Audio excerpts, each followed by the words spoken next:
Sir, you're charged with especially aggravated kidnapping. You're also charged with aggravated assault, and you're charged with theft of a firearm worth less than $2,500. You're talking about stuff that is not relevant. Hello and welcome to the Court of Public Opinion. I am the Recovery Addict, and boy do I have a case for you today. Why is the dog chewing on this guy? I think they have got the wrong guy there. Got the wrong guy. The dog was biting him. He roughing him up quite a bit. There's a lawsuit. The next search on February 28, 2020, 7:44 p.m. How does the FBI find people? The people's misspelled P-E-O-O-P-L-E. Did the defendant find out how the FBI finds people in this case? Oh, she found out.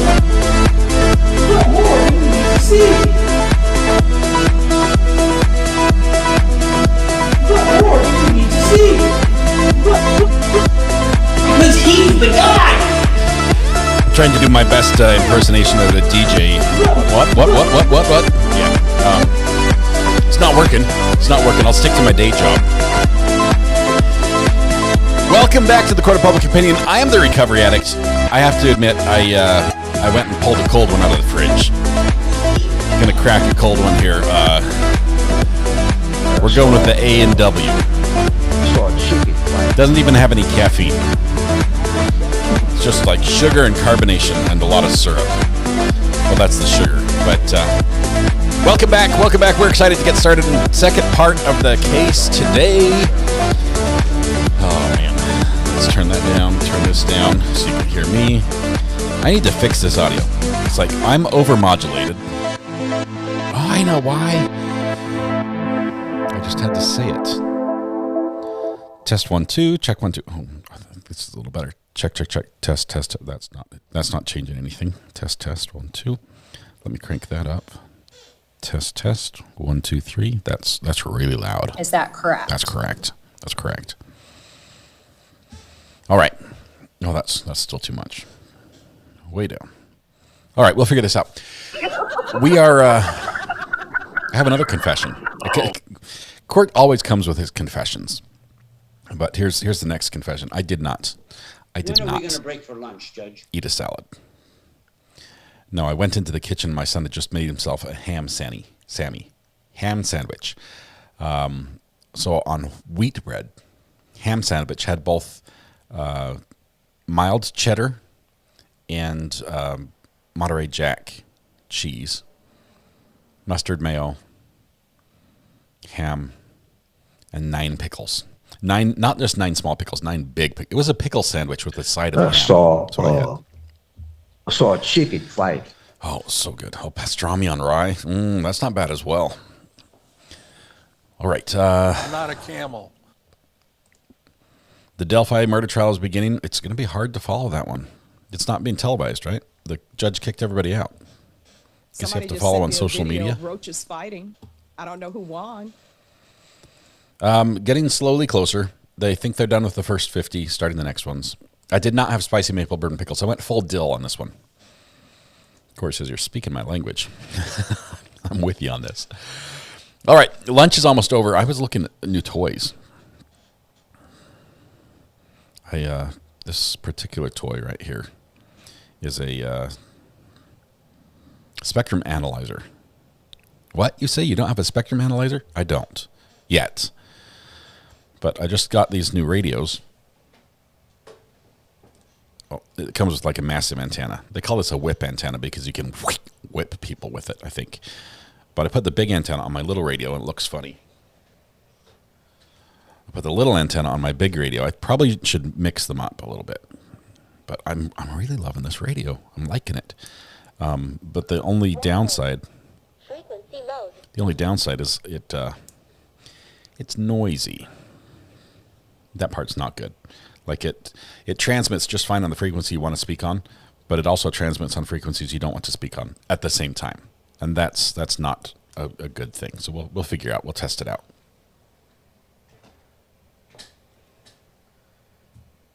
Hence the spectrum analyzer. All right. Where are we going? We're going back to court here in just a minute, where we have. That's the wrong picture. Wish I had one more downstream keyer. Is that too much to ask? Just have 3 downstream keyers? All right, here we go. Back to court. The spectrum is green, says Bob. It's green. Okay, I think this audio sounds a little better. I think I'm not overmodulated. I think it's good. Actually, I need to be a little hotter. Test 1, 2. I think that's better. Okay, we'll keep it like that, and then turn this down just 1 notch. Test 1, 2. Test. I think this is where it needs to be. This is the happy place. Save these settings, please. Let's see. Preferences. Save startup state. Done. Everything's good. Everything's right in the world. All right. Hope your lunch was wonderful. Nope. Now it's overmodulated again. How can it? It's driving me nuts. You guys are like, I don't hear any difference. Well, I do. I do. And that's the problem. All right. Let's go see who we have to thank for all these internet problems. It looks like it is SF in Texas. SF in Texas first in chat this afternoon. Congratulations. The internet is all yours. Buffer's only for the mods to get attention. It doesn't work for anyone else. It's a mod only command.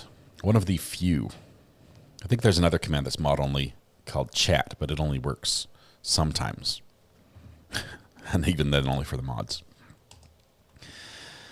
All right, let's see. Oh, what's the buffer mean? The verbal buffer that you're talking about on screen. This particular judge has a very southern laid back style of speaking, and between words he likes to fill the space with or sounds like that, and every time he does that we just count it, and so we're up to 133. He doesn't talk a lot. When he does, the counter goes fast, so every all those sounds we're going to count them, but it's just the judge. Don's like, I can hear the difference. But you spelled here differently. See what I did there? He makes a lot of noises. He's a fun judge. I really like him. Very laid back. Doesn't really run a tight courtroom, but he knows how to. He sort of lets the lawyers control how things go in court because he's like, this all day's been hearsay, but nobody objected, so we're just rolling with it. He requires them to step up and do their job, which is good, because they need to do that. We did, on the stand this morning, we had probably the most notable person was Emily. She went right after Ted. Ted, not Ted the boyfriend of Melody, Ted, but Ted the friend of Scott, the golfing buddy Ted. Ted had the alibi for Scott. It was he was with me all day. We were on the boat. We were at the party. We were drinking. But wait, not so much that I don't know what I was doing. We just all had 2 beers. And then I got drunk after he left. Then I don't remember anything after that. That was basically his testimony in a nutshell. But very much that he was with him all that night until he got the call from Melody, his mom, saying, come home, put the horses away because your dad let him out. And he got home. And then the next morning early, Scott and Ted once again meet up for that twilight golf, even though they're all pretty much hungover. Is how it sounded to me. I may break the internet so my husband can have the day off. You do you, SF in Texas. We'll take one for the team on that one if you have to do that. Hey, friends, watching from 30,000 feet today. According to Woo, wonderful. Enjoy your flight. I assume you're in flight. Otherwise, it's going to be a short little segment here. Please stay safe. Land safely is what we're saying. For whatever reason, you're up at 30,000 feet. That's above pretty much everything else on the ground. All right. Let's see. Lawyers be lawyering. They've changed their style a little bit. They've been a little bit more laid back and not as aggressive, because they sure came out with guns blazing on Scott and Chris, and just looked heartless. And they specifically avoided that with Emily today. But Amanda is coming up. Amanda's coming up. And for the state has not really... The state's been the good guy in all this time going along, because they're asked, these are state's witnesses. These are willing witnesses. They are going to be getting to a couple witnesses that are not willing. I think Amanda's going to be one if they call her. which I think they will. Amanda's the daughter that sort of sided with the mom when the family split after this and said, which team are you on? She went Team Melody. Everyone else went Team Gary. So Amanda's going to be very interesting because the state will probably have to be a little hostile with her or get aggressive. Then they have Rusty. Rusty was affair number 2 for Melody. And that was the one that she brought to her daughter's wedding. So she went with Rusty, and then her husband. It sounds weird even trying to tell the story. Melody is married to Gary. Melody and Gary went to their daughter Emily's wedding reception, as parents should do. But Melody went with Rusty and danced with him all night, even though Gary was there in the background watching. It's pretty weird. It's pretty weird. I really don't like this first name calling stuff. I'm trying to get used to it myself, but it's the only way I can keep it straight. And the problem is there are a couple people with first names. There's a Chris, who is the son of Gary and Melody. He's the son that doesn't live on the farm. Scott lives on the farm. That's the son that lives on the farm. Chris does not live on the farm. Chris is the one that bounced the check to his employee, had to borrow $20 so he could get gas, needed money from Dad as well, but not as much as Scott. There's another Chris who is married to Amanda. No, sorry, not Amanda. Melody. Nope. Third time's the charm. Emily. So Chris is married to Emily, and Chris and Emily borrowed money from Gary, about $3,000, to pay for some legal stuff for Chris that they were going to pay back. We're not sure if that ever happened. There's a lot of names. There's 2 Teds as well. There's Ted the friend and Ted the boyfriend. So you've got to keep all these things straight in your head. I hope you have a chart, like you're keeping notes at home that keep you straight on all this stuff, because there's a lot here. And let me just say, family reunions at this place must have been wild. I mean, there's like, hey, there's Uncle Rusty, who was dating our aunt, but now is hanging out with our mom a lot. It's just weird. It's just weird all the way around. And then you've got, of course, everyone's talking about Melody's affairs. Gary apparently participated in a similar type such situation. Although I will say this, low key, it was kept quiet. So quiet that 3 of the kids who have testified basically found out on the stand when asked the question that their dad had an affair. Like they were today years old when they found out. And the only person who really looked surprised by the information, being confronted with the news that your dad, who you presented as basically the epitome of perfect parent, actually had an affair while he was married. Emily was the only one who seemed like really taken aback by that. The others like, oh, I didn't know. And it was like, next. But it seemed to sink in really hard and really, really hit her. And the defense, who brought that up to her and told her, didn't follow up. They could have, because anybody could see that she was caught way off guard with that, and it was like just trying to meld that in her head and to make sense of it. And there was an opportunity there to pursue some questioning that could have gotten some beneficial information or answers, or even just made her look bad, discredit her, things like that. But they didn't. They instead just moved right along as if nothing had happened. So, all right.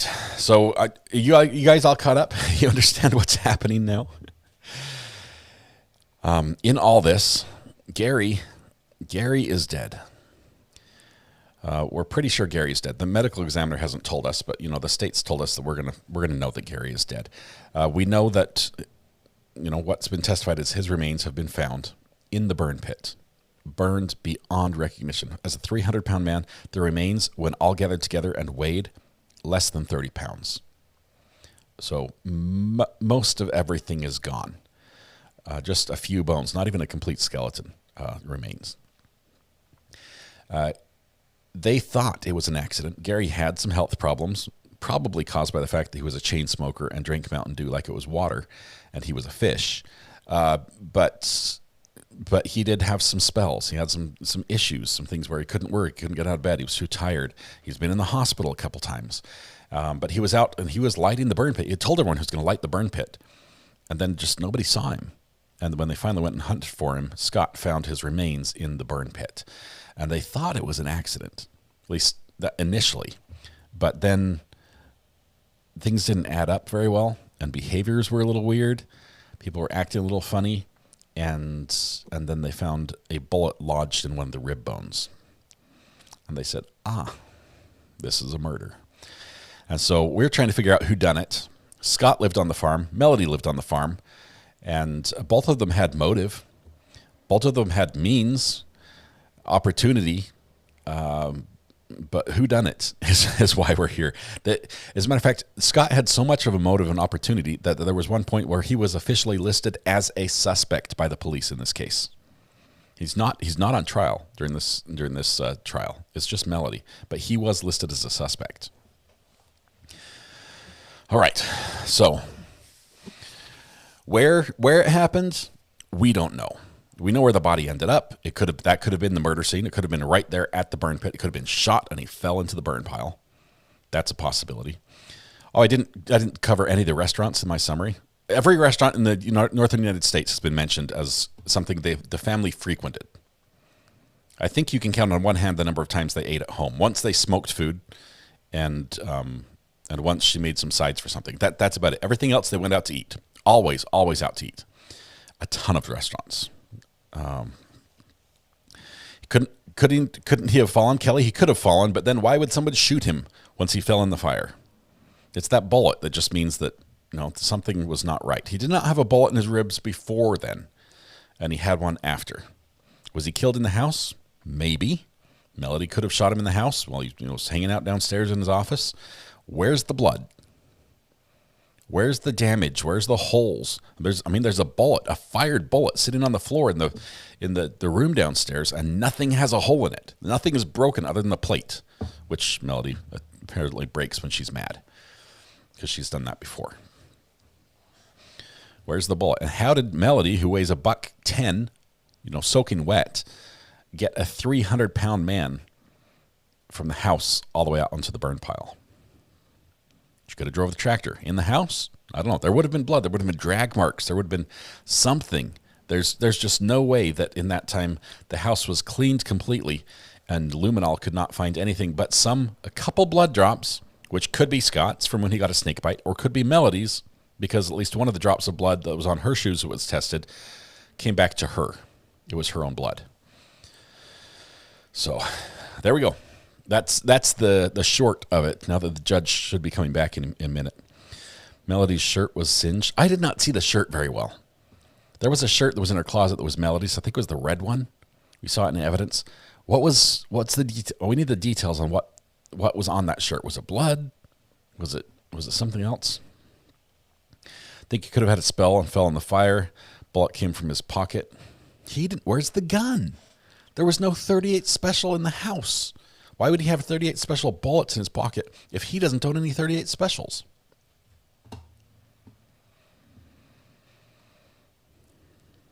There was a 32. Wasn't it a 32 out in the barn? That wouldn't fit the 38 special bullets. There were more 38 special bullets in Scott's room out in the barn. He had those in his desk.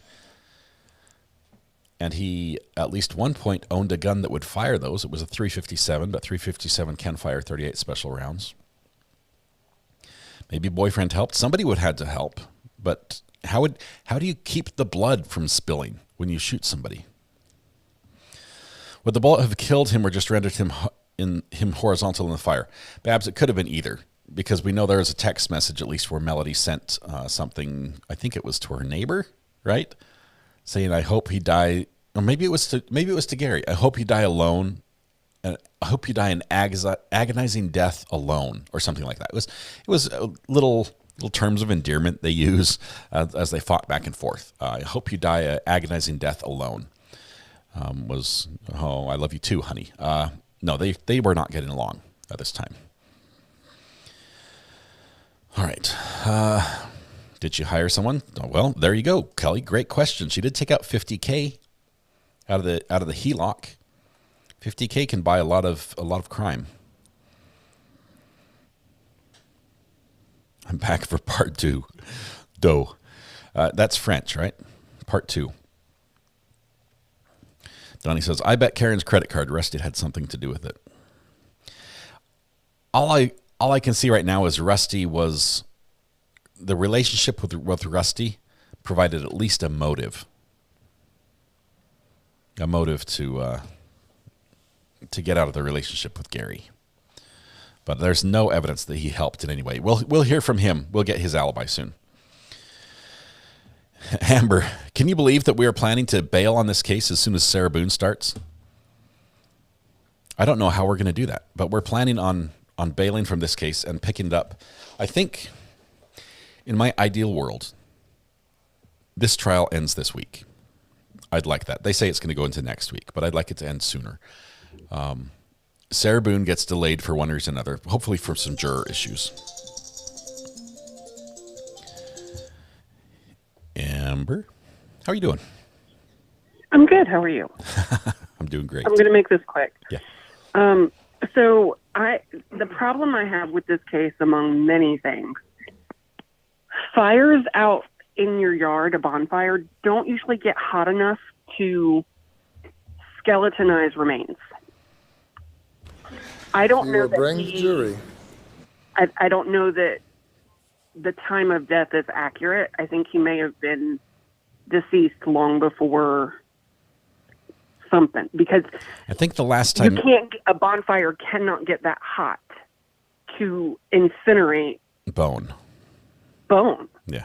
And if only what was left, there it had to go somewhere. I know this is it's a terrible time to talk about this right after lunch, but have you ever left the ham in the oven for too many days?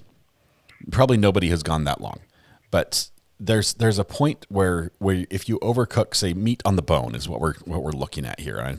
I know that's a disgusting analogy, but it's basically what it is. The outer charred portion at some point basically protects the inner. Does that make sense? Correct. You need to burn off everything, and that takes a ton of heat to get through all those layers down to the middle and destroy the meat on the bone, or the meat to the bone the meat is on. I don't think that good thing I had a ham sandwich for lunch. I'm not sure what you guys ate, but I have no problems having this conversation. That just caught me off guard. I'm just saying that, yeah, it does take a very hot fire. And I grew up, our neighbor across the road had big acre. Every year he'd do 1 or 2 burn piles. We called it a bonfire. And they were hot. I mean, they were to the point where you probably couldn't get within about 30 feet of it. It was hot, but these fires were big. I mean, you could hide a full-size pickup. They call Sally Smith. Sally Smith? The Sally Smith? I'm seeing some sign language. Not sure what that's from. Okay, goodbye. Okay, bye, Amber. We'll see you. Bye. Melissa says, I haven't eaten yet. Thanks a lot, R.A. Sorry about that. 6-foot pile would get very hot, but he was right near the edge. And I don't know.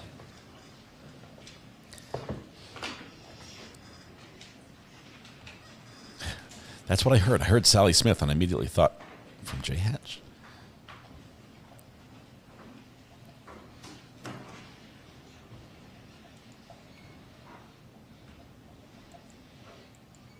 Petrified. I love it.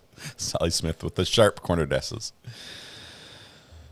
All right, here we go. Buckle in. I don't know who this is, but she comes with her own escort. That's the bailiff, I think.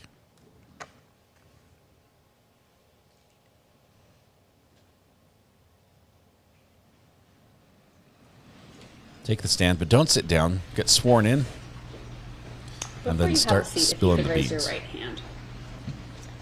Do you swear or affirm the testimony you're about to give in the matter now pending before the court will be the truth, the whole truth, and nothing but the truth? That's a low raise. Okay, have a seat. That's the sort of raise that I got when I was working in the metal building industry.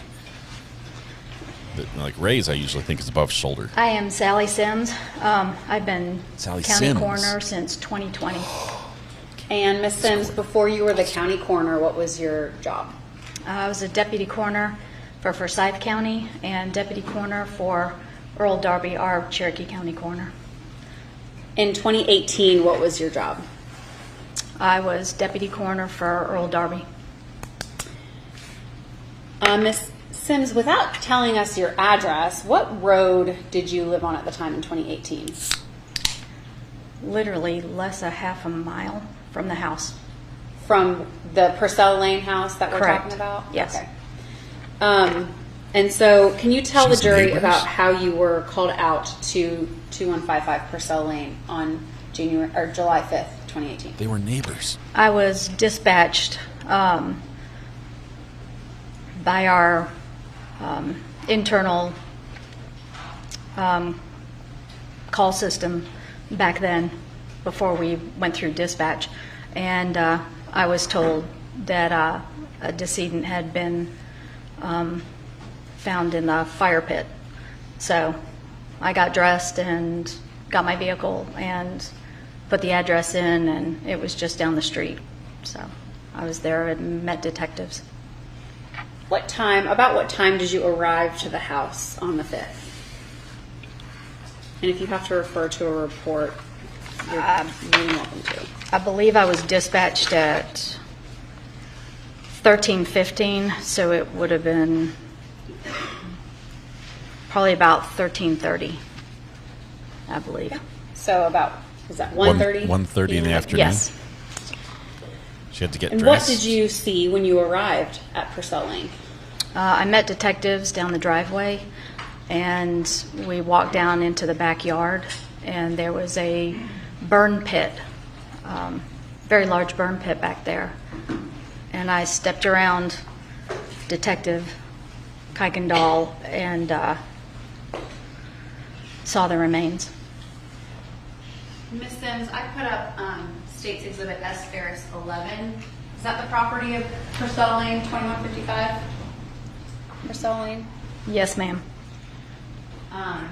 Scoot it just a little bit and pull the mic in front of you. So when you arrived, so the driveway is over here, Yes. right? And then there was another driveway up to the barn.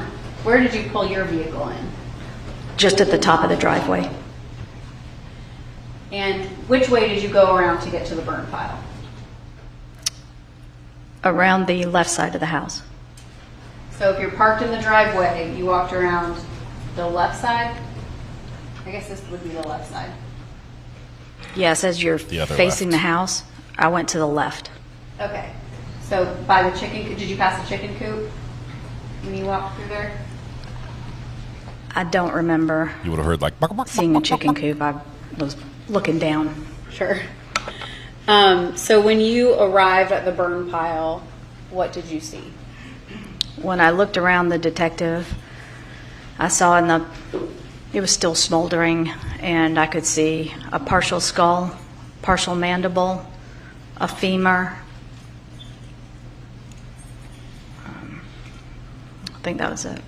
What was going on through your mind when you saw those remains? Immediately, I backed away, following my own footsteps backwards, that this was not a decedent that had fallen in the pit that day. Was that the information that you were provided prior to arriving? No. Okay. What was the information you had when you arrived? Can I look at my notes? Yes, ma'am. If that helps refresh your memory.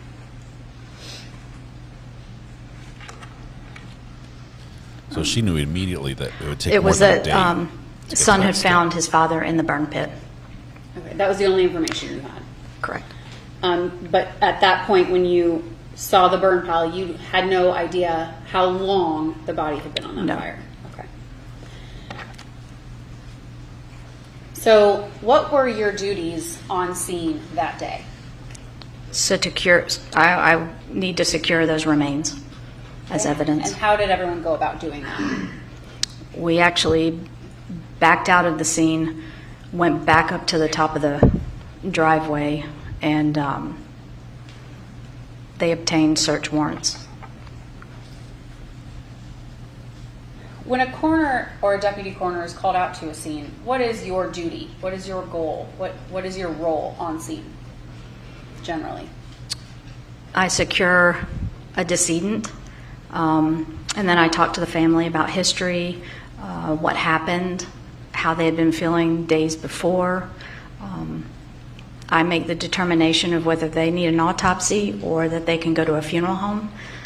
I make decisions on whether I need to subpoena medical records.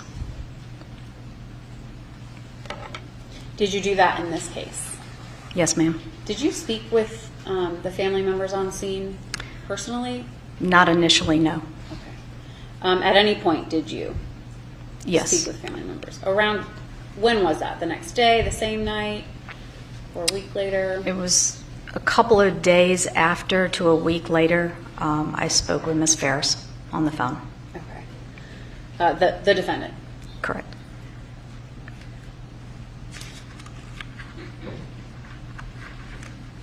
So what was determined, based upon the state of the remains on scene, what decisions were made that assisted you in securing the remains? Initially, when I saw what I was dealing with,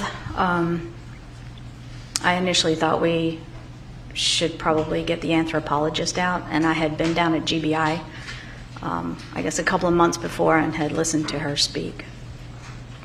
Her being Dr. Gooding? Dr. Gooding, yes.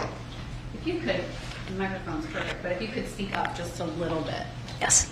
Thank you. The microphone's perfect. So You're did she too eventually quiet. arrive on scene? Yes. And did you assist her in securing the remains? Yes. And did you follow sort of her lead on that when it comes to process and procedure? Yes. At any point, did you see a projectile in that burn pile? Yes. Can you describe that to the jury, please? As Dr. Gooding was handing me the remains, I was putting them on a gurney that had a sheet and our body bag down there to secure them.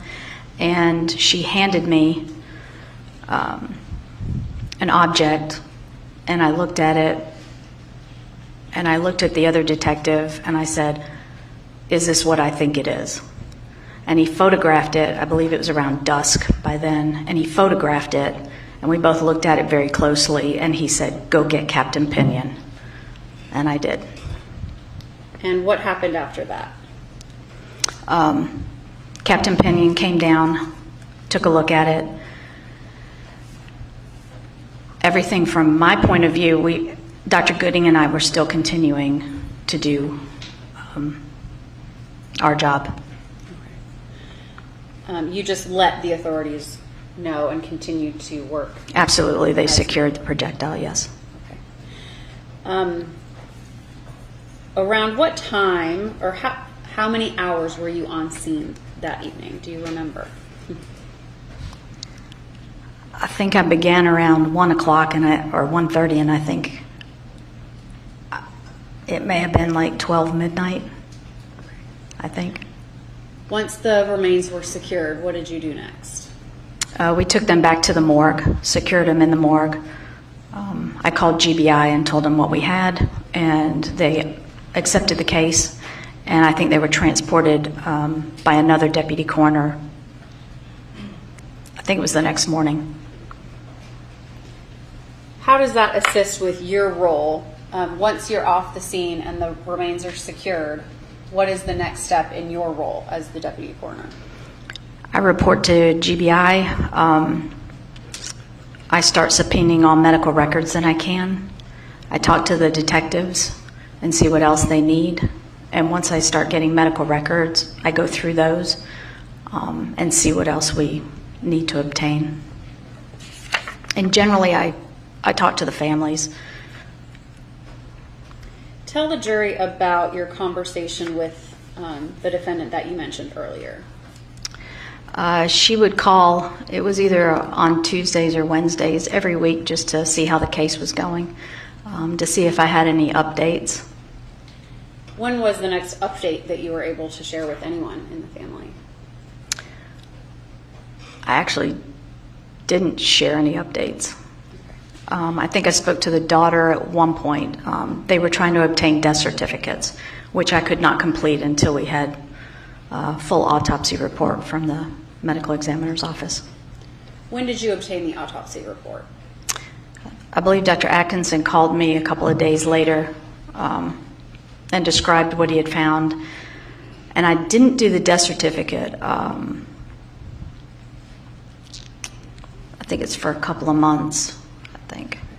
And why is that?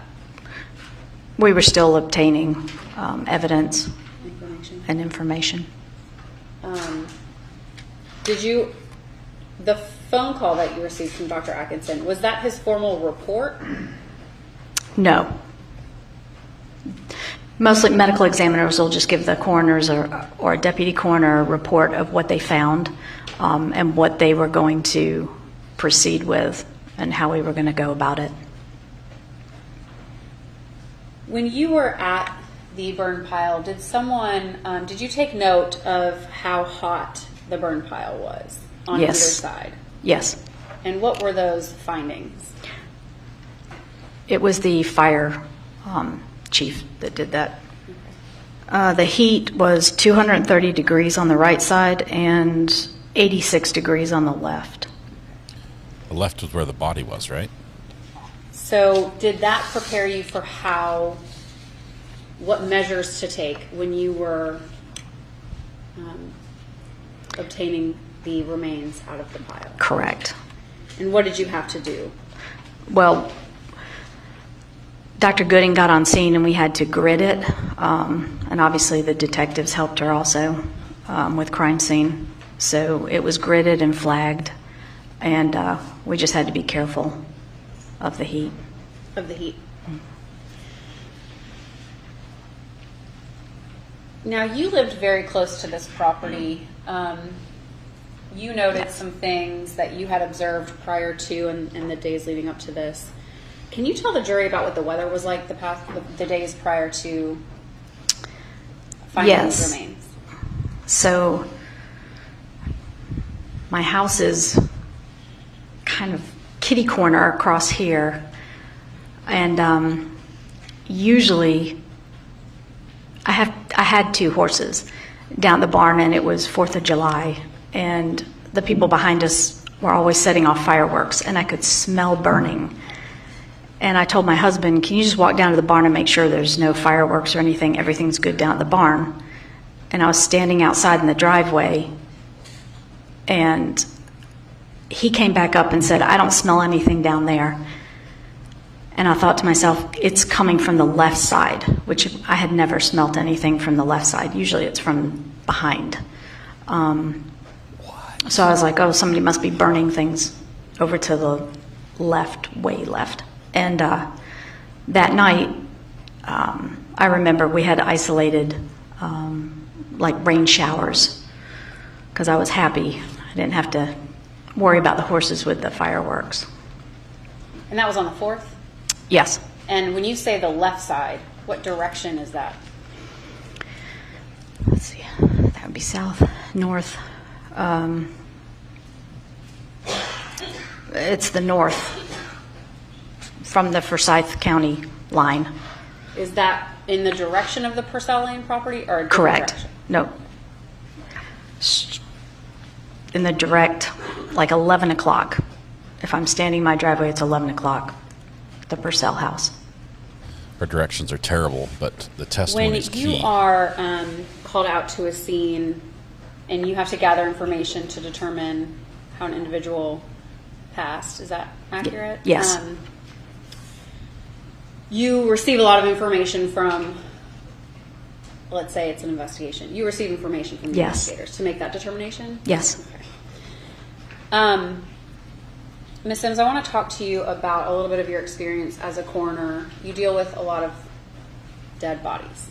Yes. Okay. And have you dealt with individuals more than 250 pounds? Absolutely.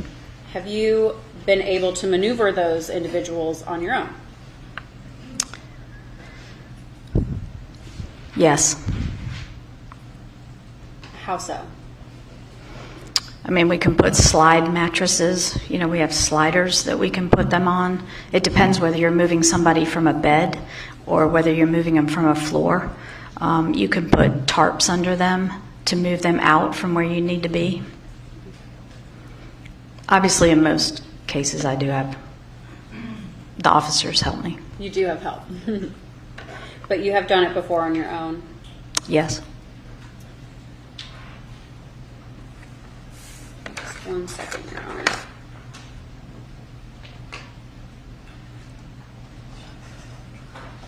Amber's busted. That's it. You're on the no-fly list.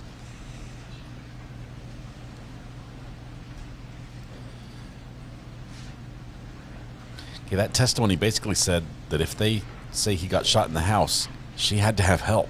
When you were around the property that evening, it had rained, you said, on the evening of the 4th. Yes. So you were out there the evening of the 5th. Yes. Did you notice anything on the property, any tracks or any marks or anything like that on the Purcell Lane property? Yes. What did you notice? There was a Kubota in the backyard, and there was track marks from the Kubota. Was it like a tire mark? Yes. Scott And drove did you that. point it out to law enforcement? Yes. Or Chris drove that with the kids on it. He backed it up to the house. That's all I have for you. Thank you. Thank you. Chris said he drove the Kubota there. He drove the girls up and then had to back it up. And Scott said, get those girls out of here. Ms. Sims. My name's Michael Ray. I represent Ms. Farris. First off, I want to show you what's already been admitted, because you were talking north and south, so I wasn't quite sure, okay? Absolutely. So, what was previously admitted as Aerial 2.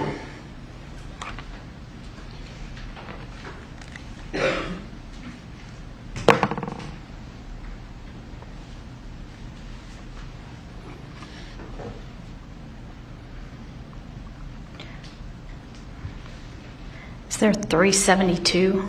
Does it show Highway 372? Okay, you see Aerial 2 here? Can you see it on your screen? Yes. Okay. Because you were talking about you spelled something. Where are you at? On the 4th? In my driveway. I know. Where is that? None of us know. Well, it's off of 372. Off of 372? Highway. Okay. In this photograph, can I see your house?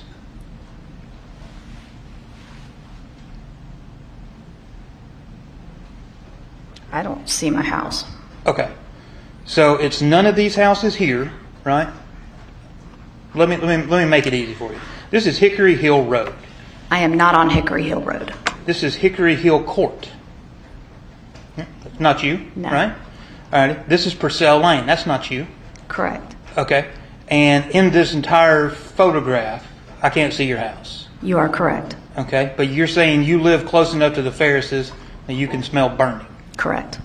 Okay. How far do you live away from 2155 Purcell Lane? I'm on the left. I'm off of 372. So you're Half a mile. north up on like Birmingham Highway? South on 372. Okay. So When you come out of Purcell Lane, go left. okay. These directions Like- are so terrible. Is that a mile away? About a half a mile. About a half a mile away. Okay, and you're standing in your driveway, and you can smell something, and you're sitting here telling this jury that you think it was coming from Purcell Lane, a half a mile away. Can you even see their house? Cannot see it, no. Okay, so you're just looking through the trees being like, that must be 2155 Purcell Lane burning something. No, I can smell it from that direction. Okay. Did you know when you went out there that now you've not only there as the coroner, but you've also made yourself a witness in the case? Correct. Did you notify anyone of that? The detectives? Okay. Do you think they put any of that in any of their reports? I wouldn't know. I haven't seen their report. Okay. I think we'll be asking them about that later. Didn't you think that it would be important if, hey, I may be a witness in this case? Maybe I should let the elected coroner know? Earl Darby, coroner, was notified. Okay. Is that in your report?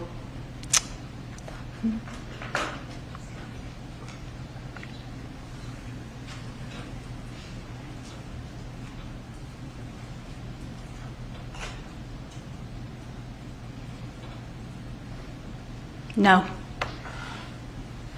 Don't you think it would have been prudent at that point in time, since you may also be an eyewitness, that another deputy coroner should have been out at the scene?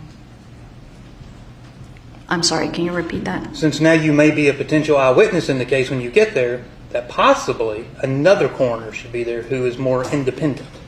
Another deputy coroner was there. Who was that? Blaine Ross. Was he working in the fire removing the remains with you? He was. Who was in charge of Mr. Ross? You, right? Yes. Okay. So, you arrived at 1:30, right? Yes. Or 13:30, I think is what your report Yes. says. Now, you just stated on direct examination that Dr. Gooding handed you remains. Yes. You took those remains and were looking at them, right? Yes. And you observed what you believe to be a projectile. Yes. Okay. Are you the first person who saw the projectile? As far as you know. Besides Dr. Gooding, yes. Okay, so Dr. Gooding saw it first. She handed it to me, yes. Well, that's what I'm saying. Is she handing you remains and just being like, She's there are more remains coming, or, hey, this is extremely important, there is a projectile in this remain? No, she was handing me remains. Okay, so you don't know if she saw a projectile in the remains? Correct. Okay. Who was you testified that there was a detective there with you when you saw the projectile. Do you recall who that was? Call him OJ. Is it Detective like Olin? Oh, yeah. Yes. It starts with an O and it's Yes. last name unpronounceable. Okay, it's him? Yes. All right. Do you know a Detective Westbrook? Yes. Okay. Detective Westbrook previously testified that he's the one that found the projectile. That wouldn't be correct, would it? I was handed by Dr. Gooding, so if he was in the grid with her and Detective Shaw, then yes, he would have seen it. How far apart is Gooding from you when she hands it to you? Several steps. Several, okay. More than 10 feet? No. Okay. So relatively close, right? Yes. All right. Can she actually hand you the remainder, or does she have to like pick it up, walk it to you, and then hand it to you? Or can she just pick it up and hand it to you? No, I think she walked to me. Okay. A few paces? Yes. Okay.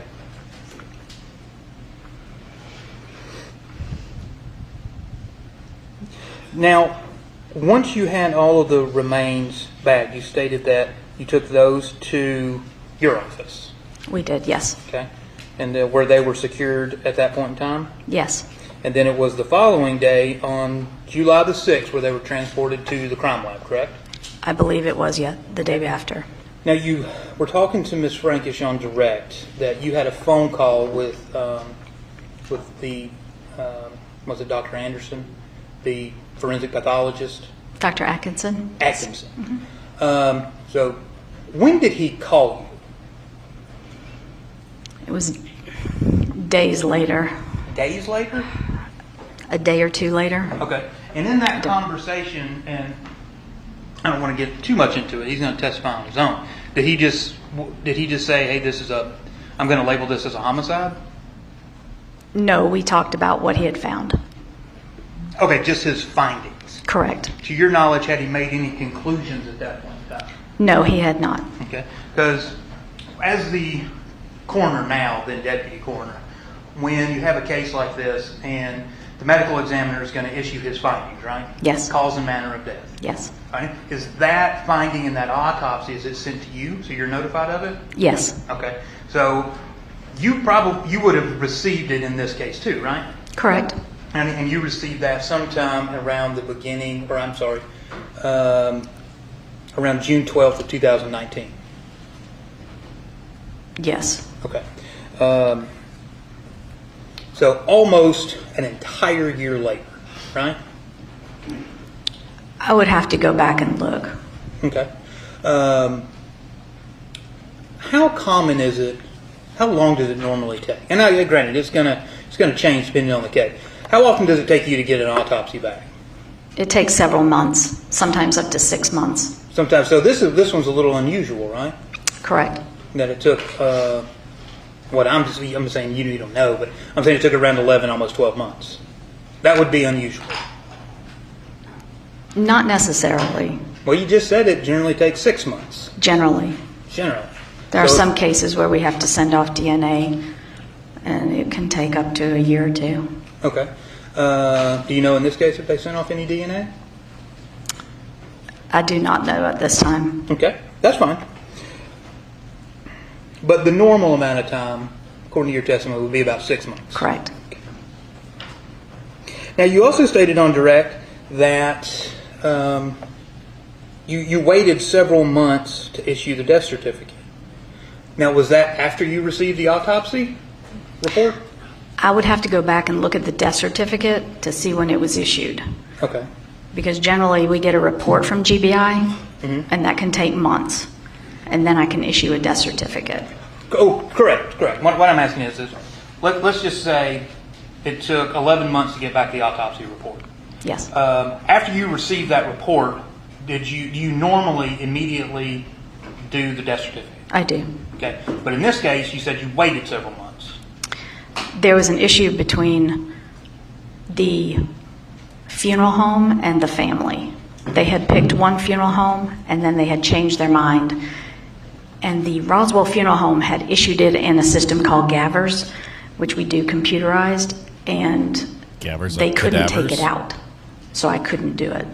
Okay, so it didn't have anything to do with the case that it took you so long to issue the death certificate. It was something outside of your hands. Correct. Okay, that's what I'm trying to get to the bottom to. Also, going back to the smell that you were talking about, you stated that was on the 4th of July? Yes. Let's talk about. You were talking about you saw track marks in the backyard? Yes.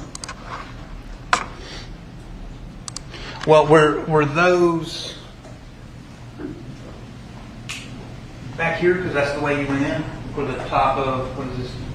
That's Farris 11. Back here? Yes, as you're facing the house, if you go around the left side, then it's the pile, the burned, smoldering pile was right here, and the Kubota was like towards the front of it. Towards the front of it. Okay, so in front of the back of the house. Say that again. In front of the back of the house. The back of the house is right here, and the Kubota was right here, and the pile is right on the other side. Do you know who the lead detective was, crime scene technician on this case? Crime scene was Detective Shaw, I believe. So obviously you would have pointed that out to Detective Shaw, right? Or one of the other technicians? I was talking to Captain Hands at the time we were talking. Captain Hands at the time? Okay. Who was he? What was he doing? He was the captain for CID on scene. Okay.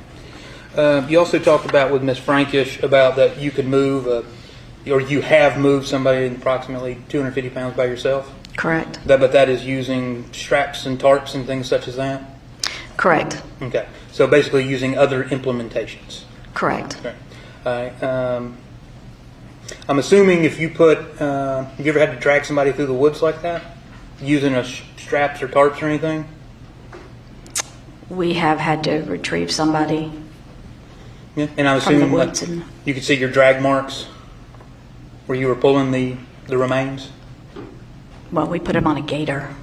Oh, okay. From what I was thinking. All right. So you could probably see tire tracks then, right? Correct. Okay. Yeah, that's all I got, Judge. I have no redirect, Judge. All right. You step down, Ms. Sims. Okay, we're going to keep the audio on. I'm going Thank to you. show you a little bit about the map here. Oops, keep that on. This is Elena Honea. Let me zoom in. We have right here on Google Earth, this is the burn pit, roughly. That's the position of the burn pit. Formerly Elena Honea. And I'm going to do a quick little measurement here and show you half a mile out.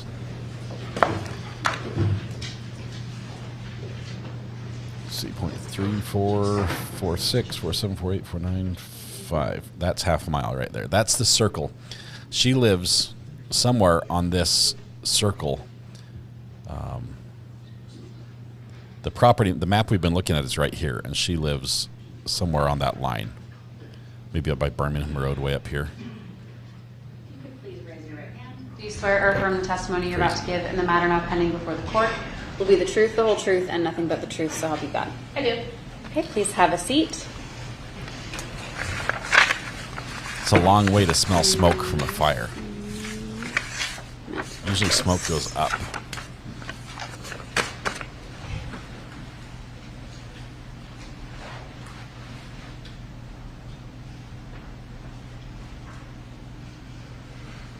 If you could please introduce yourself to the jury. Special Agent Elena Hony, ELAINA HONEA. Thank you, ma'am. And was your former last name Coffee? Yes, it was. Okay. Can you please tell the jury where you're currently employed? Georgia Bureau of Investigation. GBI. How long have you been with the GBI? About 12 and a half years. What is your job? I'm currently a crime scene specialist and have been for the last 11 years. What does that mean? As a crime scene specialist, we specialize in actually processing the crime scene, collecting evidence, and processing items for DNA or latent fingerprints. Can you tell the jury a little bit about your education and background to get to where you are? Yes, I have a bachelor's and master's degree in criminal justice. Then when I was employed with the GBI, once I became a crime scene specialist, I've taken several hundred hours in crime scene specialized training, to include 400 hours from the National Forensics Academy, which is commonly referred to as the Body Farm in Knoxville, Tennessee. It's in Oak Ridge, Tennessee. And do you have to continue training in this area that you work in? Yes. How many hours would you say a year do you do continuing education? Probably at least, on a slow year, 40 hours is minimum, but usually it's several weeks of training, which average 40 hours of training a week. Have you been an instructor for training? Yes, I have. Like what kind of training? I teach an advanced crime scene processing class to numerous local agencies. In addition to that, I have taught basic bloodstain pattern analysis for the National Forensics Academy. And have you, you've trained in, you mentioned bloodstain pattern analysis. What is that? Can you describe that for the jurors? That is it's the basic course. You're identifying what types of bloodstains there are, as far as whether it's a drip stain or just identifying what type of bloodstain it is. In addition to that, you may be able to determine if it's an impact stain. You may be able to determine a point of impact, where somebody was when they were hit that created a blood stain. And you have another focus in shooting incident reconstruction? Yes. And how much training have you had in that? A lot. I've had a couple hundred hours, I believe, in shooting reconstruction. Okay. Have you ever testified as an expert in criminal trials? Yes, I have. About how many times would you say? I believe around 18, give or take a couple. Okay. At this time, the state moves to admit Ms. Hony as an expert in crime scene processing, to include bloodstain pattern analysis. As to those issues, I don't have an issue. All right. All right, ladies and gentlemen, witness has been tendered as an expert. An expert witness is someone who has experience and training over and above that of a normal layperson, and therefore they are allowed to testify as to their opinion based upon that expertise. All right, go ahead. And Judge, at this time I would move to admit her curriculum vitae as well, as states, I guess it would be Hony Exhibit 1A. All right, any objection? No. All right, submit.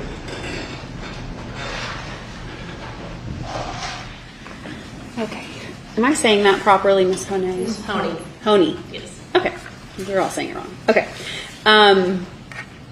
Did you have the opportunity to get called out to 2155 Purcell Lane on July 7th, 2018? Yes, I was. For what purpose? I was requested to assist with a blue star analysis, which is a chemical that reacts with the presence of blood. Who did you meet once you arrived on scene? It was crime scene investigator Daryl Clark. Okay. And can you tell the jury, you mentioned Blue Star, can you tell the jury a little bit about Blue Star and how that works? Blue Star, a lot of people have heard of luminol. Blue Star is another chemical very similar to luminol. The purpose of it is to locate blood that is not visible. We have multiple types of chemicals that we can use. If we see blood, we can enhance it. If we don't see blood, we'll use Blue Star or luminol to search for blood. And does Blue Star does it react to anything else? Yes, there are false positives, usually a cleaning solution, and I'm sure there's a list of false positives that it could react with. Like bleach. When it reacts to those other materials, does it react the same way that it does to blood? It reacts similarly.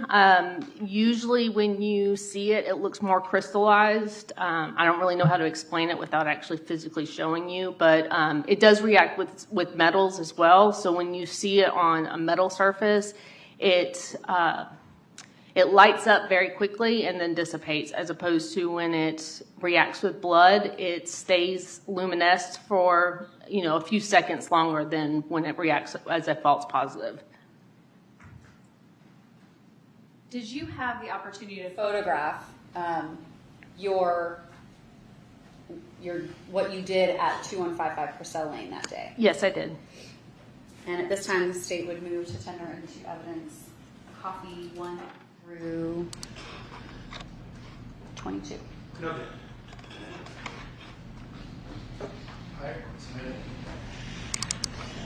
If you could please look at your screen for me, and we'll walk through this with the jury. We're looking at coffee 1. I'm sure the farm had like a block and tackle, but there's no evidence she used that yet. Is this one of the photos that you took at 2155 Purcell Lane? Yes, it is. Okay, and what are we looking at here? This is a photograph of the dining room. And we'll go ahead and move to coffee 2. Is that the same area? Yes. So the other thing to mention with Blue Star and luminol, it has to be very, very dark in order to see the luminescence of the chemical. So when I'm taking pictures, some of the pictures are going to be brighter than others, so I'll take multiple pictures of the same area if I see luminescence there and maybe the photograph that I took is not fully showing what I'm seeing.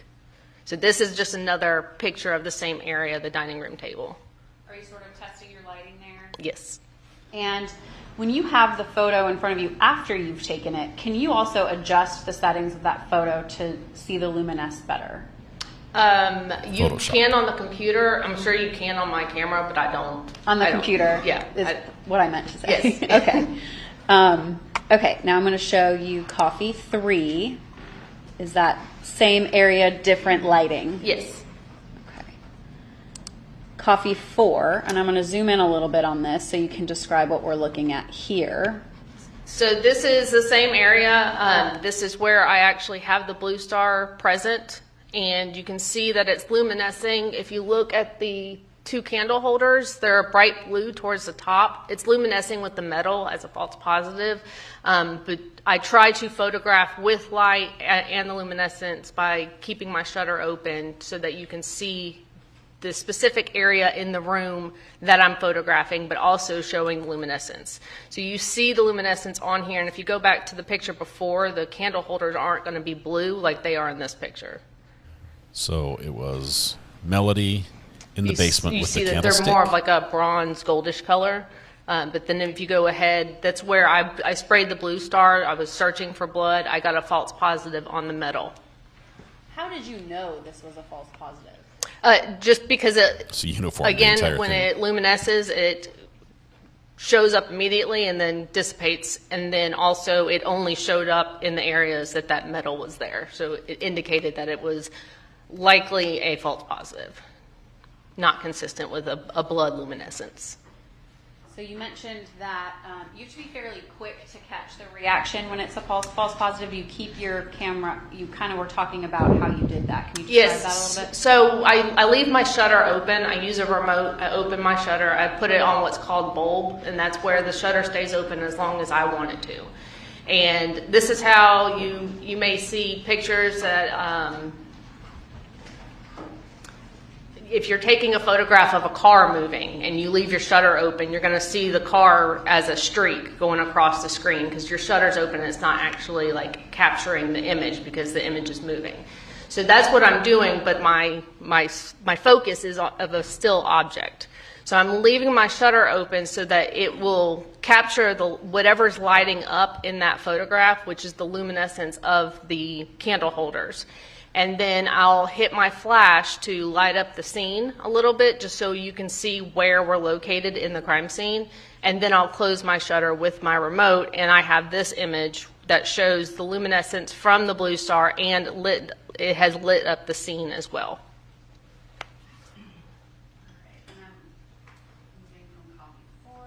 To coffee 5. And what are we looking at here? This is also in the dining room. This rug was underneath the dining room table, if I remember correctly. And this is the basement door that goes down to the basement. So this is just an image of the dining room floor before I've sprayed Blue Star. So how did you know where to spray it? Did you spray it all over the house? Were certain areas pointed out to you? Describe that further. I believe certain areas were pointed out to me, if I remember correctly. What I did was I made the Blue Star, I mixed up the Blue Star, and then I did just a cursory spray to see if I got anything in the general areas that they mentioned. And once I found the spot, that's when I set up my camera to obtain photographs. And did you only photograph what luminesced? Yes. The areas that luminesced? Yes.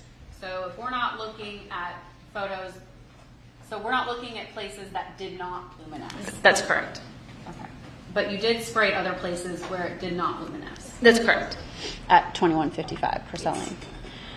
Okay, so this is coffee 5. I'm moving to coffee 6. If you could zoom in a little bit, explain to the jury what we're looking at now. So it's hard to see up there, but you can actually, can I stand up? Of course, if that's okay with the court. If you see right here where the rug was, you can actually see some spots that are luminescing consistent with blood. It's hard to see with the lighting, but right above the little hand, you can actually see where the area is luminesced on the rug. And so there are, and I'm, Lights. oh, that would be a very good.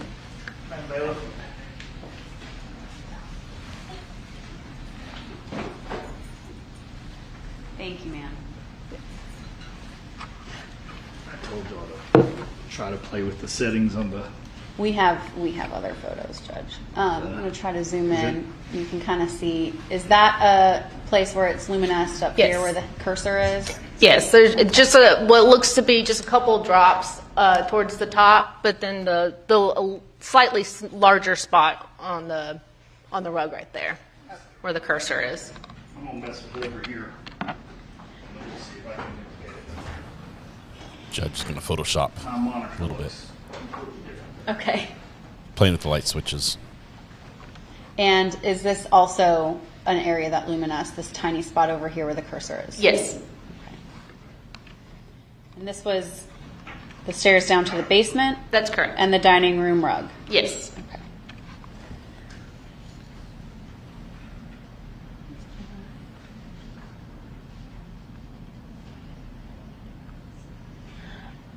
I'm going to continue. Okay. And moving from coffee 6 to coffee 7. Excuse me. So this is a little bit farther over. If you're facing the basement, it would be to the left. Judge is blocking you our still view. can see the rug. You can still see where the basement door is. This is a little bit farther in towards the kitchen area. If you look to the left of that wall, that is actually walking into the kitchen, if I remember correctly. So this is just, again, I'm working with photographing areas that I saw that luminesced before I actually get a good picture of it luminescing. So going from coffee 7 to coffee 8. We'll zoom in here a little bit. So this is that same area on the floor, and it's difficult to see up there, I think, but there are... That's been cleaned we'll up. talk through it. Okay. Go ahead. It's luminescing, consistent with blood, and it's in some linear curved It's been wiped. marks, consistent. It looks like maybe it was wiped up or cleaned up. It's not consistent with liquid blood and how blood disperses onto an object. It's more linear, like it was wiped through or wiped up. And if you look at the previous photograph, you're not seeing the blood visually, which indicates that it was cleaned. You're just seeing the streaks of blood that were cleaned up or wiped up.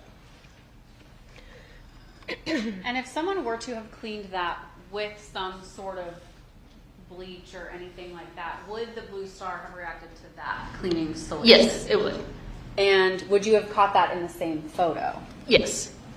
So this, what's luminescing here, is consistent with cleaning up. It's consistent with cleaning up. What I can't say without a DNA test of this area is it cleaned up because there was bleach placed on it and it was streaked across like that, or was it cleaned up because it was blood streaked across? All I can say is that luminesce is consistent with blood and it appears to have been cleaned up. It's got streaks through it that are consistent with being wiped up. All right. So I'm going from, this is 8, and then, hang on 1 second, I'm seeing if this changed. Because we did have well, I guess we don't need 8.1. Okay, I'm showing you coffee 9. I'll go to 9 first. What are we looking at here? This is the same area. This is a little bit farther. I believe it's a little higher up, closer towards that wall than the previous photograph, but some of them you can still see the streaks, but you can also see what appears to be like drips. They're more circular in nature over to the side. Over here? Yes. To the right of the wall. Now, So there's would, some can you describe when the blood is on top of something textured, like wood or carpet, what does that do to the solution, to the blood? When it's mixed with Blue Star or just in general? In general. So anytime it's on a textured surface, like let's say you drip blood directly down, you're going to have a circular blood drop on the floor if there's no movement or anything like that. When it's on something textured, it then becomes a little staggered. It doesn't look perfectly round. It's irregular in shape. So you may not be able to determine what degree the drop was dripped onto the floor, especially if it's 90 degrees or close. There could be movement, there could not be. It's not something that you can definitively determine. And then what happens when you put Blue Star on them? Blue Star is a liquid, so if you have blood present and you spray Blue Star, you have the potential to manipulate the shape of the blood stain because you're introducing a liquid to a previous liquid, even if it was previously dry. Okay, moving from 9 to 9.1, where we had adjusted the lighting on that. Looks a little different on the screen up there, but yeah. There was a little tiny spider coming down on a thread, and it was right here. Like, right here, just off the camera. And now I have it in my pickle. And that is next to the area that appeared consistent with cleaning swipes. Yes. Okay. All right. Teensy, but I could see him in the light. Moving from 9.1 to coffee 10. So what are we looking at here? And I'll start up here. Just zoom in. This is a photograph from the basement. I'm towards the bottom of the stairs photographing up. So that door at the top of the photograph goes into that dining room area. So we're on the other side of the door now. And on the, second step down, we had an area that luminesced consistent with blood. And then, is that? Yes. At the bottom. Also so that bottom stair in this photograph and the next one up also had areas consistent with blood that luminesced.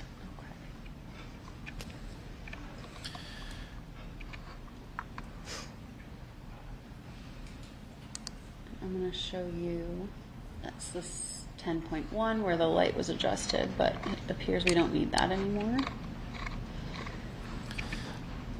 And then I'm showing you coffee 11. So I'm going to start up here towards the top of the stairs. So this is standing at the door, looking down the stairs. So we're still at that door in the dining room area. Again, you can see that second step down, that one blood drop, or that one area that luminesced consistent with blood is the one that you saw from the bottom of the stairs looking up. And then the step below that one has a few more stains that luminesce consistent with blood. I'm going to move to mid towards the end of the stairwell. Yes, and then you've got one towards, I guess it's several steps up, you've got a little bit of suspected blood, and then the bottom step has an area a little bit larger than some of the other areas that we've been looking at. Okay, and then this is 11.1, lightened up a little bit. It's those same areas. Correct.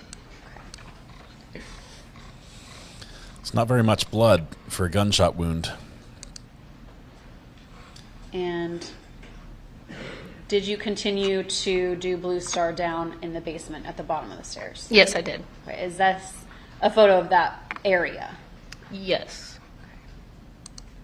Okay. And I was showing coffee 12. Now I'm moving to coffee 13. What are we looking at here?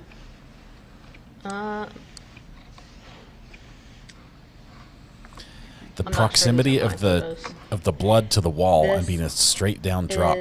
This is an extremity. This is a hand or a foot that is bleeding. Coming down the stairs into the basement. Does that... Here, let me show you your photos. Coffee 16? Yes. Okay. Is this a photo you took? Yes. So this wall that you're looking at, if you look to the right of it, that's going back towards the stairs. And we got cut out. Hang on one second. Luminous. There we go. Consistent with blood.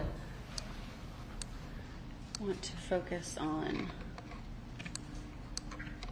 these areas. Are you able to tell directionality or anything of that sort from these areas? No, not from these stains, not at all. Okay.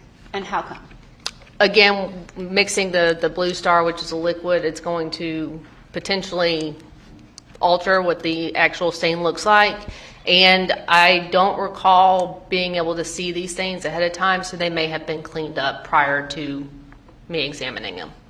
You could not see them without the Blue Star? Correct. If I remember correctly, I could not see them without the Blue Star. This is 16.1, where we just brightened it up a little bit. And this is coffee 17. Do you remember where this was? I believe this is the stain that you saw in the previous photograph over towards the right, going back towards the stairs, I think. Okay.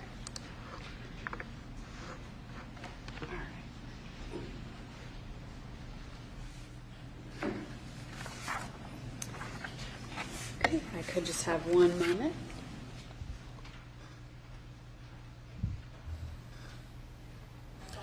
Thank you. All right, that's right. Afternoon, Agent. My name is Michael Ray. I represent Ms. Farris.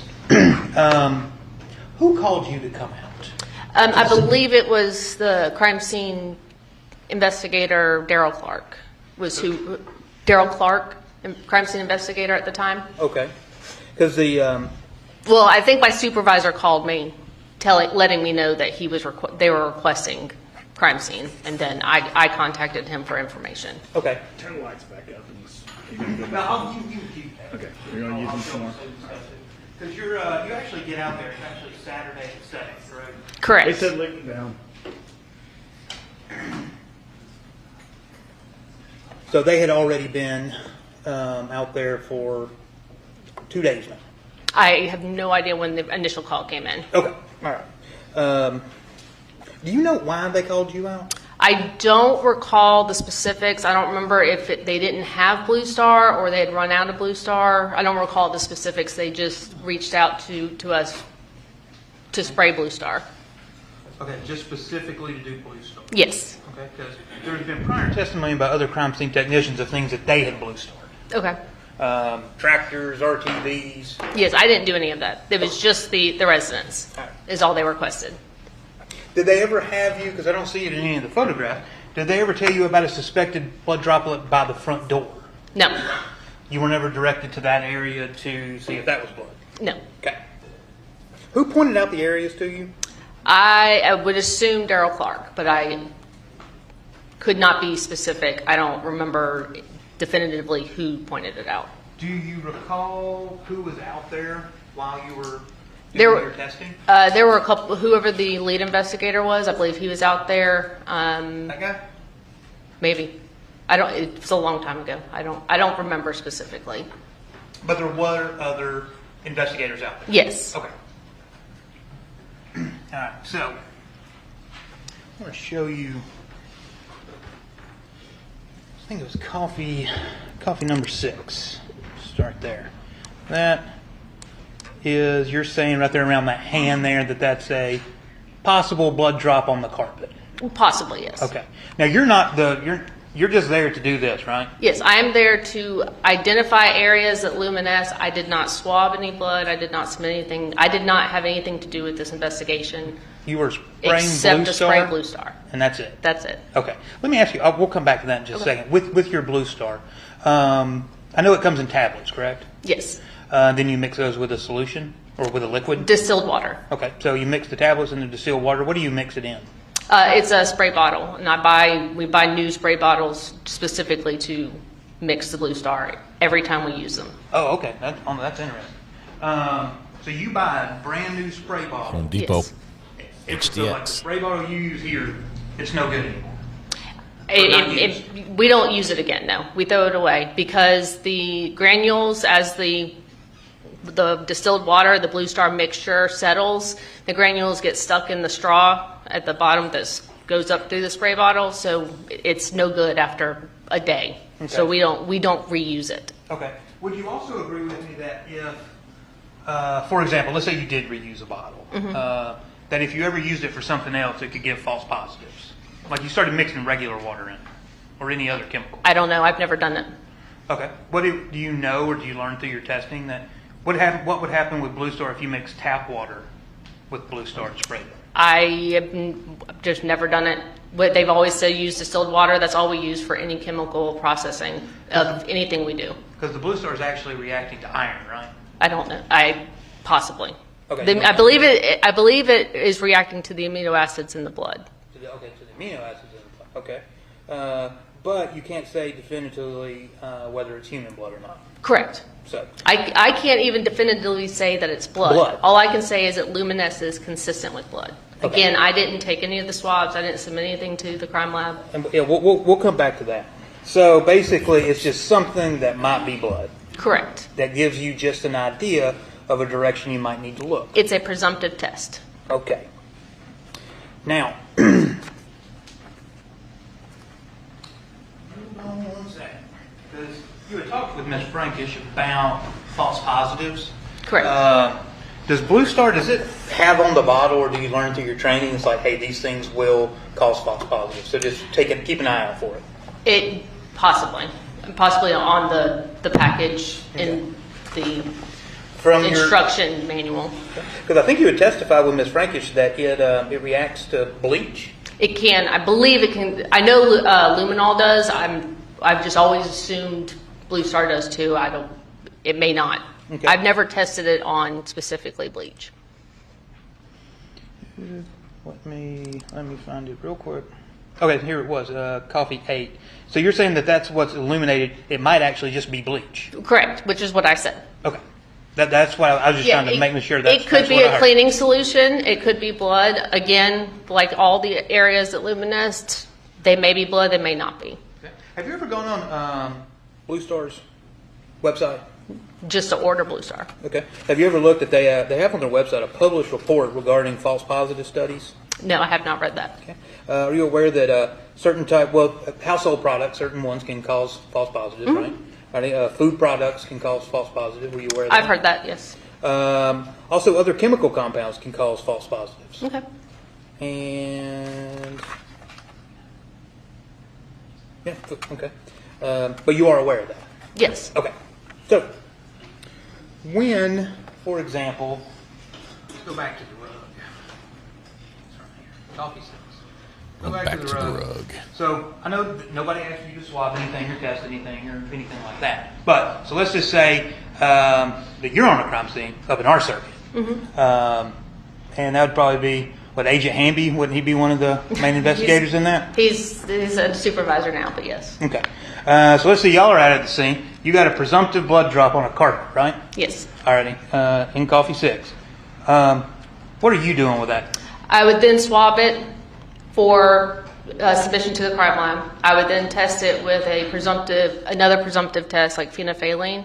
And if it came back positive with phenolphthalein, I would probably then do a animal versus human blood test kit, which is a hexagon OBTI test kit to tell us on scene whether it's human or animal. But most importantly, it would be swabbed prior to any secondary testing. Is it weird that I have a bunch of phenolphthalein? Oh, it definitely would be.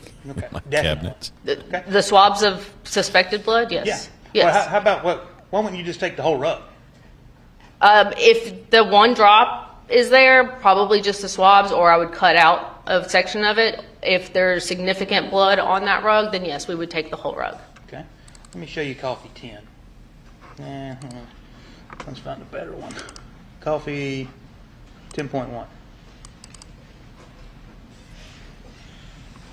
So we got presumptive blood here on the stairs too, right? Correct. Up at the top?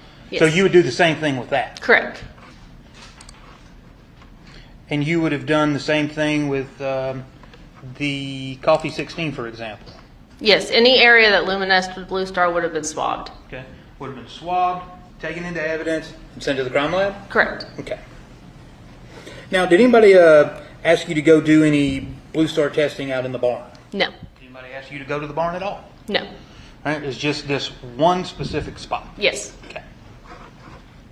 As an investigator, before I get into that, let me ask you about this.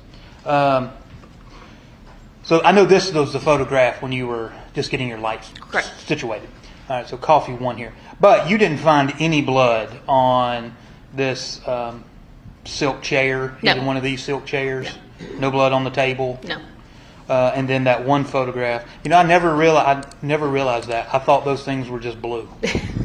But that's false positive from luminol because you had sprayed all of this in luminol. Correct. Okay. And yet again, none of this gave any indicators. Correct. Okay.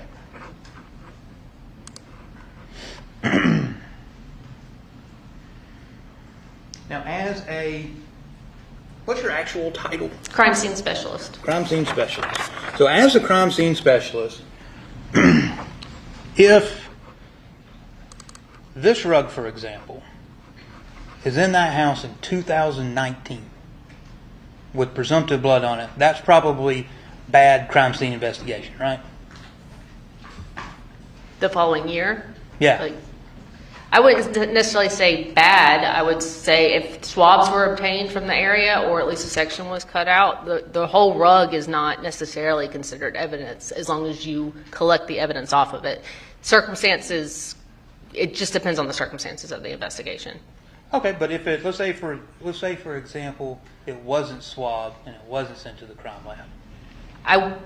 I'm not going to testify to whether it's bad or good. But you would have done it, right? Personally, yes. Okay. How about the carpet on the stairs? Would you? I know you would have swabbed it. It's a possibility. I probably you would have cut it out. I would have cut it out. Yes. Okay.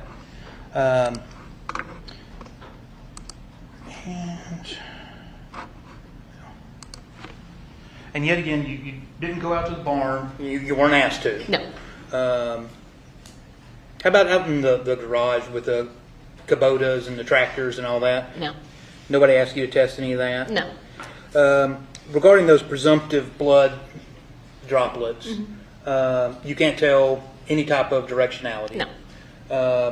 And that is because when you spray the Blue Star, it changes the shape of the droplet? It could. It also, like I said, I don't recall it being visible when I first started spraying, so it's possible that when it was cleaned up, it altered the shape. There's any number of reasons why it could have. There could have been a towel on top that it bled through. There's various reasons why I wouldn't be able to, but the main thing is, yes, you're introducing a liquid to blood, which is also a former liquid, even if it's dry. Right, and since you can't determine any type of directionality, you can't even definitively say that's a presumptive blood trail, right? Because you can't say it has a start or an end. Correct. Okay, it's just. I don't know if it started in the basement and went to the living room. I don't know, or the dining room. I don't know if it started in the dining room, went to the basement. I could not tell you. You can't even say that they're actually connected. I mean, it could be just two different people. Correct. Two different things. Yes. Okay. Completely unrelated to each other. Correct.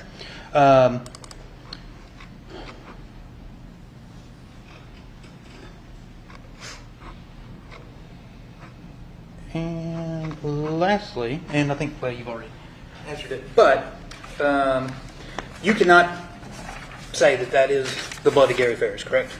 In the upstairs. Correct. In fact, can't even say it's human blood at all. Correct. Okay. No further questions. No. Hold on 1 second.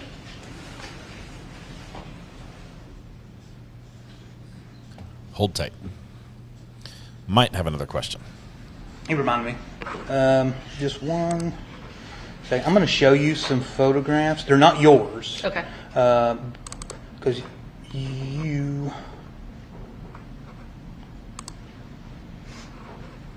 Well, that is a fantastic beard that gentleman in blue has.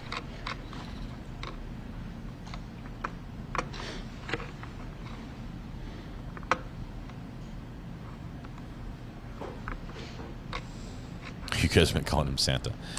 He might look like Santa. This Santa's was busy. Thrasher 279.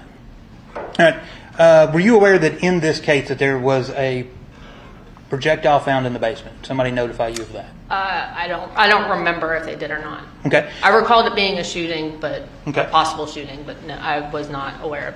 All right. I want to pull up. Just give me 1 second.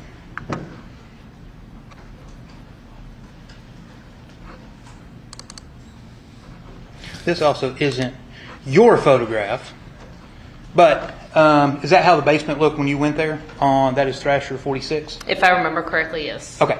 All right. So your luminol testing was, and just follow the little mouse pointer, was kind of right here, right? Correct. Okay. Did you luminol any of this, such as the chair, the ottoman, the couch? I don't remember. If I did, I wouldn't have gotten any kind of luminescence, or I would have photographed it. So if I don't recall how much down there I sprayed. Okay. What? Do you recall if you sprayed particularly right here in front of this chair and this rug? I don't remember. Okay. If I had and it had luminesced, then I would have photographed it. So basically, the jury's got your word that if right here Blue Star had a luminescence, you would have taken a photograph of it. If I sprayed there. Okay. If I sprayed there and it luminesced, I would have taken a photograph. Okay. Well, I mean, surely, if law enforcement knew there was a projectile there on the floor, right? You can see it right here. Yes, I can see it. For you right there. Yes. So they knew there was so presumably they would have told you, hey, there was a projectile found here. We need to test here too, right? I would think, yes. But like I said, I can't remember if anyone told me. Okay. Do you recall whether or not they asked you to do any testing down the hallway in the basement, or was it strictly? I believe it was from the dining room to the basement area. I don't remember how far into the basement that I went. I know I made it to that one wall, but I don't recall if I made it any farther. Okay. No further questions, Judge. There's a lot of pictures. No redirect, Judge. All right, you can sit down. All right, she is done. All right. Turn the lights back up and everybody stretch. Card next witness. Judge, if we could take a very short break, All right. Judge. All right, we'll take a short break. I'll step back out. Looking for a song we can play for break.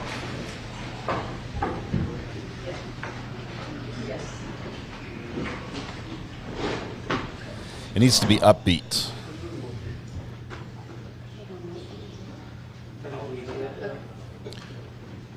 Who's that?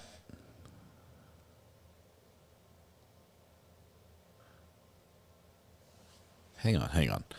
I know I'm covering that, but I'm gonna do a quick review and see what company is providing the beverage services. Famous Fingers and Sauces, it says on it. Who has Famous Fingers and Sauces? Play We Can't Go Back to Vegas.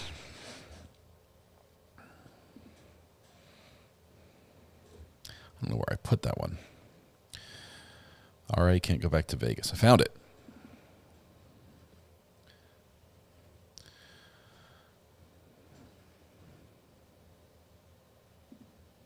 Of course, it would help if I could hear it as well.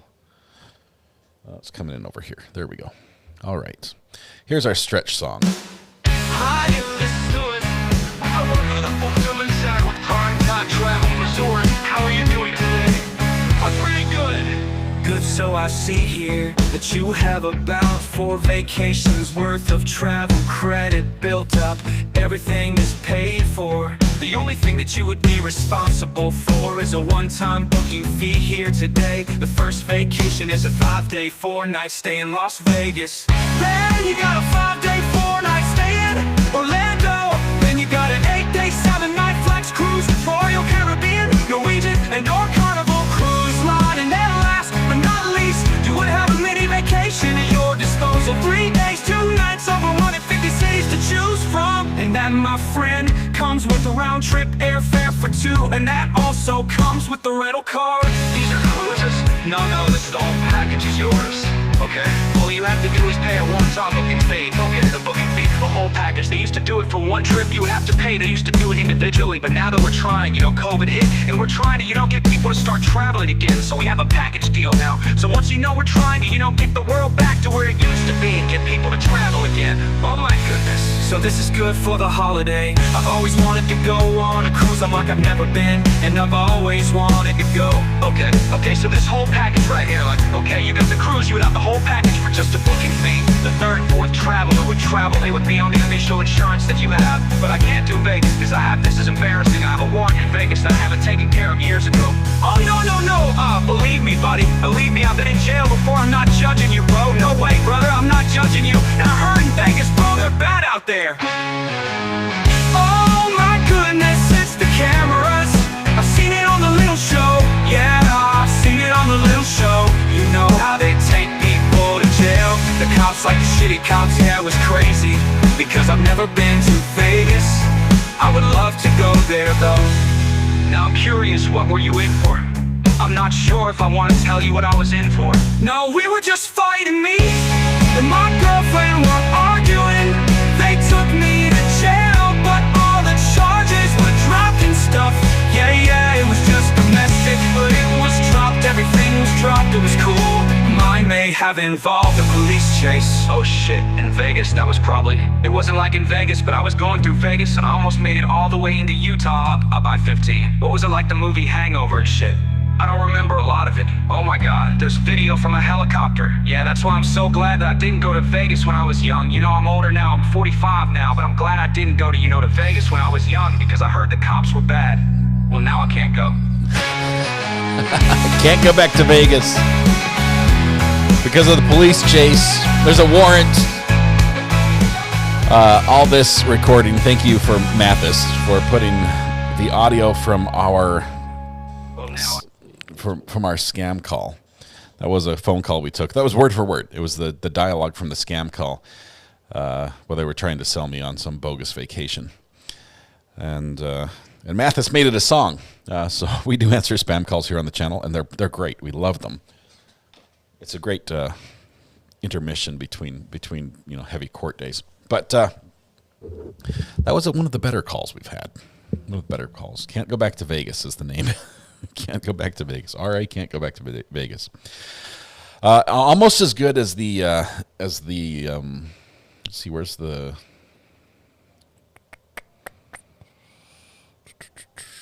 can't find the other one. The closing arguments. I'll have to find that other one. The final judgment affirmed. That's personally my favorite Mathis. Yes, all created by Suno, the AI song creator. You just give it the words and tell it the style of music you want, and it does the rest. Worse than Big Deal, made by the same platform that Big Deal made. All right, we're about to go back to court here in just a couple minutes. I think we got time for Big Deal. This is our stretch time. This is all we're doing here. It's trying to get the wiggles out a little bit, and so we don't fall asleep. Let's see. I think it's this one. I think I can bring this on. Let me see if I can show the lyrics for this at the same time. Let's see. We've got the map over here. Don't need Google Earth anymore. Hey, if there are any, I know this is a little heavy to throw on the internet owner for the day, but if there are any people who happen to understand or know why on a Mac I cannot get webhooks to work, like I can click a link, but if there's a webhook involved, it won't work, but only on some browsers. I'd love to know the fix because it's driving me nuts. All right, let's do one more song. This is Big Deal with lyrics. It helps though if I once again turn the volume up so you guys can hear it, not just me. Wake up in the morning wearing headphones. I'm running court into your brain like it's an end zone. My money's green like the pickles and you want some. Don't interrupt cause I don't want your lame objection. From land t-shirts to murder, I think I've seen it all. From picking juries to when the gavel falls. The judge takes the bench and the bailiff yells all rise. And pay respect to the one and only go to true crime. Imitators they try but they just can't achieve. And when they fail they be like, ow, I stepped on a beat. Take the stand and the jury chooses not to believe. Because there will never be another creator like me. Big deal in one corner and the count in another. We've got the judge reading chat while we talk to the lawyers. All our clips go viral, they're too good not to share. Came in late, check the thumbnails, you'll find it all there. They say I'm addicted to rhyme, but it's more than just time. And the mic is hot, the gavel drops, and I'll be talking about crime. And don't you worry about the sound, cause I'm keeping it real. Just like a pickle jar, but I'm one big deal. They say I'm addicted to rhyme, but it's more than just time. And the mic is hot, the gavel drops, and I'll be talking about crime. And don't you worry about the sound, cause I'm keeping it real. Just like a pickle jar, but I'm one big deal.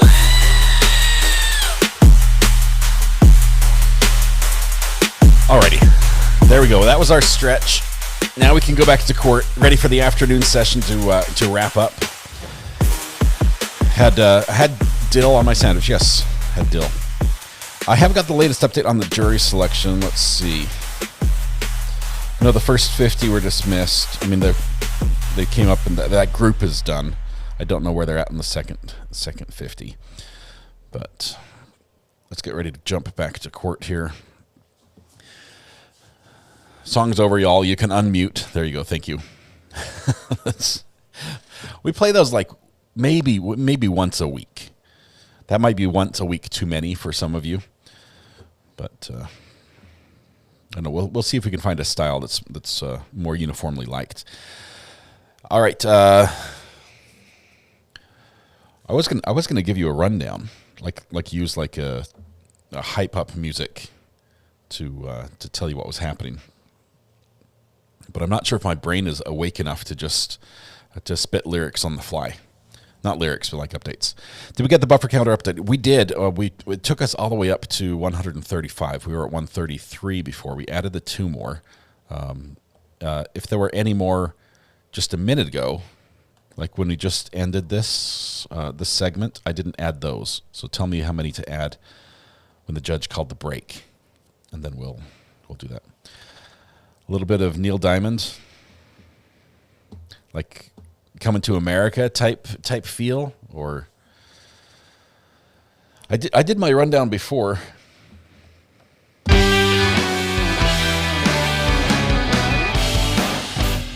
Here we are in the state of Georgia. We have a lady on trial right now accused of murdering her husband. And not just murdering him, but burning his corpse almost beyond recognition. It took dental examination to identify the remains. What would drive someone to do this, you say? Well, money. A lot of it, or a little in some case. A lot in one pocket and a little in the other. Is plenty of motive to kill. And then there's also the marital discord, the distrust, the affairs, the children, the farm. And don't forget the lions. Yes, lions, tigers, and bears. It's all involved here in this case in Georgia. We've heard just about everything. I mean, when I say everything, the kids have told all. No secret is safe in this family. They have bared all when it comes to sharing on the stand, almost as if the others couldn't hear them.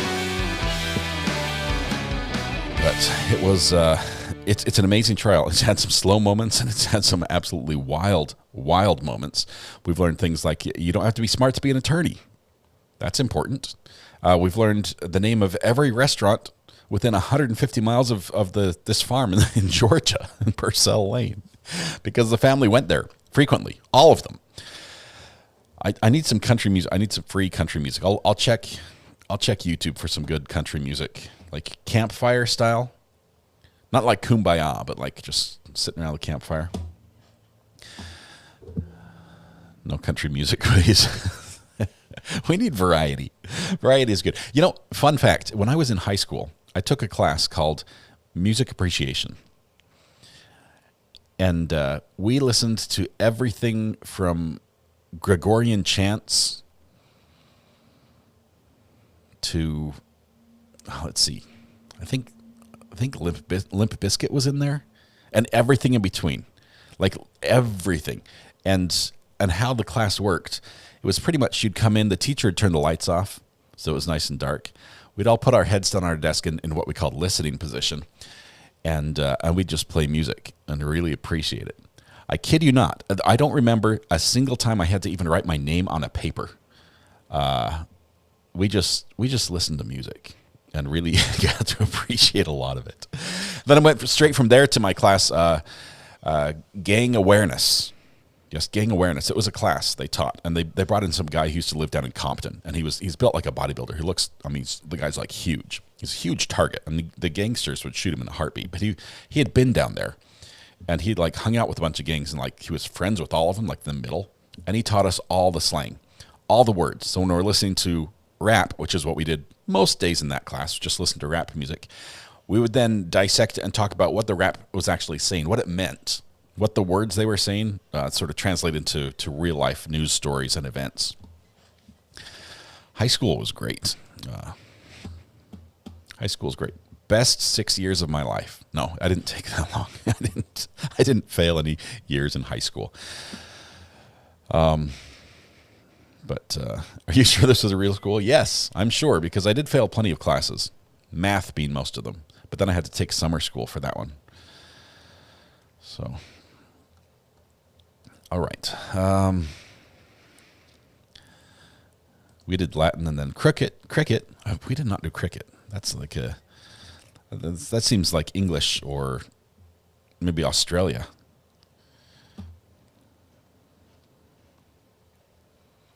Charlie Daniels. That would get me a quick strike. It's a good song though. I was filming a gig here a couple months back where the band, his name is Ryan Shoup and the Rubber Band. That's the band's name.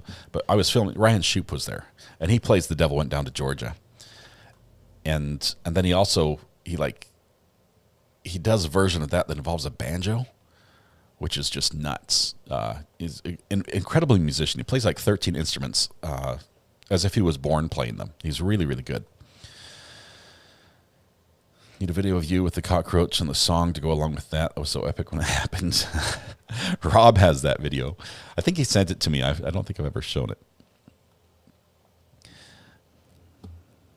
I did detention followed by expulsion.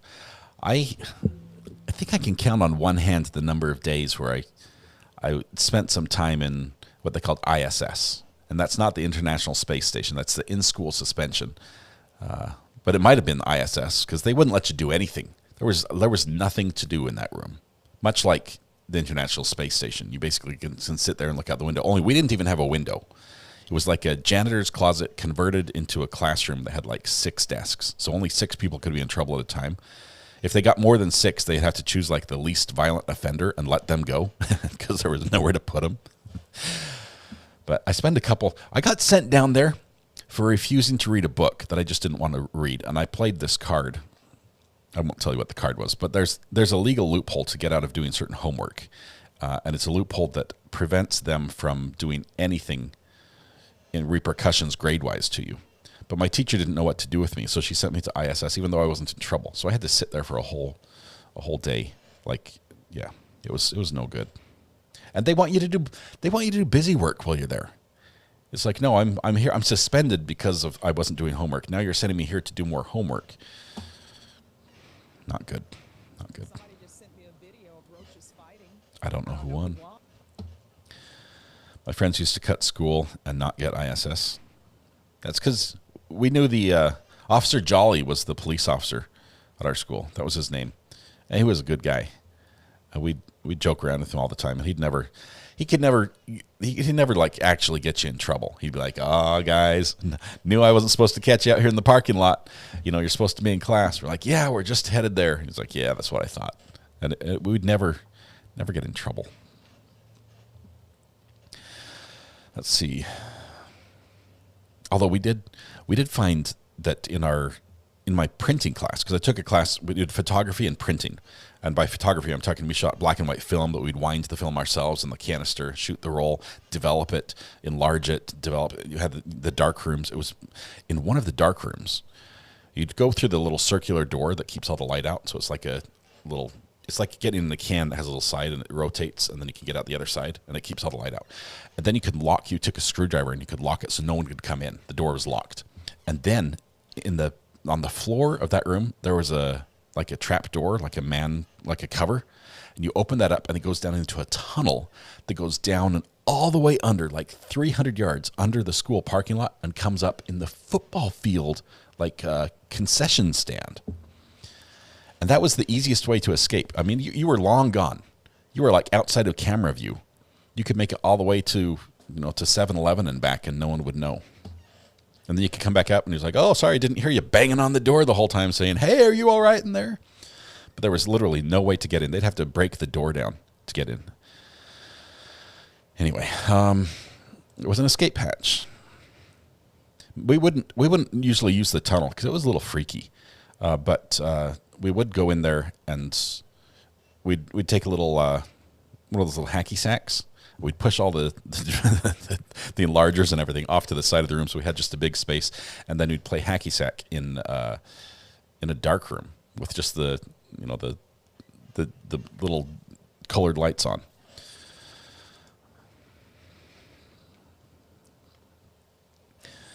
Let's see. Dead Poet Society is similar. Tell me, you guys didn't do the similar things at your school? It was supposed to be a 10-minute break. I guess the jury decided to go on a walkabout again. Hacky sack in a dark room. It was a challenge. It's hard enough for me to play that game in the light. But we do the same rules that everyone plays. It's after the third hit, 3 hits, and then it's a live ball, and then you can kick it and you try to hit somebody, and you can kick it full speed at somebody, and you can, as long as it hits you and bounces off and you get it back up again without it hitting the floor, then you're not out. But it was a violent game. Many bruises were acquired in that game. My wife was like nearly valedictorian, I think. I was not quite of the same caliber in school, which is why she's teaching homeschool and not me. Groovy Jill, I don't think anyone is. There are no cameras in the courtroom. I'm pretty sure they might even not allow audio. I'm not sure if they're allowing that.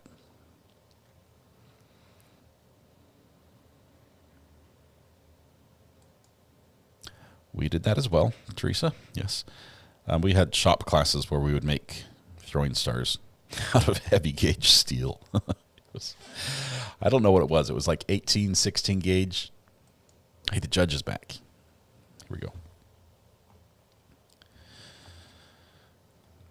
There's no audio yet.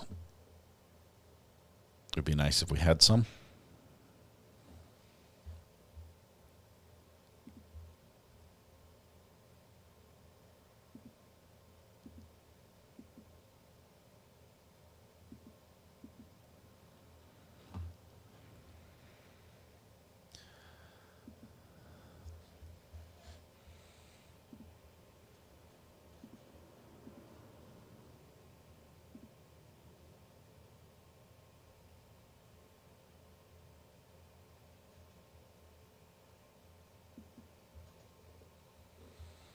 It's driving me nuts. Google Chrome on my MacBook Air will not access YouTube because it won't trigger the webhook.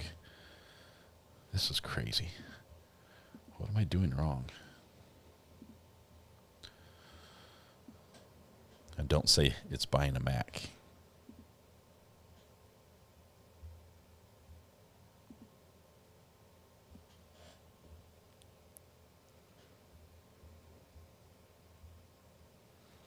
We're still on break. They haven't officially come back yet, even though everyone's in the courtroom.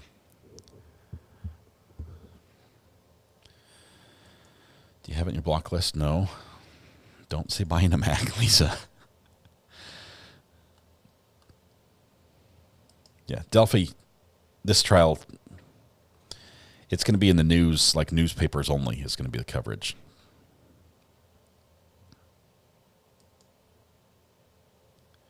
You can't see me. I'm having the same problem with Chrome and YouTube right now. So it just clicks on it. It just never loads the page. But you can use it through Firefox, and it works just fine, right?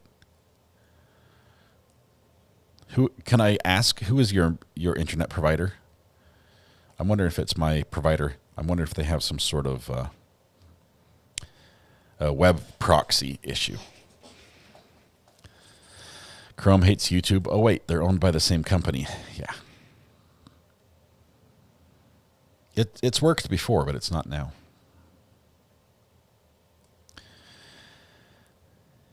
Andrea Burkhardt is covering the Delphi trial. She's going to watch the trial live. So she'll be live tweeting it, maybe.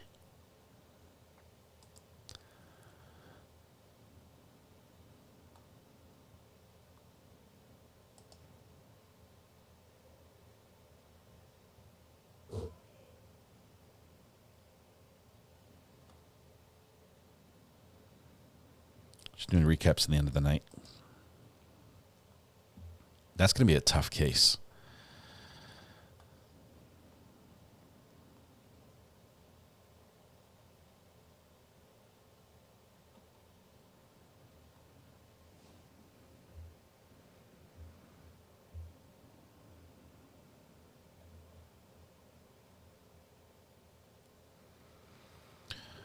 I'd love to have some audio about now.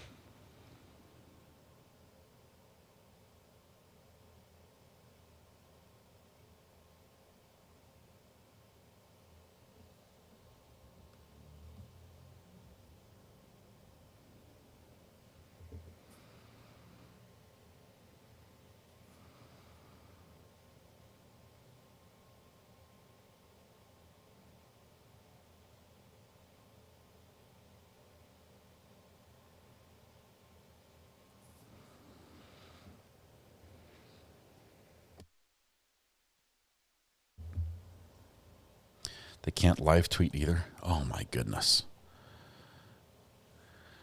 They've locked down that case so tight. No phones are allowed.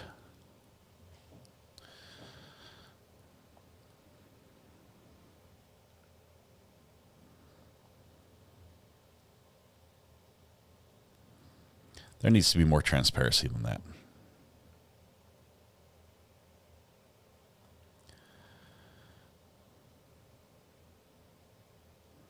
I'd like to know who this witness is.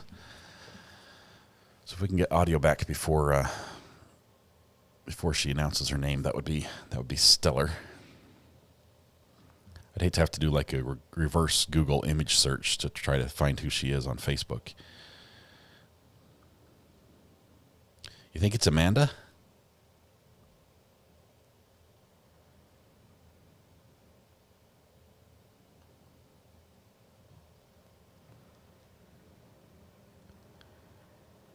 I think it's too young to be the receptionist, the lawyer's receptionist, Gary's receptionist. Sibling number 4.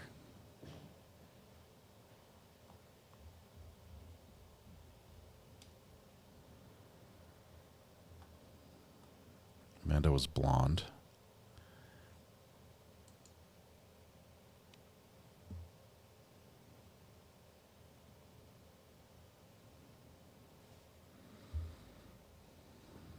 Come on, guys.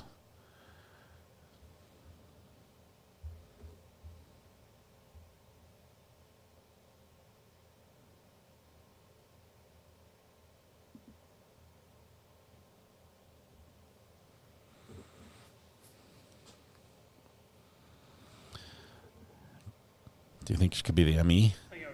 There we go. Calls Aaron Norris. Miss Norris. Aaron Norris. Police court, the state calls Aaron Norris. Miss Norris, will you raise your right hand? Do you solemnly swear or affirm that the evidence you're about to present in this matter shall be the truth, the whole truth, and nothing but the truth, so help you God? Yes. Go ahead and have a seat if you would, and just real quickly state your full name for the record. My name is Erin, E-R-I-N, Norris, N-O-R-R-I-S. All right, ladies and gentlemen, before she testifies, there's a matter the parties want me to bring up to you. And as they have indicated, they have worked together to try to streamline some of the evidence in the case, believe it or not. And I've entered into some stipulations. They want me to go over one of those with you currently. So the state and defense have entered into the following stipulations that have been approved by the court. The named victim in this case, the decedent whose remains were found on the property of 2155 Purcell Lane, Alpharetta, Cherokee County, Georgia 30004 on July 5th, 2018 is Gary Wayne Farris, date of birth 06/27/1960. All the phone records collected throughout the investigation related to Gary Wayne Farris's death are authentic and shall be admissible at trial. All the Google records obtained through the investigation related to Gary Wayne Farris's death are authentic and shall be admissible at trial. All the records obtained for cell phone towers, AT&T and Verizon during the investigation into Gary Wayne Farris's death are authentic and shall be admissible at trial. All the digital evidence, including cell phone data obtained, extracted, searched, or analyzed during the investigation into Gary Wayne Farris's death is authentic. All the reports and any opinions therein from the Georgia Bureau of Investigation Division of Forensic Sciences are authentic and shall be admissible at trial. Wow, lots of stipulations.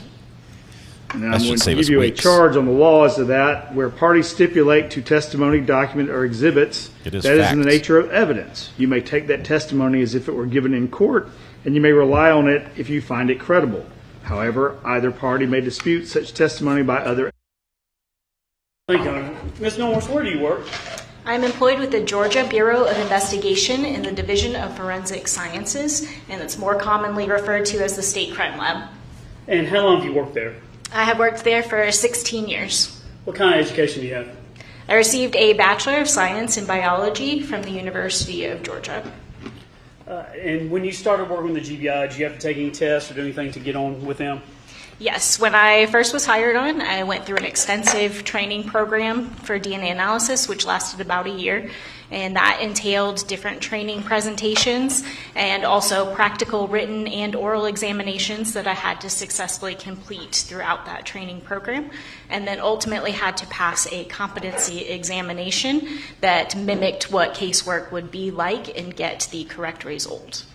Have you ever testified as an expert before in the state of Georgia? Yes, I have. By how many times? Probably about 60 times. What's your area of expertise? In DNA analysis and also serological screening. At the State Crime Lab, are you a supervisor? Yes, I am currently an assistant manager in the forensic biology department at our headquarters laboratory. And do you assist and train other people in the area that you work in? Yes, I do.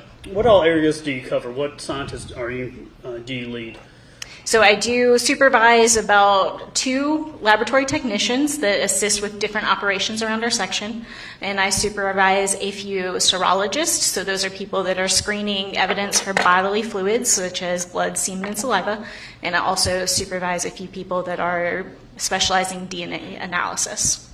How many DNA tests do you think you've done or been part of through your career? I've probably worked on at least 1,000 cases. Judge, this time I tender Ms. Norris an expert in DNA and specifically analysis and the interpretation of it. All right, ladies and gentlemen, as I instructed you earlier, based upon her expertise, she has knowledge above that of a normal layperson, therefore can give her expert testimony and opinion based upon that experience. All right?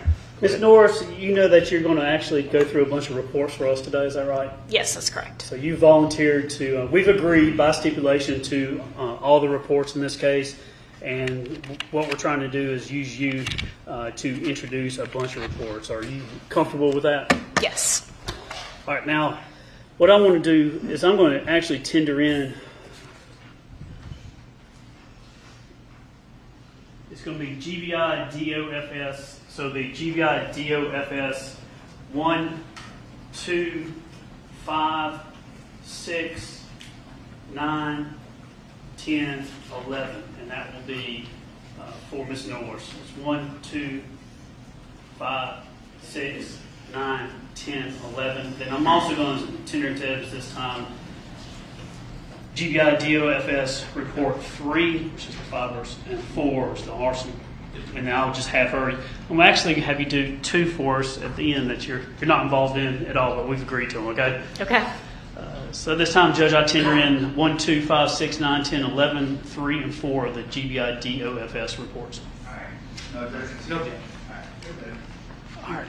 Ms. Norris, just kind of briefly tell the jury when a test comes in and when you're testing something, for example, here blood or something like that. Just kind of give us a tutorial real quickly of what the GBI does to test for DNA. So when the evidence comes in, we're going to review any case file information that is submitted with that evidence. So that will include a submission form, which will tell us what's being submitted, as well as an incident report, which gives us a brief synopsis of what the case is so that we can better determine what type of testing to complete on each item that's being submitted. So in the biology section, the first step that we would look at is screening the evidence for bodily fluids, potentially screening for blood, semen, or saliva, depending on the case circumstances. And then if we indicate a positive result in that serological screening, then that sample would move forward for DNA analysis, where we would test the evidence to try to obtain a DNA profile from it, and then compare that DNA profile back to a DNA profile from any known individuals that were related to the case. So basically first to see if it's blood, human blood to test, and then if it is human blood, pass it on to do the ultimate DNA testing. Sometimes we're testing specifically for human blood and sometimes just for blood in general. But yes, we would test for blood first and then send it on to DNA analysis. And does the GBI test every request that law enforcement asks them to do? No, we do not. So because of limited resources, sometimes we do have to choose samples that we feel like will help answer any case questions that are needed. You ever been part of any conversations with law enforcement explaining why you won't test certain things? Yes. Is that common? It's not uncommon.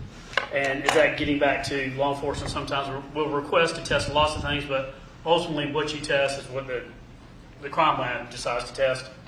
Ultimately, yes, we do try to pick the items of evidence that we feel like will give the best answers to any case questions, and that may also come down to what we expect we may be able to get good results from or not. And how many people in your area test for DNA? How many employees or scientists there that do that? I believe we have approximately 15 DNA analysts currently at the headquarters laboratory. And how many requests do you get a year to test? I don't know, but we are getting in hundreds per month. So. Do you know how many y'all are clearing a year? I don't know. I'm sorry. Is it a lot? It is, yes, it's a number of cases, yes. It's a number. The test comes whatever in, it is, there's a number. When it comes to the chain of custody, make sure everything's done right. Does the GBI have certain professional credentials or policies they go by? Yes, we have a set of policies and procedures that we have to follow every time we're analyzing evidence. And those policies and procedures are rooted in our accreditation standards that we must follow, and we are audited to every year. Are y'all audited every year, you said? Yes, every year. Do you know when that's going to be, or is that a surprise audit? No, we typically have one internal, which I believe just occurred, and then we have an external coming up next May. How tense is it at the crime lab when this is going on? Not too tense, because we're trying to consistently keep up with these standards. So the idea is that when we're audited, that we are hoping to not have any findings. How's the crime lab doing when under its guidelines and its accreditation? We still are holding our accreditation, and from my understanding, there were no findings in the last audit. When you test something, how many scientists actually, though, for example, we're going to have a report by different people that we've agreed that you can introduce, but how many scientists actually look at when there's a final report, how many scientists have looked at that, I guess the specimen or the actual test itself? So it depends. We do sometimes do kind of an assembly line type of procedure, because there are multiple steps, specifically in the DNA analysis. There are multiple steps that occur to get to the end result. But by the time the report is issued, there would be one analyst who has reviewed every single part of that case file and has made the decisions in the case file and issued that report. And then a second trained analyst would review everything in the case file and make sure that they would come to the same conclusions as the reporting analyst. So generally two? Yes, two people will have looked at everything. And if there's an issue, are y'all make sure internally that you're working that out before a final opinion is released? Yes, so that peer review process, the report would not get released if there was a discrepancy between the reporting analyst and the peer reviewer. That would need to be resolved before the report would ever be issued. How do you actually test for DNA? What kind of machines do you use, and what is the process? So the process takes place in 5 steps. The first step is going to be extraction, where we'll take a cutting of the sample and place it in a tube, and then we add chemicals to that tube to help break open the DNA and separate it out from the other parts that are in the sample. And so we put that on what we call a BioRobot Easy 1 that does kind of a cleanup process, so that what we're left with at the end of that step is just DNA in a liquid form inside of a tube, and we've gotten rid of everything else. Then the next step in the process is quantitation, and that we are going to place on an instrument called a 7500 that's going to run through multiple cycles to estimate how much DNA we were able to recover from that first step. And then the third step is amplification, and we're going to make billions of copies of approximately 21 locations on the DNA that we are interested in looking at, and that takes place on what we call a thermal cycler. And then lastly, we will do a step called detection, where the sample goes onto an instrument called a 3500, and it is going to separate the information from each of those locations that we tested for, and ultimately a software program will create a DNA profile from the results. And that profile is going to look kind of like a graph with peaks along it, and we can use those peaks are going to be the DNA markers that we're going to use for our interpretation. The methods and the procedures that are used to test for DNA in this case, are they something that can be reproduced? Yes. Are they something that are observable? Yes. Are they something that are measurable? Yes. And when these tests are done, do you follow your procedures and practice that's generally accepted in the scientific community? Yes.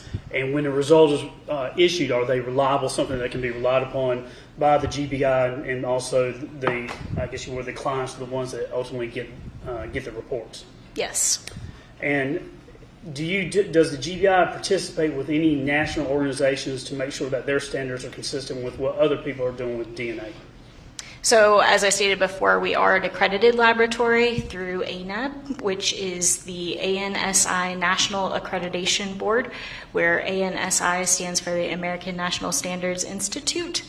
And that is a nationally recognized accreditation board that a lot of forensic laboratories around the country are accredited to. We also, in the forensic biology section, follow the FBI's QAS standards, which is the quality assurance standards. When I think of DNA, I think there's some evidence, something is there that you may not be able to see, but scientifically you can determine what it is that relates back to a person. So it traces back to a person. But what is DNA? So DNA stands for deoxyribonucleic acid, and you can think of it like a blueprint for the human body. And it's located in the cells throughout the human body, and it would be unique to each individual with the exception of identical siblings. Let's go through some of these reports here. On the screen in front of you should be GBI DOFS1. Do you see that? Yes. And what is the requested service? I'll do this with all the reports. So what is this report? What's the service requested? This was a blood examination. What's the report date? The report date was 9/16/2018. And to show we're all on the same page, it was requested by Cherokee County Sheriff's Office, is that right? That's the correct. It has an agency number listed with 2018? him, is that right? Correct. It says who it's requested by, is that right? Correct. Subject Melody Farris, subject Scott Farris, and victim Gary Wayne Farris. Do you see that? Yes. So make sure we're talking about this case. And then it appears in that the evidence, there's a section that says 7/18/2018, the laboratory received the following evidence from Cherokee County Sheriff's Office via lockbox. What's your lockbox? What does that mean? When agencies are submitting evidence directly to the laboratory, they'll come in and they place the evidence into a lockbox. Once they shut the door on their side, it can no longer be accessed from that side. It can only be accessed on the other side of the lockbox by our lab support staff at the lab. So they'll remove it from the lockbox and give each case a unique identifier for DOFS, or the Division of Forensic Sciences, and then each item will get its unique item number that we'll track, and then it'll be entered into our laboratory information management system, or our computer system, so that we can track everything through that.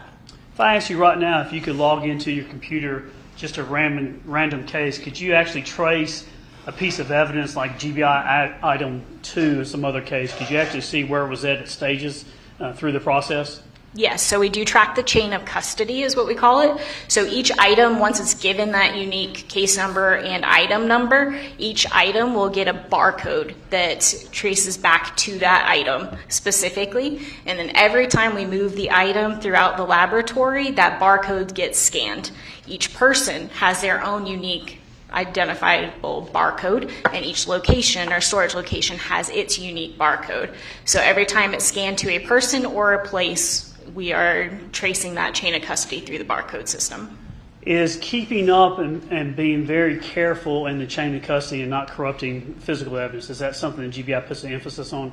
Yes, absolutely. Is that part of your accreditation too? Yes, it is. If you pretty much were not very good at that, the GBI, could you lose your accreditation? Yes. Now you said DOFS case number, so this 2018-101-6730, is that going to be the same number for all the different types of testing and reports in this case? Yes, it is. So the autopsy would reference that same number, is that right? I believe it does, yes. All right. Under evidence, it talks about receiving things from a lockbox, and then there's this long number, 2018-101-6730, and there's a dash or a hyphen 002, and then below that 029. And I usually refer to those as like item 2, item 29. Is that kind of what we do when we go through these reports? Yes, that is correct. That dash 002 and dash 029 refer to the item number. So when I say item 2, we're going to be talking about this thing here. Is that right? Correct. And item 29, we're going to be talking about this other thing. Is that correct? That's correct. So if you could just read into the record, what is the results and opinion, the expert opinion for this first test, 9/16/2018, the blood examination by, I believe it was it Angel Seacrest? Yes, that's correct. All right, tell us what the conclusion is. The results from chemical and serological testing of the skin from the projectile from item 2 are consistent with blood of human origin. Samples are being submitted for DNA testing. All right, and we're going to see item 2 is the projectile, then 29 is the skin that was taken from that. Is that right? That's correct. And Ms. Seagrass, was she at the time qualified as an expert to do this type of testing? Yes, she was. So this is a Preliminary test saying there's blood there. Let's pass it on and do some DNA testing. Is that kind of how you do that? Yes, correct. If there is blood indicated, then it would go on for DNA analysis. All right, let's look at this next. This is GBI DOFS 2. This might seem monotonous, but What's they're the saving a lot of time doing this with one type person. of requested service? This is a blood examination. And what's the report date for this one? Also 9/16/2018. I believe this is also going to be done by forensic biologist Angel Seagrass. Correct. All right. Let's go to the evidence here. So item 13, I think what y'all usually do is like item 13 comes in with a lot of material and then you break it down individually. So 13A, 13B, et cetera. Is that right?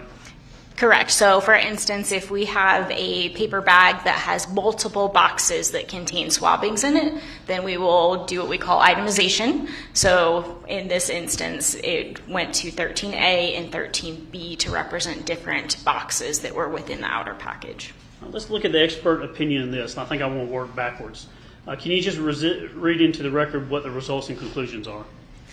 Chemical examination of the swabs from items 14A, 14C, and 15A indicates the presence of blood. The samples are being submitted for DNA testing. That's too much. All right, so You have garbage can.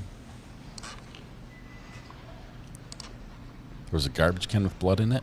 14A, which is a sealed package labeled EM1 sample wet, so evidence marker 1, and we've talked about that in the case where that's at the basement. And then 14C, evidence marker 2, sample wet. So 14C, 14A, 14C, and 15A, which is the blue shoes in the closet, shows the presence of blood. Is that right? Correct. And then 13A, which is garbage can stain side, and 13B, garbage can stain face, fails to reveal the presence of blood. Is that right? That's correct. Now, when you say fails, what does that mean? When something fails, what could that be?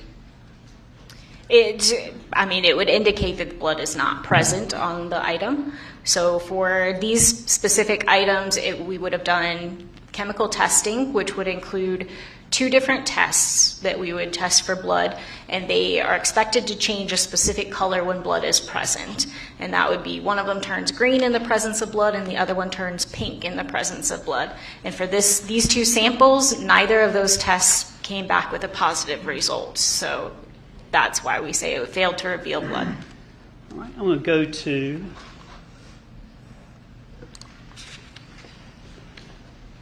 GBI DOFS report number 5.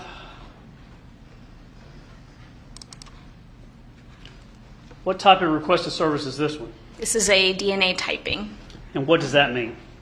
That means that we're doing the DNA analysis or DNA testing. So that's that multi-step process that I was talking about, where we get a DNA profile from the evidence and then compare it back to DNA profiles from any known individuals in the case. And what was the report date on this one?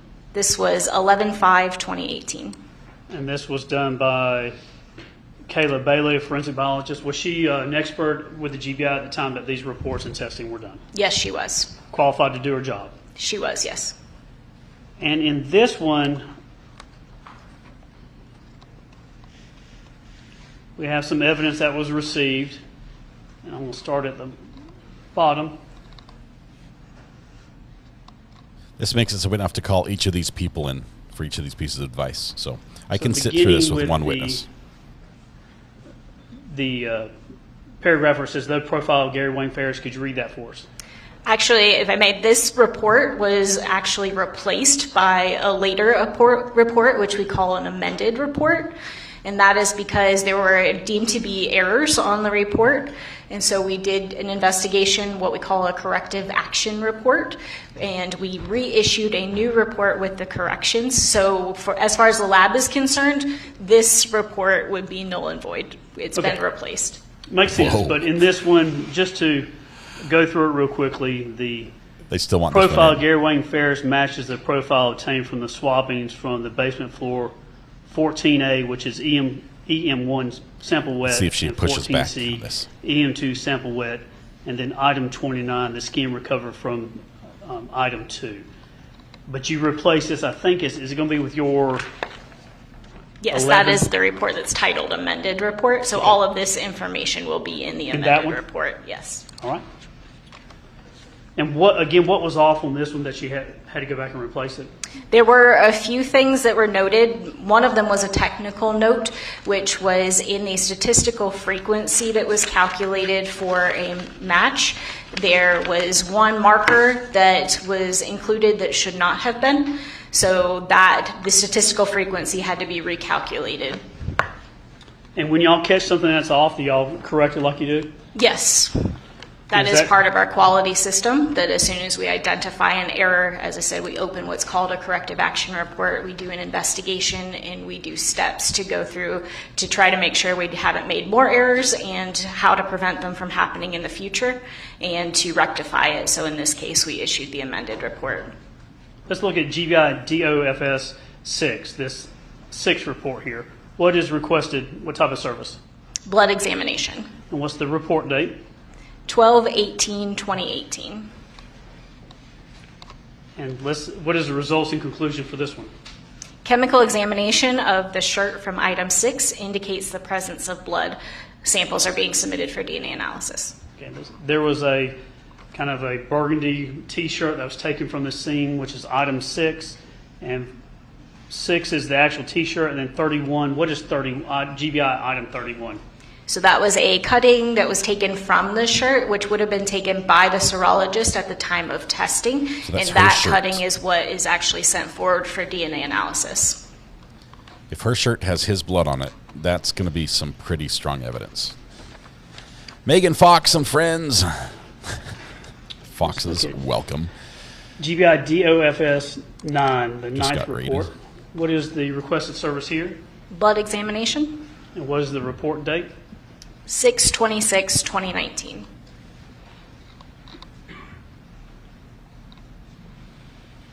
All right, let's go to the results and conclusions. Let's walk through this. So what's the first sentence here?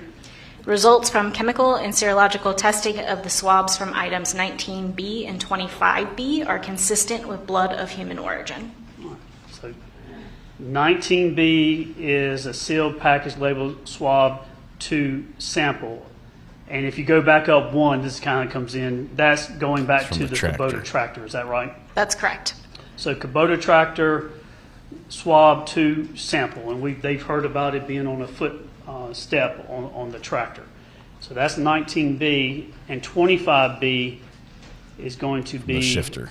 Sealed package labeled from L2 shifter. But if you go back up one level to 25, is that relating to the Kubota RTV?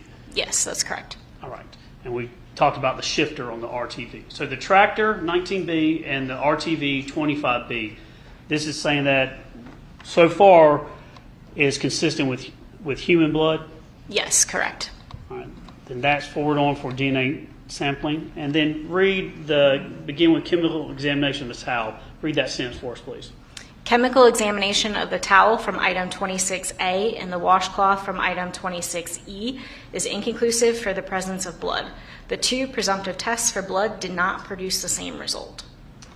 All right, so they saw some photographs of some towels and washcloth in the scene in a washing machine, I believe. What are those? So what is that saying? 26A, which is a white towel, and 26E, which is a white washcloth. What is that saying there? So there could be a couple different reasons why we may define something as inconclusive for blood. And that's, as I previously mentioned, that we're doing two different color change tests on the sample. So one instance of being inconclusive would be that one of the tests changed to the color we were expecting if blood was present, but the other test did not change color. So that could result in an inconclusive. The other way that we may end up with an inconclusive result is when the test results in the color change other than the expected color. So I mentioned before how one is expected to be green in the presence of blood and the other is pink in the presence of blood. So if we get a color other than the expected result, we would deem that inconclusive. So you can't say it is or it's not, it's just inconclusive? That's correct. And then what could cause a test to come back? Could washing towels that have blood on, could that affect it and make it be inconclusive? It's possible. Could chemicals, as in trying to clean up the blood, could that make it inconclusive?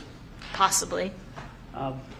Now, 26B, C, D, and F, these washcloths, read that line to tell us what that result is.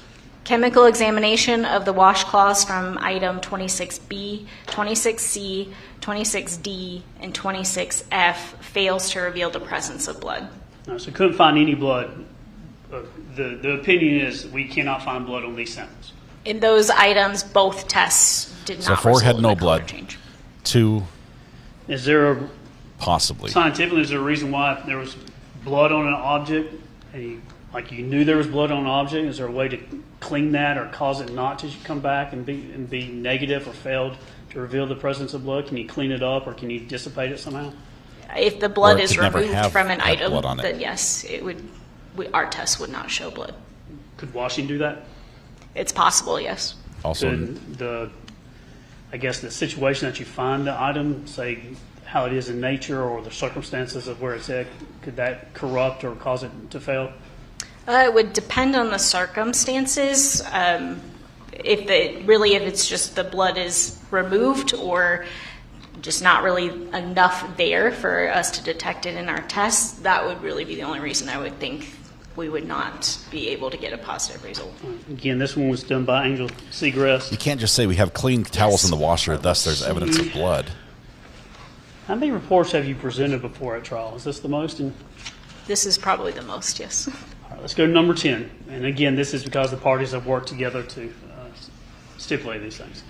GBI DOFS 10. What is the requested service here? This is DNA typing. And what was the report date for this one? This was 8/8/2019. Okay.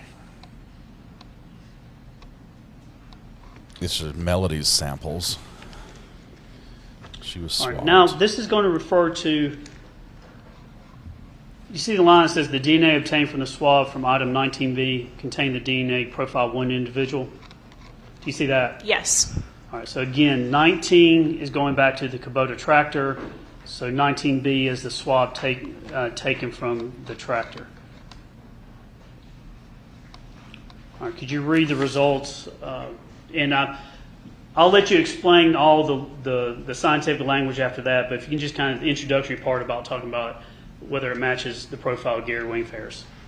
The profile obtained from the swab from item 19B matches the profile of Gary Wayne Farris, and then the remaining are the locations that were tested and compared.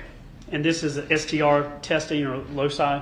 Yes, STR stands for short tandem repeats, and that's the DNA analysis that we're performing. And it says 1 of 2 alleles were obtained at TPOX. What does that mean?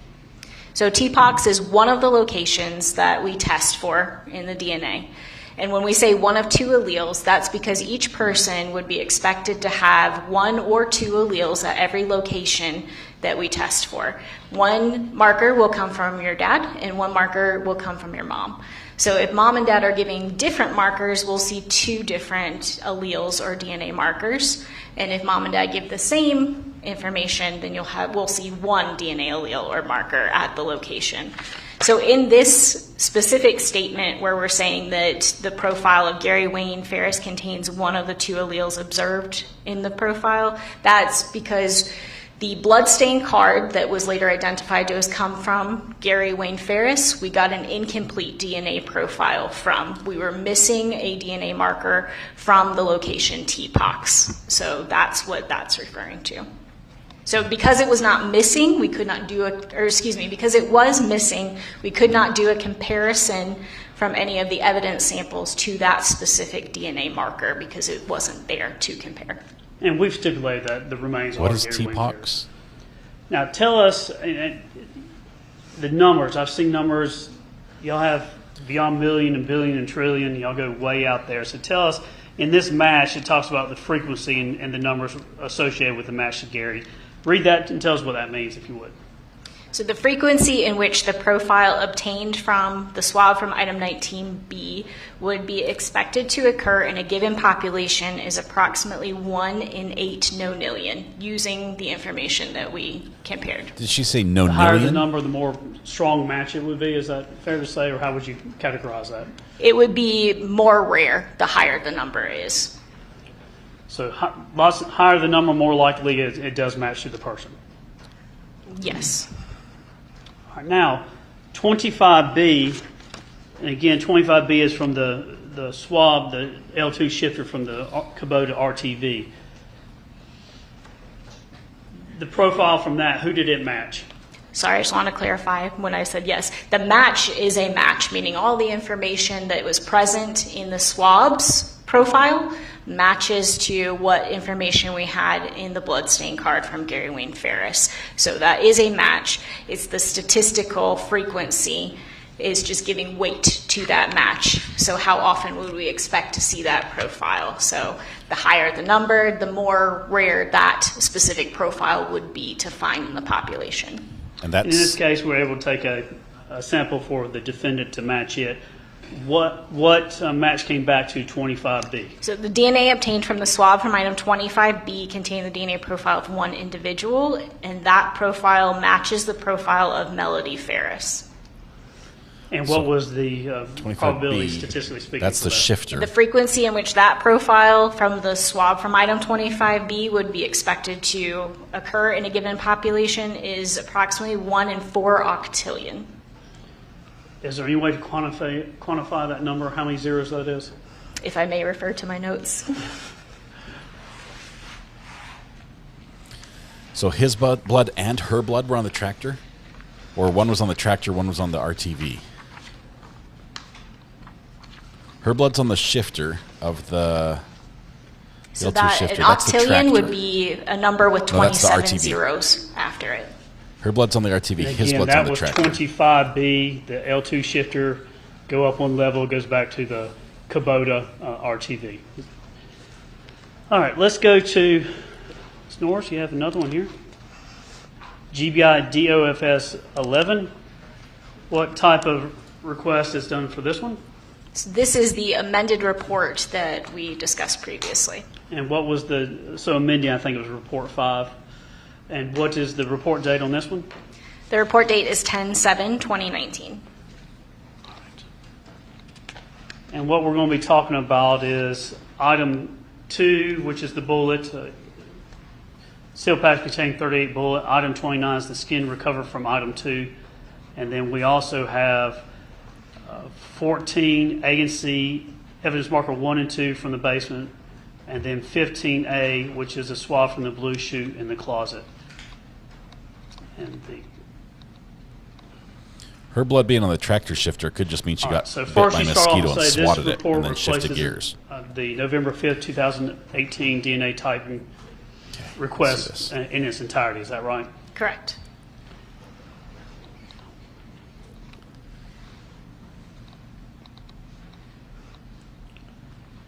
All right, so let's get down and go through these results. Let's talk about the DNA obtained from the swabbing from the basement floor. Tell us about Skin on the item projectile 14A and 14C, matches. which is EM1 and EM2. Tell us about that and what does it match and the statistical numbers for those. So the results from each of those swabbings contain the DNA profile of one individual, and that DNA profile matched the profile of Gary Wayne Farris for all locations that we could compare at.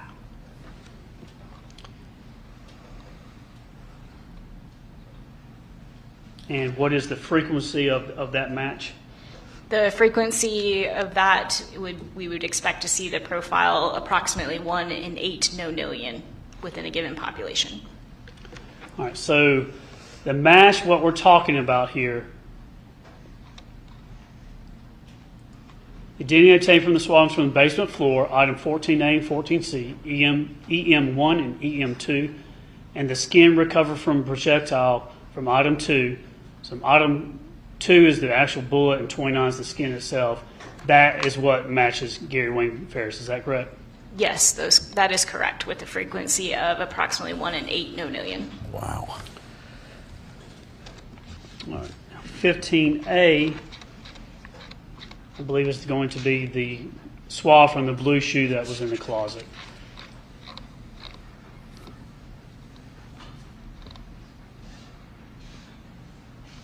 And tell us about the matching to this. So the DNA obtained from the swab from a blue shoe from item 15A contained the DNA profile of one individual, and that DNA profile matches the profile of Melody Farris, and the frequency in which that profile from the swab from the blue shoe would be expected to be seen within a population is 1 in 4 octillion. That's a lot, for those of you who are counting. That was her blood on her shoe. Okay, so we've got, this is hard evidence. This is what we've been waiting for this entire trial long. This is compelling. Let's see how this adds up. So did port 1, port 2, port 5, 6, 9, 10, and 11.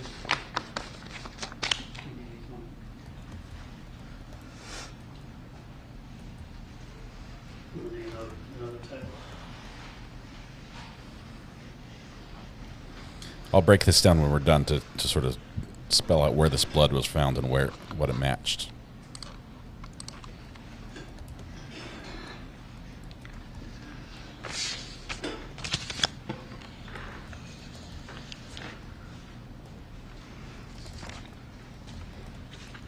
Ms. Norris, if you can help me be a narrator for me, I'm going to go to GBI DOFS 3 and 4.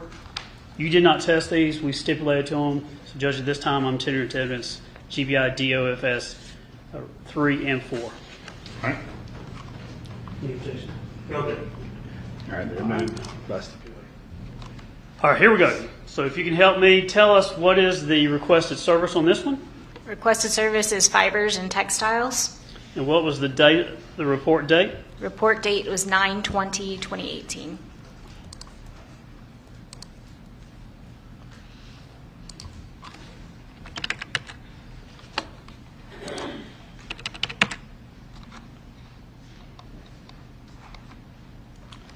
All right. Now, the evidence that was received, 2, the 38 bullet, 29, the skin, and then 30 sealed package contained 1 microscope slide with possible question fiber from item 29. So this is relating to fibers and textiles. See if there's anything on that. Can you just kind of read the results and conclusion, beginning with the material, that sentence? The material, item 29, recovered from the projectile, item 2, was examined to determine whether or not it is textile in nature. Examination of the material, item 29, recovered from the projectile, item 2, fails to reveal characteristics typical of textile material. Further examination reveals individual fibers embedded in the material. These were collected and preserved for possible future analysis. So they don't know what it was, but there were fibers. And then GBI DOFS number 4.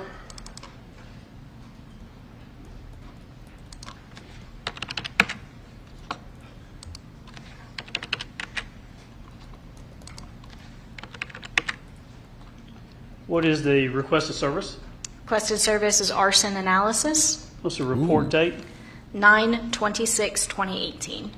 Now, under evidence, there's GBI items 7, 8, and 9. Could you tell us what 7, 8, and 9 are?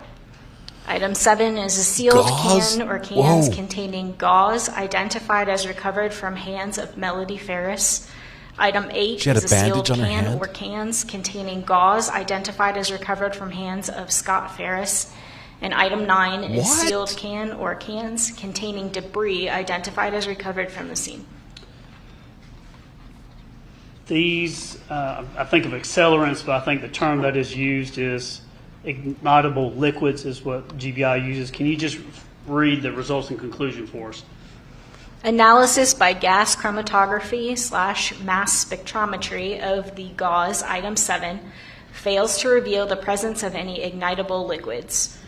Analysis by gas chromatography/mass spectrometry of the gauze from item 8 fails to reveal the presence of any ignitable liquids.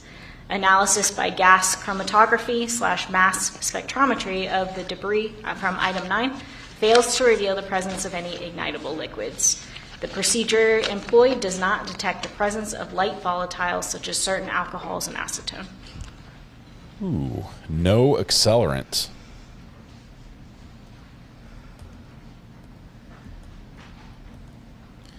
This is good stuff, guys. Oh my goodness.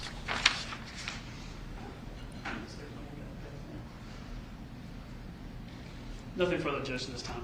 All right, great. Good morning, Ms. Norris. Wow. Good afternoon.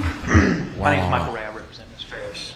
I've just got a few things to go over with you. Do you know anything about this case? Not a lot, just whatever was in our case file. Okay. But do you know that Mr. Farris's body was burned? Yes, I was aware of that. Okay. Because I'll show you.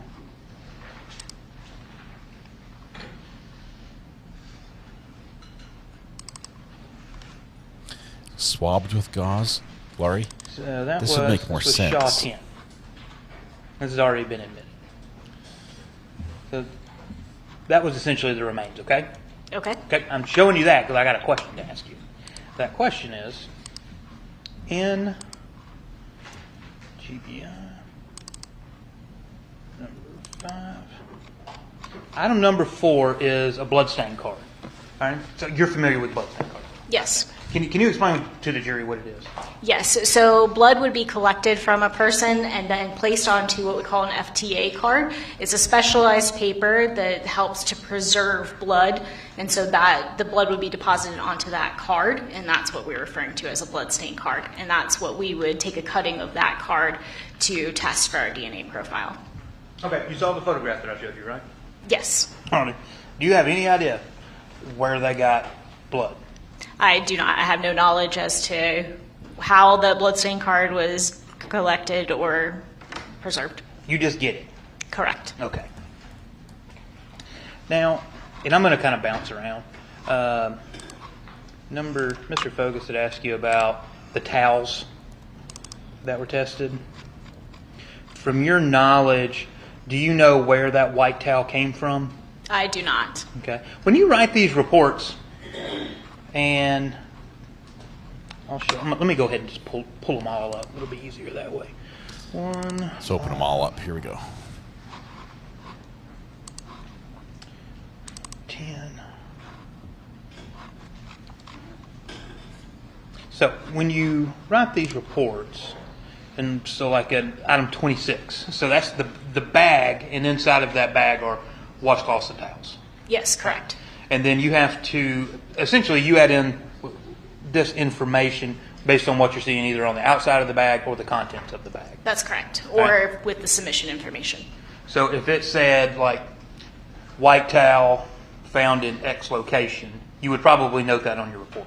I can't speak to what was done in this case since I did not create the evidence in this case. But No, I'm just asking for you. Like for me personally, yes, I would. But I did not create the evidence in this case. The laboratory would include all of that information. Okay. And I was just confused because in this report, the white towel 26A and the washcloth 26E are both inconclusive.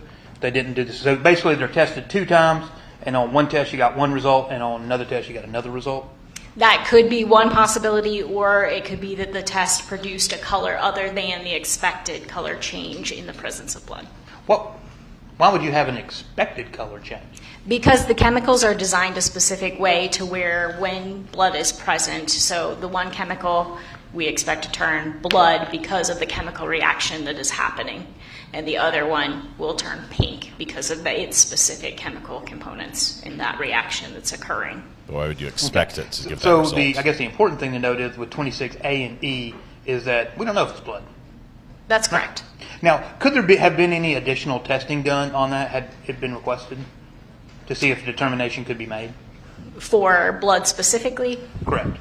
The only other test that we could perform for blood is one that we test for specifically blood of human origin, which is called a hemotrace test, and that was not done on these specific items. But it could have been done. Potentially, yes. Okay.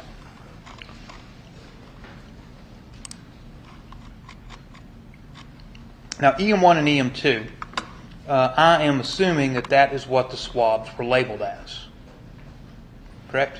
Yes, that would be my assumption as well, based on usually when we have quotation marks around something, that's exactly what was written on the item package. Exactly. And it also says EM1, EM2 wet sample. Let me, I want to say all of these photographs have already been admitted.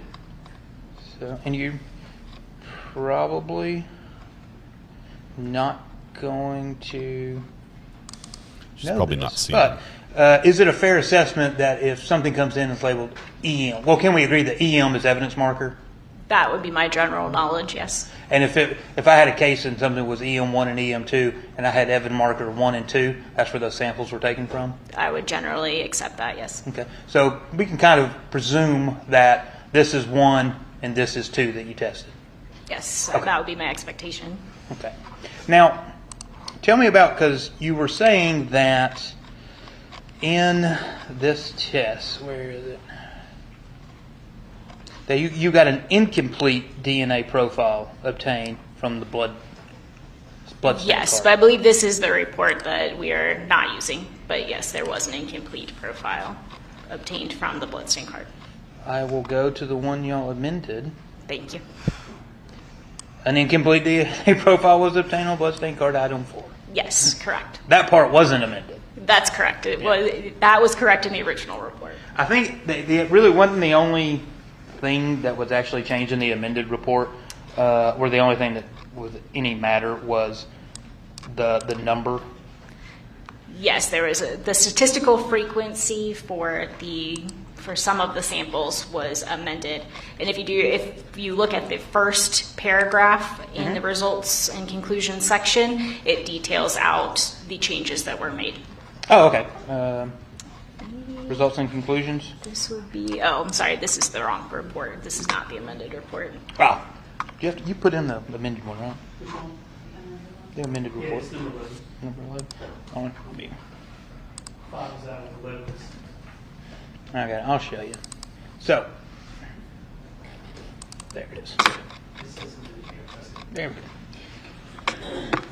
go. So you essentially, you made a statement indicating how many individuals were obtained, and these are the things right here that you changed, correct? That's correct. Okay.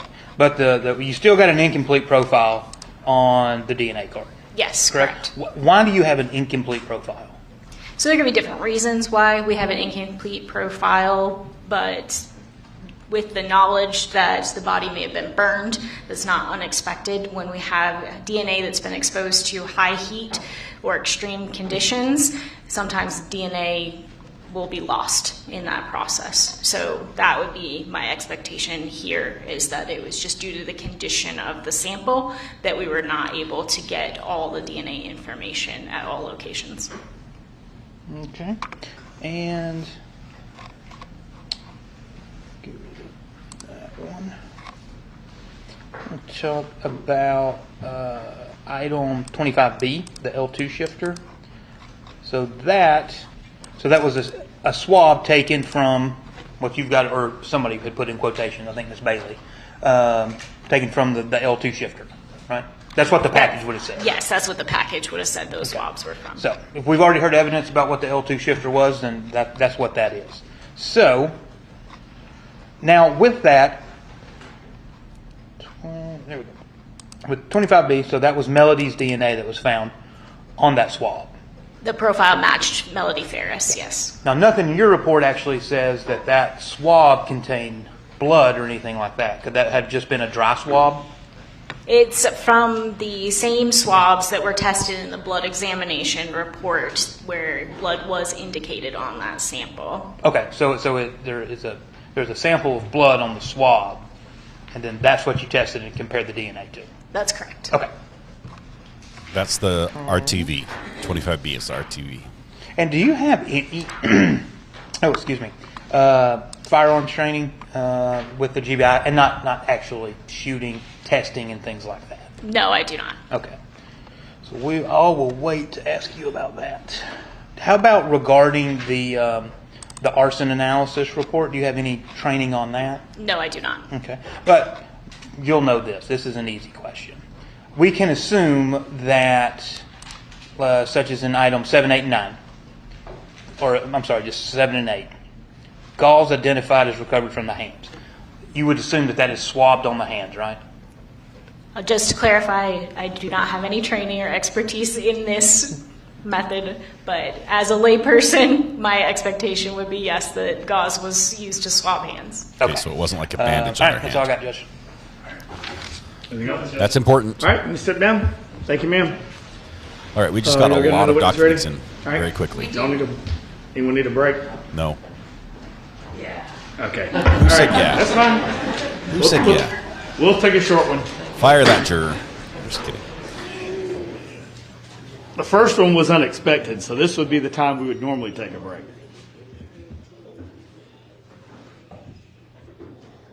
All right, so I'm going to go over what I got out of that DNA evidence. If you guys heard something else that I missed, please let me know. Oh, Zaxby's. It's Zaxby's. Another restaurant makes an appearance on the show. Okay, so the results we have when we're talking about blood, they found a match that her blood was on the RTV. That's not the Kubota. Well, it is a Kubota, but the Kubota is a tractor and the Kubota is an RTV. Her blood was on the RTV. His blood was on the tractor. This was not, neither one of them were wet swabs. Like here, there's a drop of blood that's fresh right here. There's no evidence to say how long it's been there, but those were there. Then his blood was tested on the basement floor. That was a match. His skin was a match on the bullet that was found on the basement floor, which basically says a reasonable person could conclude that that bullet passed through his body. Now, they also, we'll talk about the bullet in a minute. There's a further test they did for that. Then on her shoes in her closet, there was blood, and it was her blood on her shoes. Those are the 5 matches with the blood. I did not hear about her shirt, the maroon shirt. I missed the match. Was there a match that came back? I thought they took a cutting from that and sent it off for testing, but I don't know what the result was. So I'll have to dig back and see if I can find that. Fibers and textiles. They tested the bullet that was found on the basement floor because there were some fibers on there, and they said there's no determination as to what the fibers were, but there are fibers there. There's something, but they don't know if it's from clothing. Does that make sense? Seems weird. Then they did the arson analysis where they swabbed Melody's hands, they swabbed Scott's hands with gauze. Both of those came back negative, and they also tested debris at the scene. This is burn pit material. They tested that to see if there was an accelerant, and they said it fit. There are 2 tests they do: the mass spectrometry, and gas chromatography. Which, if you can say both of them without messing up, you're smart. I can't. They say they fails to reveal the presence of any ignitable liquids, meaning they can't find an accelerant on her hands, on his hands, or in the fire pit, which is interesting because you would think that somebody trying to dispose of a body would want to use accelerant to get the fire hot fast, right? Let's get rid of the body. There were no signs of an accelerant there. Doesn't mean there wasn't any. They just couldn't detect any. All right. It wasn't through. It was lodged in his rib. Second, that's a different bullet, Laurie, or Sinbad. There are 2 bullets. One lodged in his rib, one on the floor of the basement. The one in the floor of the basement has his skin on it, which it's a fired bullet. It's indicative that it did pass through his body at some point. I don't think they did any testing on the bullet that was in his rib. They're just on break. Man, this is some good evidence, though. I wish there was a little more. I need to find out about her shirt. She had like a maroon shirt that was in her closet. I'm gonna rewind a little bit and see if I can find.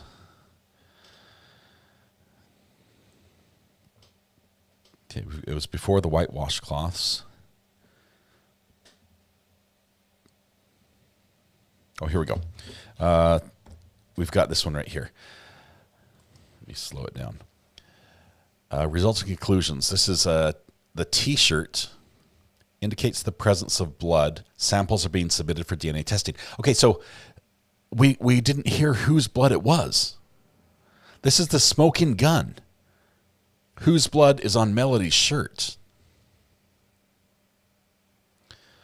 Let me go back just a little bit and let's see if we can hear what happened right here.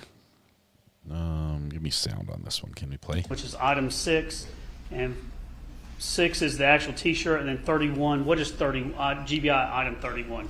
So that was a cutting that was taken from the shirt, which would have been taken by the serologist at the time of testing, and that cutting is what is actually sent forward for DNA analysis.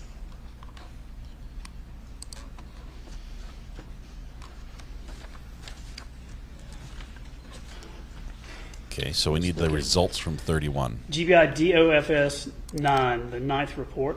What is the requested service here? Blood examination. And what is the report date? 6/26/2019. And now we're to 19B. Let me turn off the sound so you don't get sick while we're scrolling through here. What was the number we said? From the shirt, it was... I told you I'd turn off the sound and I didn't. Okay, 30, item 6. Item 6, which is marked as 31. Item 6 is the T-shirt, 31 is the cutting. So we need 6 and 31, if there's some way to scroll for that in the documents. I don't see 6 and 31 on that page. Let's go to the next page. No 6 and 31 there. Fast forwarding still. Fast forward. No, that's still the old page. Did they not do a test on 6 and 31? Fast forward. Same page. Same page. Okay, here we go. 4, 19, 19, 25, 25, 28.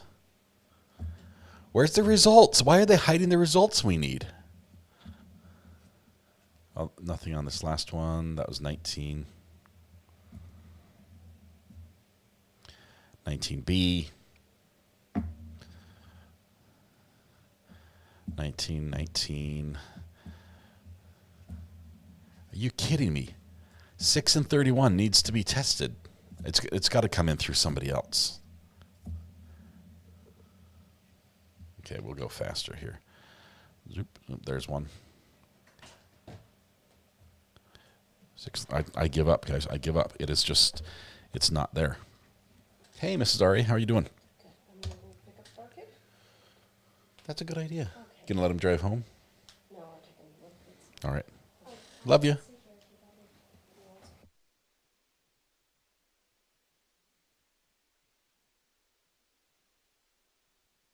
Nice. Love you. Drive safe. All right. We're going to come back to court here in just a minute, but let me check your chat here. 6 and 31, we don't have results on yet. This is the smoking gun level. Maybe holding results later so they can drop it. Yeah. It's you know what it is? You just da-da-da-da. It's probably something that defense wants to dispute or withhold, and that wasn't something they want to stipulate to and say, yeah, it's okay, it's good. We agree on this. Because it is pretty damning to their client. Discord.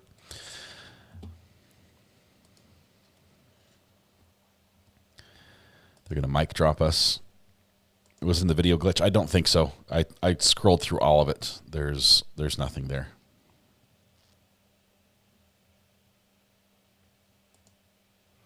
Oh, wow. 1776 daughter, with your theory, obviously this is speculation, they argued in the house and she grazed him. That's one shot. Forced him to head to the burn pit at gunpoint and then shot him again.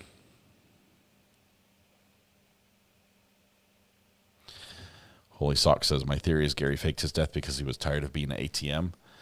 I don't think he was.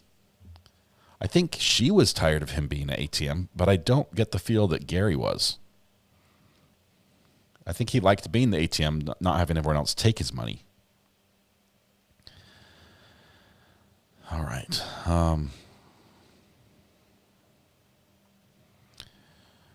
Man. Gary loved caring for everyone. I think he did. He's had some glowing recommendations, arguably, from people who benefited from him a great deal, but people have said nice things about him. Works hard, cares for his family. Okay, the last hour or so, Virginia, I can sum it up. I can sum it up right here. The stipulated DNA test results. Gary's blood. Gary's dead, okay? Gary's blood on the tractor. Melody's blood on the RTV. Gary's blood on the basement floor. Gary's skin on the bullet that was found on the basement floor, the fired bullet. Melody's blood on Melody's shoes.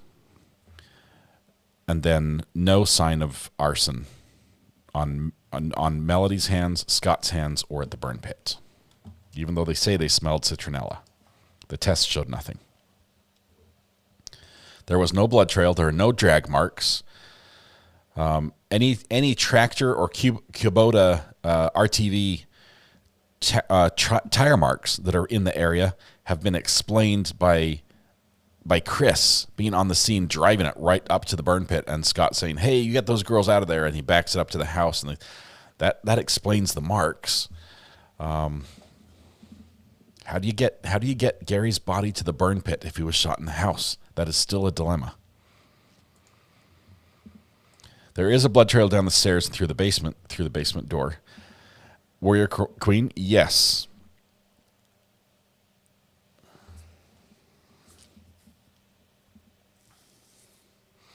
There is blood, and it's not Scott's. We were thinking it was Scott's because he got a snake bite on July 2nd or 3rd, and it was supposedly his mom told him to come in the house and get iodine on it. He says he didn't do that. But the blood tested on the basement floor came back not to Scott, but to Gary. So Gary was injured in the house.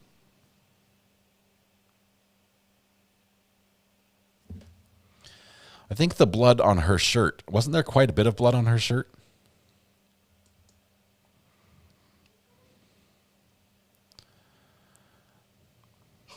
How's this done without the trail cam picking it up? The trail cam was actually out in the vicinity of the burn pit, but sort of pointed, to my understanding, about 90 degrees away from it. So it wouldn't have caught all the activity at the burn pit. They didn't test all the blood in the basement.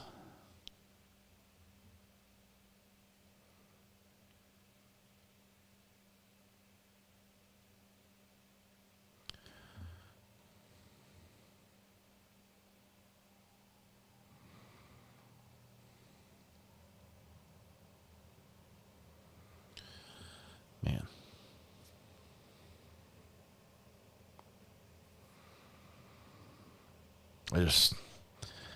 There are so many questions we're just not going to have the answers to, I think, on this one.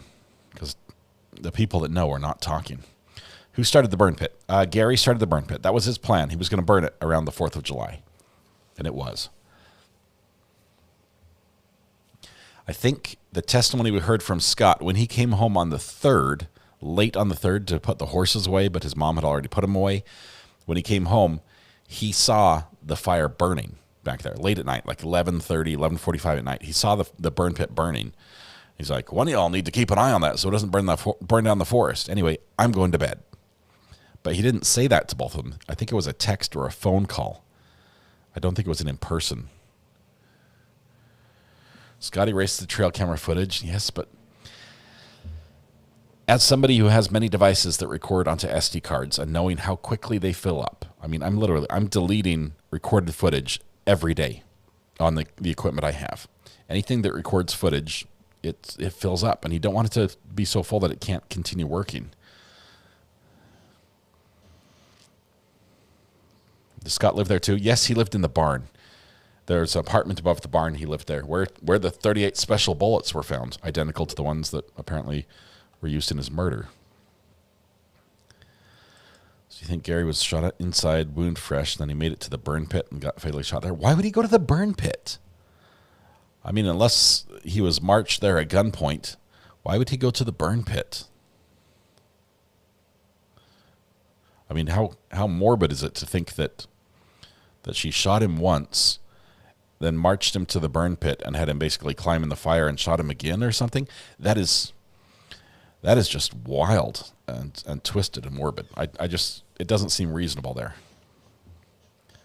Because he was burning stuff. But if he got shot once, like if they got in a fight and she fired once and wounded him, he's like, oh, yeah, you missed me. I'm going to go check on the fire pit. It doesn't seem like a natural, and so then I'm going to do this thing.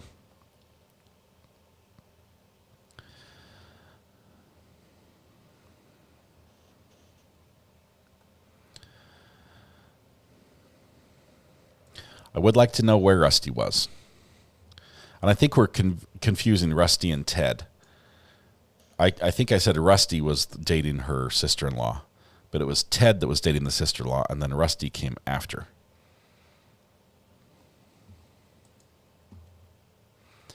Kimberly says, about Scott and the trail cam, why is the cam of him walking up the time he deleted everything, but the cam of his sister and his mom were at an earlier time than that? I thought it was him walking away.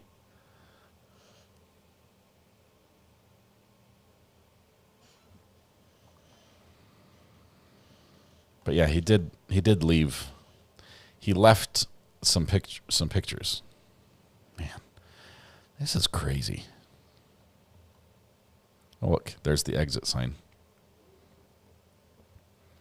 You know those exit signs used to have radioactive material in them?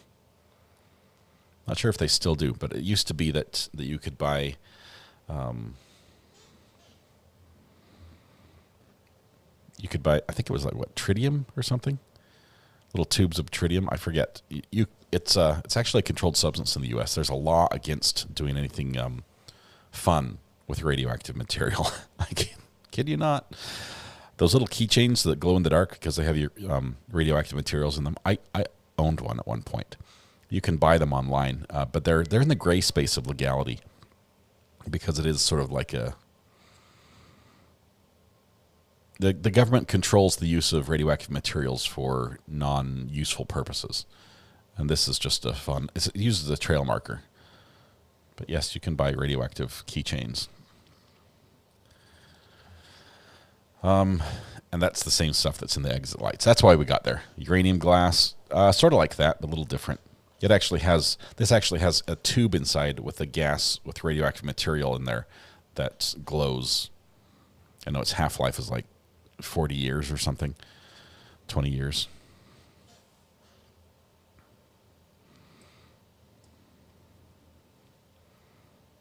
Was the burn pit in the direction to get to the barn or just got? No. The burn pit was sort of, if you're looking at the farm, the house was up to the top left, and there was a corner, and the horses were down at the bottom. The burn pit was between the house and the horses, or the barn was between the house and the horses. The burn pit was sort of like up near the top of the property line, up near the fence line. The burn pit was a little downhill as well. Some smiles from Melody there. She's also done a couple glances at the camera. A little direct eye contact to make some of us uncomfortable. I believe it was the way the skull came to rest. Now pending before the court will be the truth, the whole truth, and nothing but the truth. So was sort of okay. the top of his head showing. And introduce yourself to the jury. Certainly. My first name is Stephen, Steven. My last name is Atkinson, Atkinson. Dr. Atkinson, where do you work? I am employed by the state of Georgia. I work for the Georgia Bureau of Investigation at the medical examiner's office there. I am a forensic pathologist, also known as a medical examiner. excuse me. Are you licensed to practice medicine in the state of Georgia? Yes. Can you please tell the jury your educational background, what led you to the job that you're in now? Certainly. My education, training, and experience is as follows. I received a bachelor's degree from Georgia Tech in Atlanta. He's memorized in 1996. And the lawyer's laughing. The lawyer's laughing. I then received an MD from the Medical College of Georgia in Augusta, Georgia in 2000. For the next 5 years, I completed an anatomic and clinical pathology residency at the University of Florida in Gainesville. For 5 years at this rate. For the next year, 2005 to 2006, I completed a pathology fellowship at the University of Tennessee in Knoxville. For the next year, 06 to 07, I was in private practice doing hospital-based pathology in Macon, Georgia. And then for the next year, 07 to 08, I completed a forensic pathology fellowship at Emory University in Atlanta, Georgia. So upon completion of that fellowship at Emory, I began my employment with the Georgia Bureau of Investigation in 2008, and I've been there ever since as a forensic pathologist. Can you please describe to the jury what does a forensic pathologist do, and what is pathology? Well, pathology literally means the study of disease. So most pathologists work in hospitals looking at biopsies or anything that's been removed in the OR or in the clinical lab. So when you have a blood draw, there's going to be a pathologist supervising the lab. Forensic pathology is a subspecialty of anatomic pathology, and a forensic pathologist performs autopsies. We are called upon to determine the cause and manner of death on people who have died. In the state of Georgia, if someone dies through violent means or under unknown circumstances, the coroner takes jurisdiction of the body and can certainly call upon a forensic pathologist to further examine that body and examine the body, which is what we do at the Georgia Bureau of Investigation.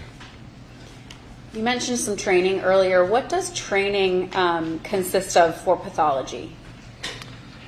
Well, to be a pathologist, you certainly need to graduate from college, graduate from medical school, and then after medical school, you complete a residency program, which is either in anatomic pathology or clinical pathology, or the vast majority are combined anatomic and clinical pathology, which is what I did. So once a residency in anatomic and or clinical pathology has been completed, then that person can certainly go out and practice independent pathology. Forensic pathology is just a small subspecialty that very few pathologists specialize in. And do you complete continued education in this field? Yes, I do. Can you explain that to the jury? How many hours and what types of trainings? In order to maintain a Georgia medical license, a licensee needs to complete at least 40 hours of continuing medical education every 2 year cycle. I am certainly board certified in anatomic pathology, clinical pathology, and forensic pathology. And in order to maintain that board certification with the American Board of Pathology, I need to have 70 hours every 2 year cycle to maintain the board certification. What are your duties as a forensic pathologist? As a forensic pathologist, we are a consultant to coroners throughout the state of Georgia. If a body falls under a coroner jurisdiction, then that coroner can decide that further examination of the body, such as an autopsy, needs to be performed. Hey, Sugar Baby, the here's the coroner link can for you right there on screen. either hire their own forensic pathologist, or they can use the state's forensic pathologist, because there's no back charge from the state to the county. So most coroners in Georgia tend to use the GBI as their forensic pathology consultation service for autopsies. Once the coroner calls the case in to the GBI, medical examiner's office, our office will either accept the case for autopsy or let the coroner know, hey, that's a straightforward natural death, or that we can't help, that does not need an autopsy. So about half the cases that are actually called in come in for autopsy. Once the body comes in for autopsy, we as the medical examiner will read the basic information that the coroner has given our office. If the body needs an x-ray, we'll x-ray the body, then we'll wheel the body out on the gurney into the autopsy suite. We'll examine the body as is. Typically there could be clothing, medical intervention, things of that nature. We'll remove all that. We'll take photographs as needed. And then we'll proceed with the autopsy, which I'm sure you've seen it in the movies. We make a Y incision in the torso to examine the organs in the torso. We make an ear-to-ear incision in the head, reflect the scalp, take the skull cap off, examine the brain, and finally we examine the neck organs. Once we have completed an autopsy, we will release the body to the next of kin, to the funeral home of their choosing. And an open casket funeral usually can still be done because clothing will cover the Y incision here, and the hair and the pillow will cover the incision in the scalp. Typically 3 to 6 months later, we will release an autopsy report, which becomes a public record. And the final 2 lines of the autopsy report will mention the cause and manner of death. How many autopsies have you performed? I perform approximately 300 autopsies per year. So just with the GBI, approximately 5,000 in my career there over the last 16 plus years, and then another 250 in fellowship, forensic pathology fellowship, and another 75 during pathology residency. So over 5,000 autopsies at this point in my career. Have you ever been have you ever testified as an expert in forensic pathology? Yes, I have. Do you know how many times? It's approximately once a month, so I believe I'm up to about 165 times or so. The vast majority of those are in counties throughout the state of Georgia. At this time, Judge of the State would tender Dr. Atkinson as an expert in autopsies and forensic pathology. Okay. All right. Again, as I've told you, expert witness has training above those of normal folks, and therefore they can give opinion based upon that training experience. All right. Thank you, Judge. Dr. Atkinson, did you have the opportunity to perform an autopsy on Gary Wayne Farris in 2018 and 2019? Yes, I did. And can you describe to the jury why this autopsy was different than the majority of the other autopsies you performed? This autopsy was different because the body had been severely burned, and we had cremated fragments of tissue. It wasn't a whole entire body that came in a sealed body bag. We got boxes and bags of just fragments of tissue that had been severely burned, and the pieces were small, and so we can't get a height. Things that are limiting are we can't get a height, we can't get a weight, we can't get a hair length, a hair color, eye color. We can't examine the heart for coronary artery disease. So many things are limited when we're examining burned, cremated remains. So this case, we did have to have some expert consultation as well, because one of the things we're interested in is proving who this body is, and number 2, figuring out the cause of death.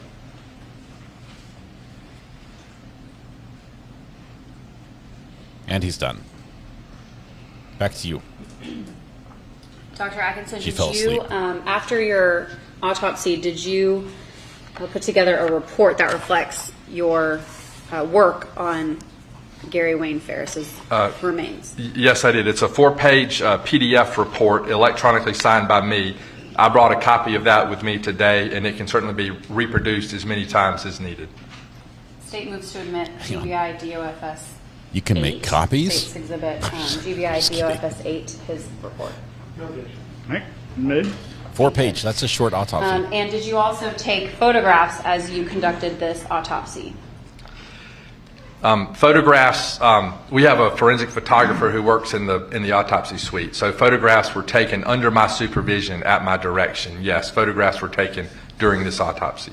And at this time, the state moves to tender GBI ME 1 through 28. Objections? No. All right, they're admitted. Oh, I should say through 27.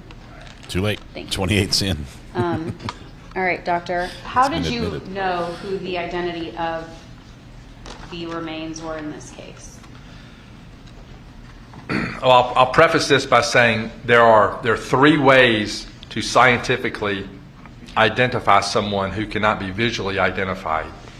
Those 3 ways are through dental comparisons, through fingerprint comparisons, or through DNA comparisons.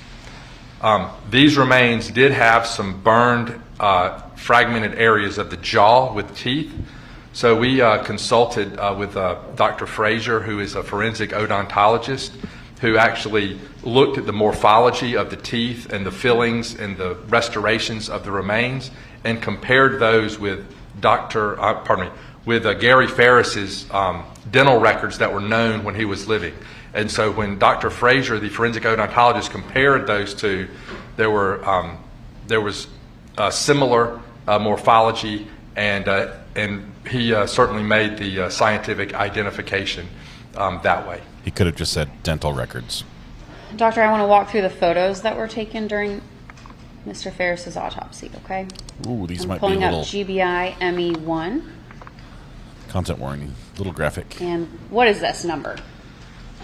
This is just a index shot. This shows the plaque with the case number. So all the subsequent photographs that will follow this plaque on the SD card in the camera will belong to this case. For the record, the case number is 2018-1016730. What's in the Thank you, background? doctor. And I'm going to move to State metal Exhibit grate step. GBI ME2. Love What the are we background. looking at here? Okay, the body actually came to us in 3 different body bags, and within those body bags, there were fragments of tissue. So this is a body bag with the fragments of tissue. You can certainly see some long bones that are fragmented with some soft tissue that is adjacent to those bones. I'm going to go ahead and scroll up. What are these bright spots here? Those are going to be the restorations on the teeth. So that's a fragment of jaw. What are we This is an looking at over X-ray? here? Okay, those are some more soft tissue and bone fragments that were burned, that were placed in the body bag from the scene. And when you talked about long bones, is that kind of this area? That is correct. There at the bottom, you could see there was a nail, basically a construction debris. We see that not uncommonly in fires where other things other than the body are placed in the fire to burn. So there was just a nail that was within the fire pit debris. What is this curvature here in these bones? Do you know Okay, what- I'd have to correlate that, but that certainly could be, it looks like a hand with some of the hand bones. Okay. I'm sure we'll get to see those in a minute. I'm going to pull up GBI ME3. Is this the same bag? Yeah, this is going to be the same. Or this is a bag that has some of the skull, and then the piece at the very bottom was the fragment that had the bullet in it. So that's the fragment of some ribs with a bullet within the fragment. Where my cursor is right here? That is correct. Okay. And then again, those are teeth. Those are not bullets. Those are a crown, or a crown on top of a tooth is metal and will show up on an X-ray. It's a similar size and shape as a bullet, but it's not a bullet because it's a crown on the teeth. It's not a bullet because it's a crown. Love it. What are we looking at here? And this would have been the third Sorry, the let third me just bag. put this on the record. GBI ME4. Go ahead. This would, like I said, there was three body bags. Each bag had smaller bags within it, or bags and or boxes. And so this is the third bag with more of the fragments of the burned remains of Mr. Farris. And you can see the bones and the soft tissue here as well. All right, GBI ME5, same. Same description, that is correct. This one clearly is a box because you can see the rectangular shape. GBI ME6. This is not What a are we puzzle I'd looking want at? to put And now together. we've separated parts of the jaw and the fragment with ribs. So all of the white radio opaque fragments in the bottom of this x-ray are going to be the crowns on the teeth, but the fragment way in the top of this photograph is that rib fragment with the bullet. So you can see how they look similar on x-ray, but clearly the teeth are the dental fillings and the dental crowns and the dental restorations, and then the fragment away from the teeth and the jaws is the bullet that was near the ribs. All right. Moving to GBI ME7. Is this the same items? Yeah, this looks like more of a duplicate radiograph. Okay. X-ray. Now this is GBI ME8. What are we looking at here? Okay, this is one of the body bags that has been opened, and you can see the cremated remains of Mr. Farris within this cardboard box.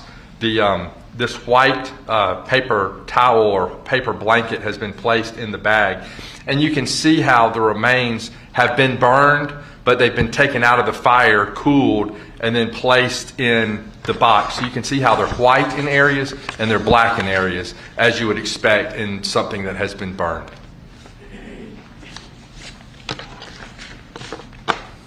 I'm getting Kevin vibes from him just a little bit. GBI ME9. Do you guys see more of the same description? The similarities from the office. What are we looking at in GBI ME10? Typically, we take a picture of the zipper pulls as the body bags are received, and we received Mr. Farris in 3 distinct body bags.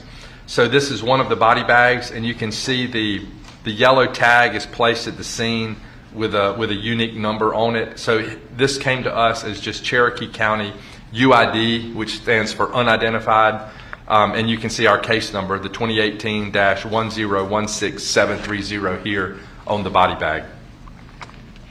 Okay, now I'm going to show GBI ME11.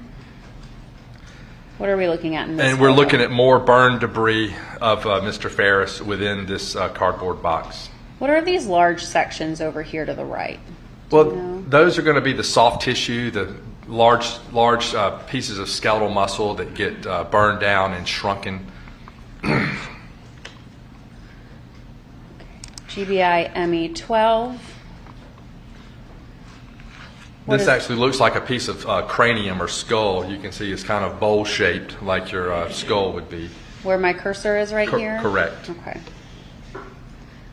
GBI ME13, just the end of that same box. What are we looking at here? This is that I'd have to see it up close, but that may be the rib piece with a bullet in it. But we took it out separately and then took some additional photographs, and we did not remove the bullet because we wanted to present that all to Dr. Gooding, the forensic anthropologist. Okay. Another bag. This is one of the 3 bags again with the same description with the yellow tag with the unique number. And that's GBI ME14. Okay, now we're on 15. Right. Rather than a cardboard box for that one body bag, these actually were brown paper bags within the overall body bag. So we took pictures of the brown paper bags as they were received, and now we're going to take pictures of what is the contents of these brown paper bags. Okay. And GBI ME16. GBI ME17. That same description, more of the same. We're just documenting photographically what was received. All right, and then in GBI ME18, is this the bag and then what was inside the bag? That is correct. Okay. What are those? Vertebrae. Do we even know what those fragments may come from? How do you determine that? These are just small fragments of bones and a little bit of soft tissue. We were able to save a portion of skeletal muscle to submit as evidence. But again, the forensic anthropologist, she was able to separate each one and say, these are skull bones, these are vertebral bones, these are rib bones, these are pelvic bones, these are long bones. But sometimes when you get to the bones in the ankles and the wrists and the hands and the feet, sometimes it's very difficult to tell because the burning has changed what they originally looked like. All right, GBI ME19, another bag. More of the same, yeah. The quadrant B and E-4, some of these markings had to do with the scale of that was marked out at the scene.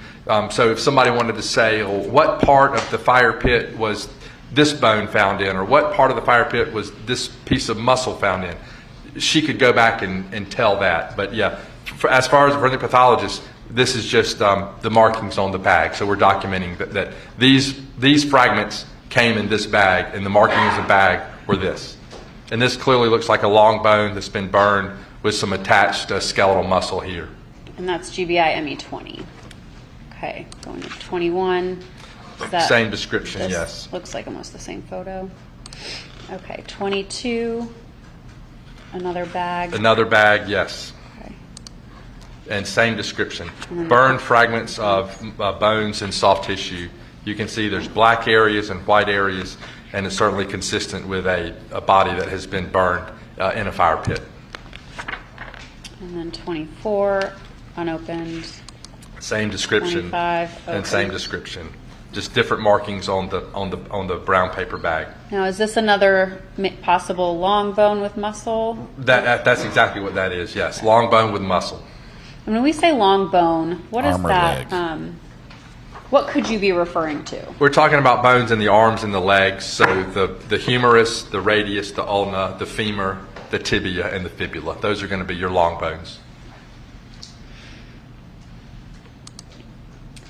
Okay. And this is GBI ME26. What are we looking at here? This was the fragment. You can see there's 2 ribs and a bullet. So we kind of try to turn it and get all different perspectives, showing where the bullet was and where the ribs were.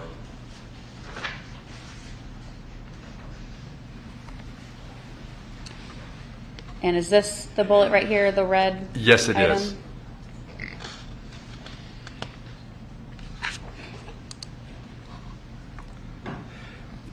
This is a little out of focus. It looks like the camera is focusing on the 3-inch ruler behind the behind the tissue fragment, but you can certainly see the bullet, which is pointing back towards the camera, and that way you could estimate it at you could call it a medium caliber jacketed bullet just by looking at it in this photograph. And that's GBI ME27. Lead melts at 621.5 degrees Fahrenheit. A little bit of your report. 600 and basically 622. When you are conducting your autopsy, where do you get the background information from scene recovery? All of the information comes to us from the coroner, and in this case, it was Coroner Sally Sims. So Coroner Sally Sims is essentially the customer or who we were writing the report for. So Miss Sims is at the scene. She's the one talking to police. She's the one getting the investigative information from the police. So she's going to report that information to our office.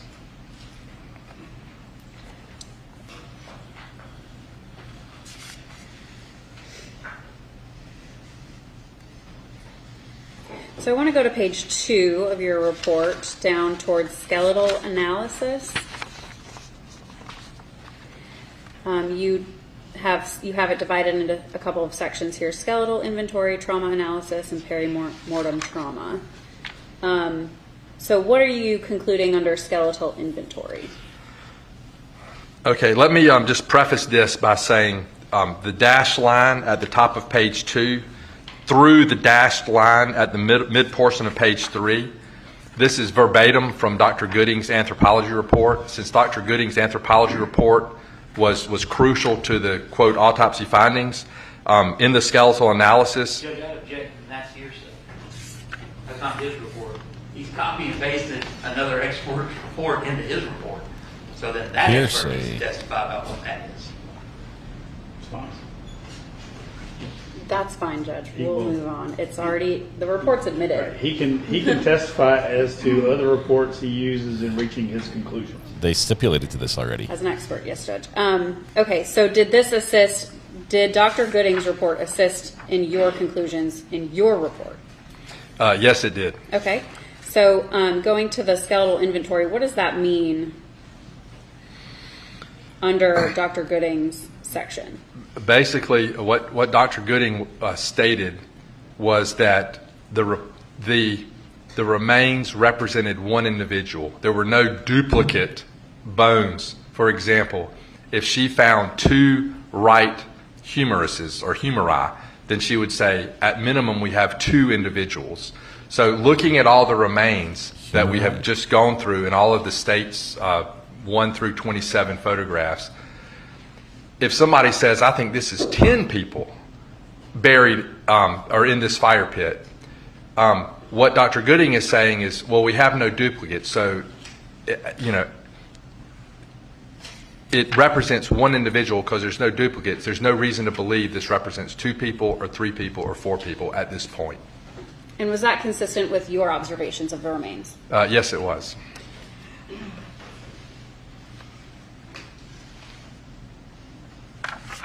And then moving down to the perimortem trauma, it discusses the projectile found.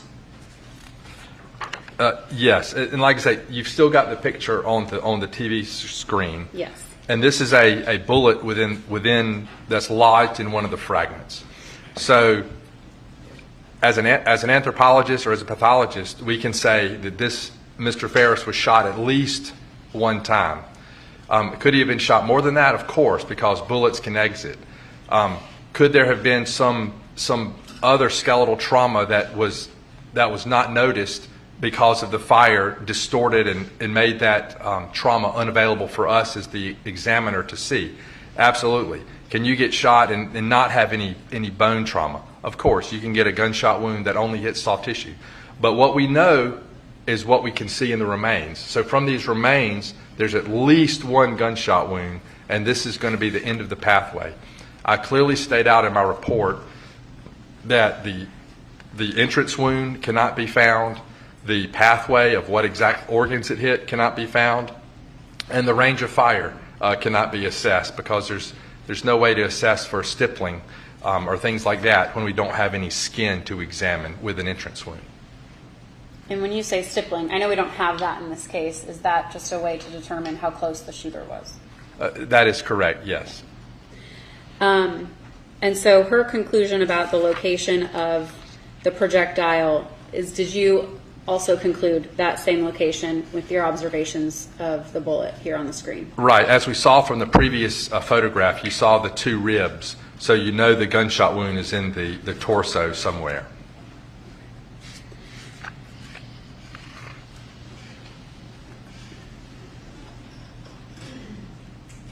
And then I'd like to go down to the summary, your summary of findings.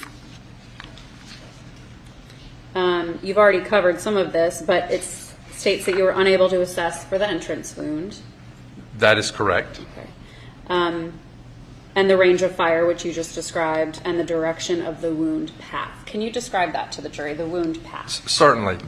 Typically, when we autopsy someone who has been shot, we're able to say, here's the entrance wound, and then we assess for soot and stippling. Clearly there's soot everywhere because he's been in a fire pit. So we say where exactly on the body the entrance wound is. The entrance wound we're going to assess for soot and for stippling to see if it's intermediate or close or contact range. Then we're going to assess where it went. So a typical gunshot wound may go through, for example, a typical gunshot wound of the torso may involve the skin and soft tissue of the chest. It may involve a rib. It may involve 1 or both lungs. It may involve the heart. It may involve the spine. It may involve the spinal cord. There's lots of things that a bullet could hit in the torso. And then the final thing we're going to say is there an exit wound or is there a bullet? So it's half the gunshot wounds we autopsy and we describe exit, half don't. And the final thing we'll say when we describe a gunshot wound is the direction. Is it front to back? Is it left to right? Is it upward, downward? We'll always try to describe it in a three-dimensional direction using up, down, right, left, front, back with the body in anatomic position. So sometimes that can help the police investigators try to get the position of the body when the gunshot wound was sustained, but certainly at autopsy we can't determine the position of the body when the gunshot wound was sustained, even if we know the direction through the body with the body in anatomic position. And then under your comment and opinion, you state there was extensive postmortem thermal damage, which made further characterization of this gunshot wound difficult. Is that essentially what you just described? That is correct, yes. And the reasoning for that. And then your job is to determine cause and manner of death. Can you describe what cause of death means to the jury?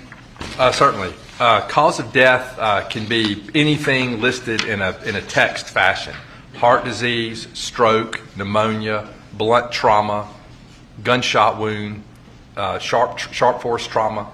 So the cause of death may or may not tell you exactly what the manner of death is, but I listed the cause of death as a gunshot wound of the torso based on the autopsy findings coupled with the police investigation. Go ahead. You were going to move on to manner of death, I imagine. Well, I was going to move on to manner of death, and there's basically 4 manners of death for a death certificate, and each death can be categorized as one of those 4, and I'll list those as follows: natural death, accidental death, homicide, or suicide, and they're basically self-explanatory. A natural death is a death through disease process. But I'll explain it anyway. An accidental death is something that is, inadvertent and untoward and unexpected. If you fall off a ladder and hit your head and die of head trauma, that would be an accidental death. Homicide and suicide, or death at the hands of another, is homicide, and then death at your own hands is suicide. If for some reason you cannot put it into one of those 4 categories, you could certainly use, undetermined or pending investigation or something of that nature. But here in this case, I listed the manner of death as homicide because we had police investigation that there was no evidence that this was a natural death. There was no evidence that this was an accidental death, and there was no evidence that this was a suicidal death. So it was apparent that he was shot by another individual. Therefore, we relayed to the coroner to sign the death certificate as cause of death, gunshot wound of torso, and manner of death, homicide, because that was the reasonable conclusion to make given the facts that we had. Thank you, Doctor. You testified earlier that you did not remove this projectile? That is correct. We left it in there for Dr. Gooding to remove during her further examination. So Dr. Gooding helped with the recovery at the scene. Then we got the body, which is where all the pictures were taken. And then Dr. Gooding got to examine the remains again in a controlled setting, with adequate light on a table in a laboratory, because it's a whole lot easier to remove or to examine the remains in a controlled laboratory setting rather than out in the field when I believe the fire was still smoldering.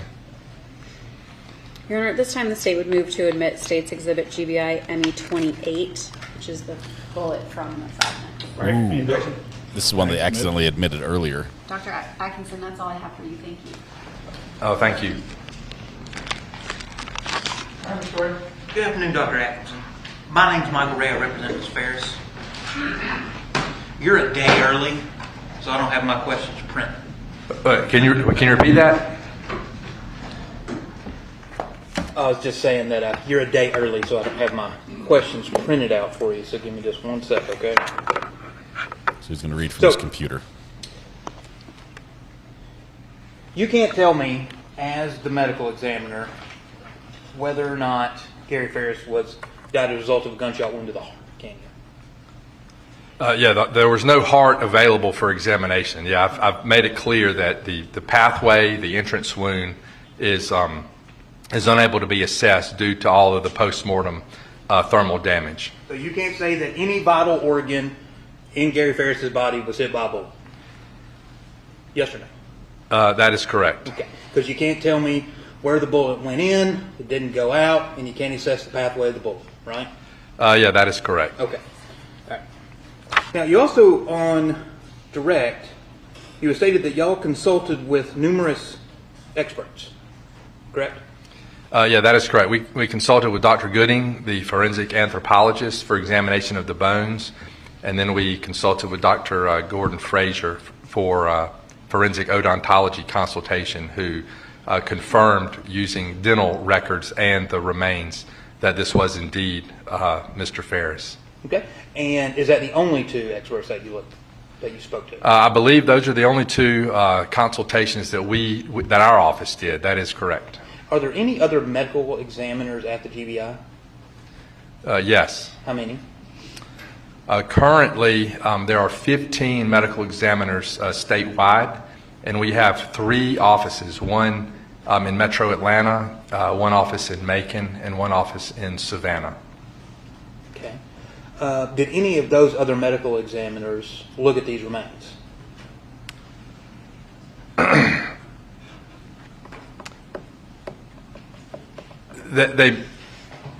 That's a difficult question to answer because the follow-up would be, well, who looked at it? So in our normal course of business, we have an autopsy suite that is open. We have 8 stations, and there's typically up to 3 medical examiners performing autopsies at once.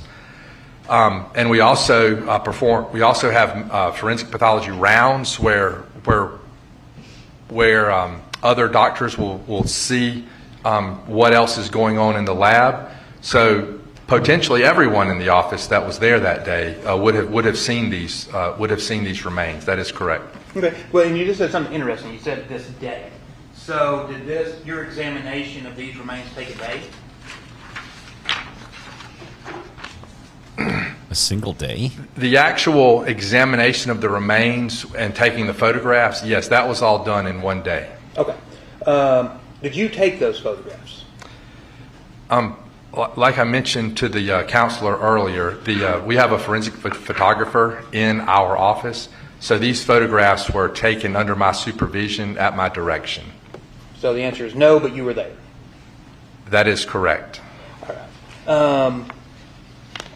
And what day were these photographs taken and the remains reviewed by you? I'm going to refer to my autopsy report. That would have been on July 6th, 2018. Okay. 2018. So on that day, you did the photographs and you looked at it, right?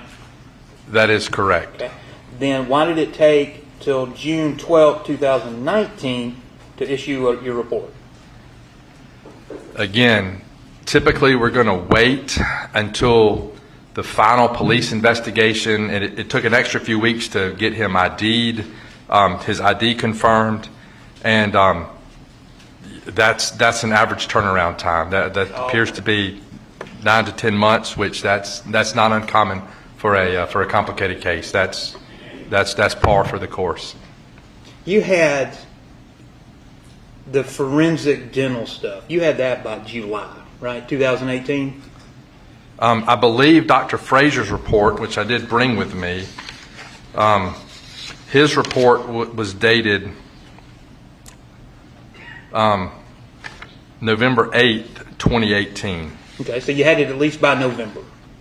That is correct. But didn't you also just receive like a letter from the dental forensic people saying, hey, I think this is Gary Farris?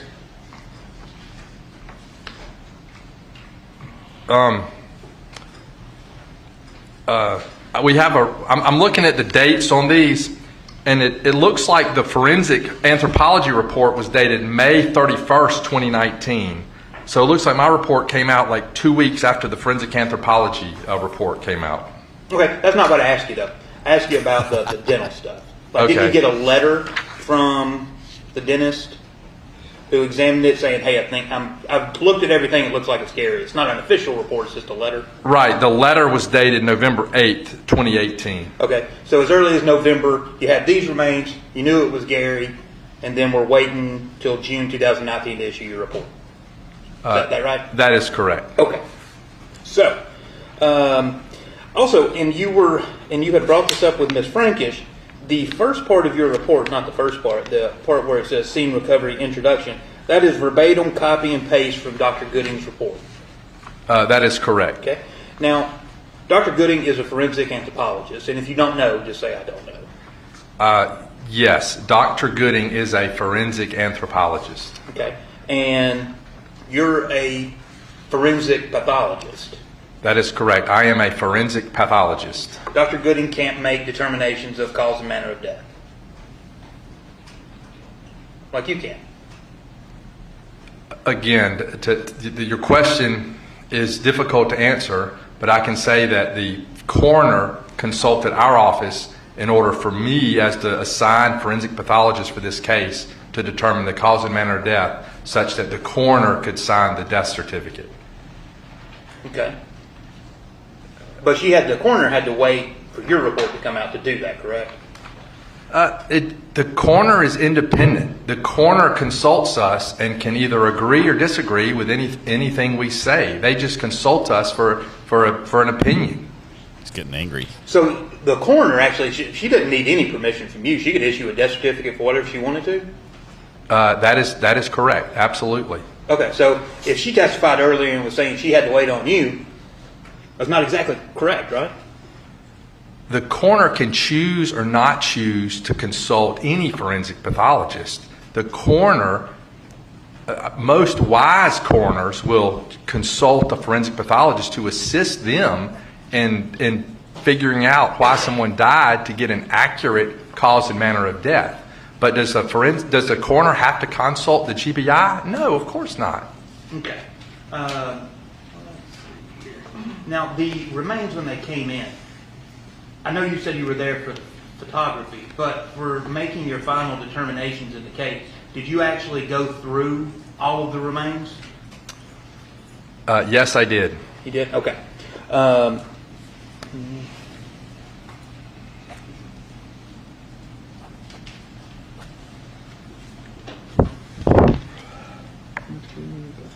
Okay.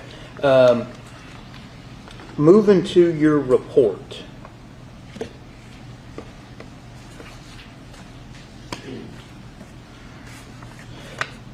You're unable to assess the location of the entrance wound. You testified to that. That is correct. Okay. All right. You're unable to assess the range of fire. That is correct. Unable to assess the direction of a wound path. That is correct. And you are also unable to assess any type of diseases or anything like that due to the condition of the remains. That is correct. And also due to the condition of the remains, you couldn't perform any toxicology analysis either.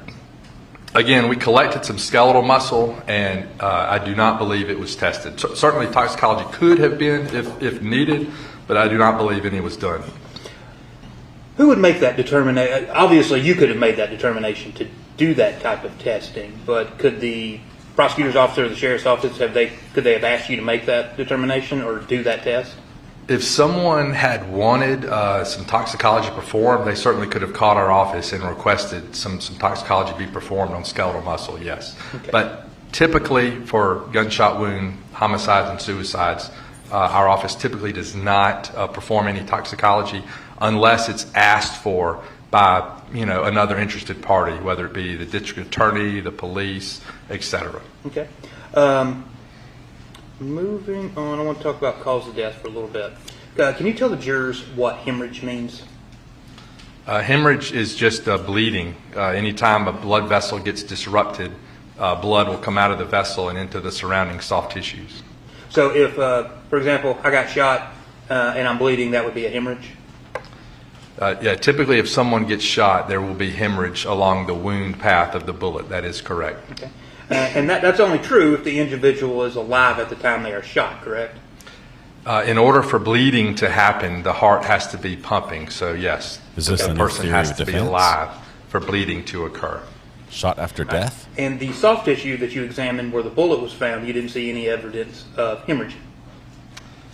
It was too burned to assess for hemorrhage, like I mentioned in the report. But so the answer is yes, I did not see evidence of hemorrhage. Okay. So with that, based on the logical assumption of what hemorrhaging is, if you didn't see any, you actually can't say to a medical certainty that the bullet entered that soft tissue while Gary Farris was alive. That is correct. Okay. Now, so he was shot. He also could have been going shot on when to he was the wound dead. path and the direction. If you can't determine the wound, we'll back up. Can you tell the jury what a wound path is? I don't know if Ms. Rankin, I didn't hear her say that.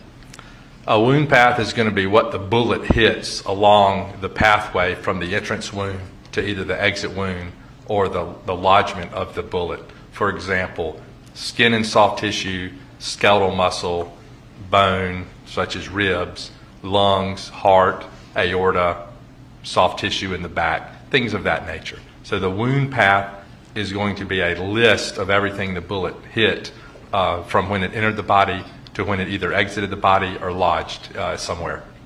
And in this case, since you don't have a wound path, the only thing that you can say is that it's in that soft tissue. That is correct? You can't say that it hit any bone or skeletal structure or any internal or vital organs.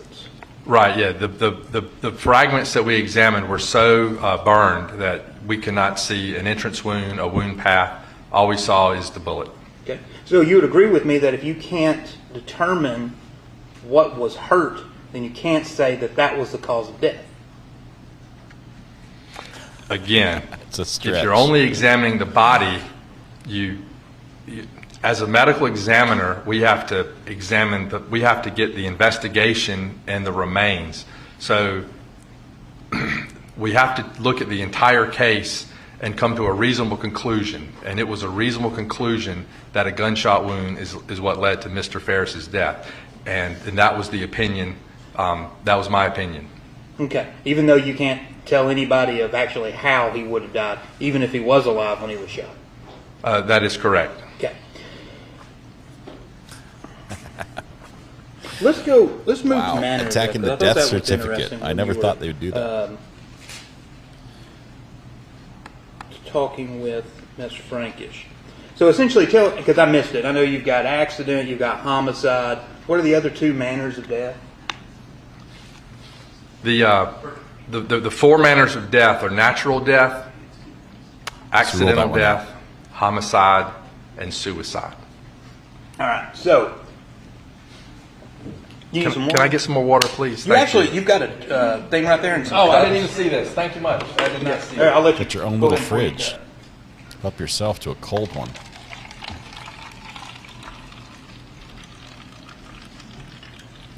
You're going to try to say that this could have been ruled a accidental or a suicide. You can please continue. All right, thank you. There's no evidence to support that. All right, so back to it again. Homicide, suicide, accident. What was the other one? Natural. The four manners of death. Natural cause. Thank you. Natural cause, homicide, suicide, accident. Is that the four? Yeah. The four causes are natural, accident, homicide, and suicide. So if those are the four you're listed, yes, those are the four manners of death. Okay. The witness wants them in a specific order. That defense keeps mixing. Cause, obviously, there's a bullet there, so you don't think natural, right? And you have no organs to examine to see possible natural death, right? That is correct. All right.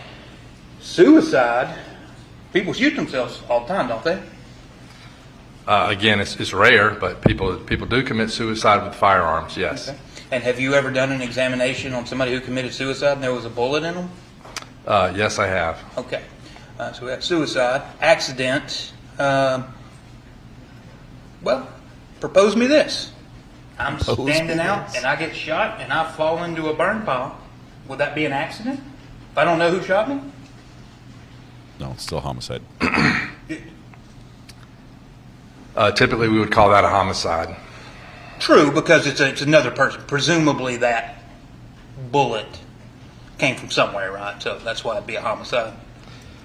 Again, I guess a better answer would be that you would have to know more about the circumstances. For instance, if someone was standing next to you and dropped a firearm, and the firearm discharged when it struck the ground and then struck you, then that we would call an accident. But accidental gunshot wounds are exceedingly rare. The vast majority of gunshot wounds are either homicide or suicide. Okay. So that was a good example. So, there's a gun there, it's dropped, shot, falls into the burn pile. So leaving accident in there as a manner, there's at least a theory behind it, right? Because you just told us that. It's not a theory you went with, but there's a possibility. Can you restate your question? I said, so both of them, like with suicide, we stated that you've done examinations where there's a bullet in somebody that committed suicide. So that's a plausibility, right? Given what you're stating, yes, I would agree with that. Okay. And accident, we came up with dropping a gun accidentally getting shot, that'd be an accident, so possibility. Okay, yes. All right. Suicide, accident, homicide. Let's see. Oh, natural causes. Well, the bullet kind of takes natural causes out of the way, right? It could, yes. Okay. Unless it was after he died. Do you know, or did y'all get any medical records or anything obtained that showed that Mr. Farris had previously been shot? Like, years ago. Years ago. We did not, and furthermore, examining the remains, it looked like a fresh bullet, meaning that the bullet was not oxidized or had been in the tissue for very long, nor was there a fibrous capsule or such, or if it was a long-standing retained bullet. So it did not appear to be a retained bullet from a remote gunshot wound. Okay. That I could tell. All right, and that's the bullet that you're referring to now? That is correct. Okay.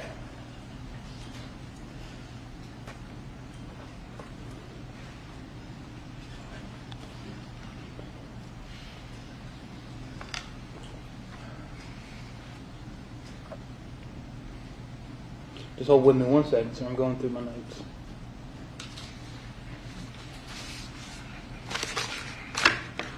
Okay, you're also aware that the crime lab that was tested, there were no accelerants found. Are you aware of that?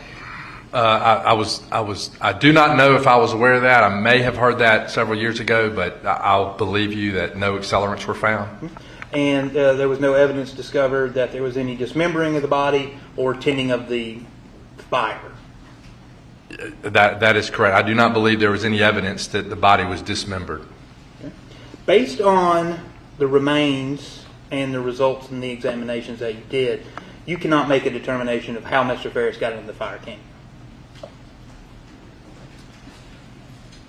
Again, as the medical exam, I guess the answer to your question is no, but with a qualification. Okay, qualify. Qualification is I am the medical examiner, so I'm examining the remains. Our office is not the investigating agency, so our office is not the one interviewing witnesses, determining exactly what happened. So we have to believe what the investigating agency's information that they give to us in order to complete our reports. Okay. And without being able to do any kind of lung examination or carbon monoxide testing, you actually can't even make any type of determination of whether Mr. Farris was alive or dead when he went into the burn pile. Yeah, there was no carbon monoxide or carboxyhemoglobin testing that was performed. And there were no lungs available for examination because all of the organs of the torso had burned up in the fire. Okay. So, give me just 1 second. He's trying to get to the same point. You don't know he was dead. You can't prove it was the bullet that killed him.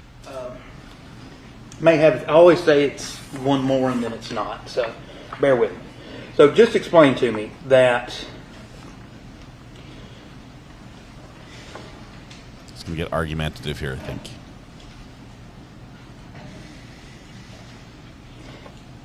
if you can't tell me, let me just read it and that'll be even easier. If you don't have the evidence to establish what caused Mr. Farris' death, okay, it's kind of a longer question. If you don't have it that established what causes death, and you can't determine how he got into the fire, then how do you know his death came about? So you have a basis to certify the manner of death. Well, to answer your question is we have to couple the autopsy findings with the investigation. And the reasonable conclusion to make when we have burned remains with a bullet in the torso is that he was shot by another person and placed in the fire based on the investigation and based on the consistent findings that we saw at autopsy. That is why it is my opinion that the cause of death is the gunshot wound of the torso and the manner of death is homicide. Okay, even though you can't tell us any vital organs that were hit or actually what caused his death, right? You can't tell me he bled to death. I'll make it simple. Well, I guess to answer your question, I'm going to have to kind of go on a tangent a little bit. Well, no, we ain't going down that road. I asked you a very simple question. You cannot tell me he bled to death. Here's the confrontation. Based on autopsy, that is correct. Okay. And you can't tell me any vital organ that was injured, correct? That is correct. Okay. And you're aware that, I don't know if I know that Dr. Gooding did, they reassembled the skull and they found no evidence that Mr. Farris was shot in the head. I was aware of that, yes. Okay. So we got no internal organs, no head shot. You'll agree with me on that? I will agree. I will agree with you with an explanation. You said there's no internal organs, but you failed to mention that all the internal organs have been burned up. So it's impossible to see a gunshot wound through an internal organ when the internal organ is burned up. So you appear to be saying that since there are no internal organs for you to examine, that there's no way that the internal organ was damaged or injured by the bullet. And so that's not necessarily a conclusion I'm willing to agree with, but you are correct when you say that there are no internal organ injuries and there is no hemorrhage because there's extensive post-mortem thermal damage of these remains. And you're right. The organs are burned up, and you can't do that. But that's not my job. You're the one testifying that he was killed and the manner of death is homicide. So I'm asking you how Gary Farris died. Right. How did the bullet kill him? Right. It is my opinion that Mr. Farris was shot at least one time in the torso. One of those gunshot wounds of the torso was recovered in the burned remains based on what we found at autopsy, coupled with the investigation that we were told. Our office does not do investigation. So that's again, that's why we're trying the case. That's for the jury to decide. Ask about the investigation. It is certainly my opinion, and the opinion of the office, that this is a gunshot wound of the torso, cause of death, and a homicide manner of death. Can you say to a medical certainty that bullet actually even entered the body cavity? Again, the answer to your question is no, with an explanation.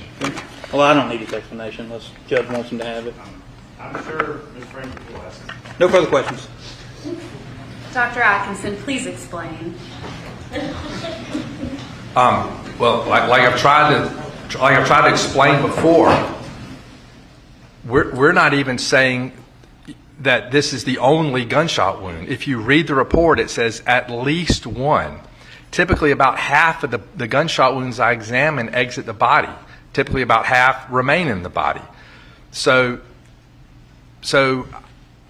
I called the cause of death gunshot wound of torso, but I don't even know that this is a single gunshot wound. It could be multiple gunshot wounds. There could be multiple gunshot wounds that involved other bones or other soft tissue. But the reasonable conclusion to make was gunshot wound of torso because there's a bullet in the torso. I don't think that's an unreasonable conclusion to make. What is peer review? Peer review is when another doctor reviews the autopsy report to make sure the conclusions are sound and for typos and other things that may show up and need to be corrected before the final report is released. Was your report peer reviewed for this case? Yes, it was. I'm going to object to that, to the specific point that he stated that it was to make sure that it was a sound decision in his report. I would object to that. But that's just bolstering his opinion. We're trying to. Where we go with the question. I'm done, Judge. I was going to sit down. Okay. All right. Anything else? I want to ask you more questions. All right. You can sit down. Thank you, sir. Thank you. All right. We got. Wow. Who would have thought 2 the minutes ME for was another going to be a hostile? All right, we will break for the day. Again, everything I've been telling y'all so far, please continue to follow those instructions. Don't talk to anybody about the case, look up anything about the case, or any of those things. All right, y'all have Don't a good do any of the day. things. Tomorrow we will do our lunch off-site, and then we're going to break a little early on Wednesday, so I'll make sure whatever lunch we're getting, we get here sooner. All right, y'all can be excused. Amber, lunch off And then site. Thursday we're doing at least 2.5 hours. we'll know more depending on me talking with the lawyers. But Thursday will I'm be waiting our. for them to be fully finished. We'll break from noon to 2:30, at least. Because I know you won't listen until then. We got at least 2 ums in there. Did I miss anything else? Hang on one second. Give him a minute. Just a little wrap up for the day.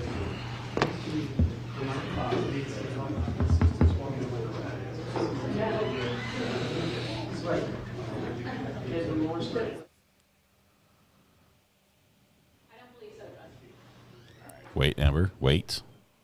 Don't talk yet.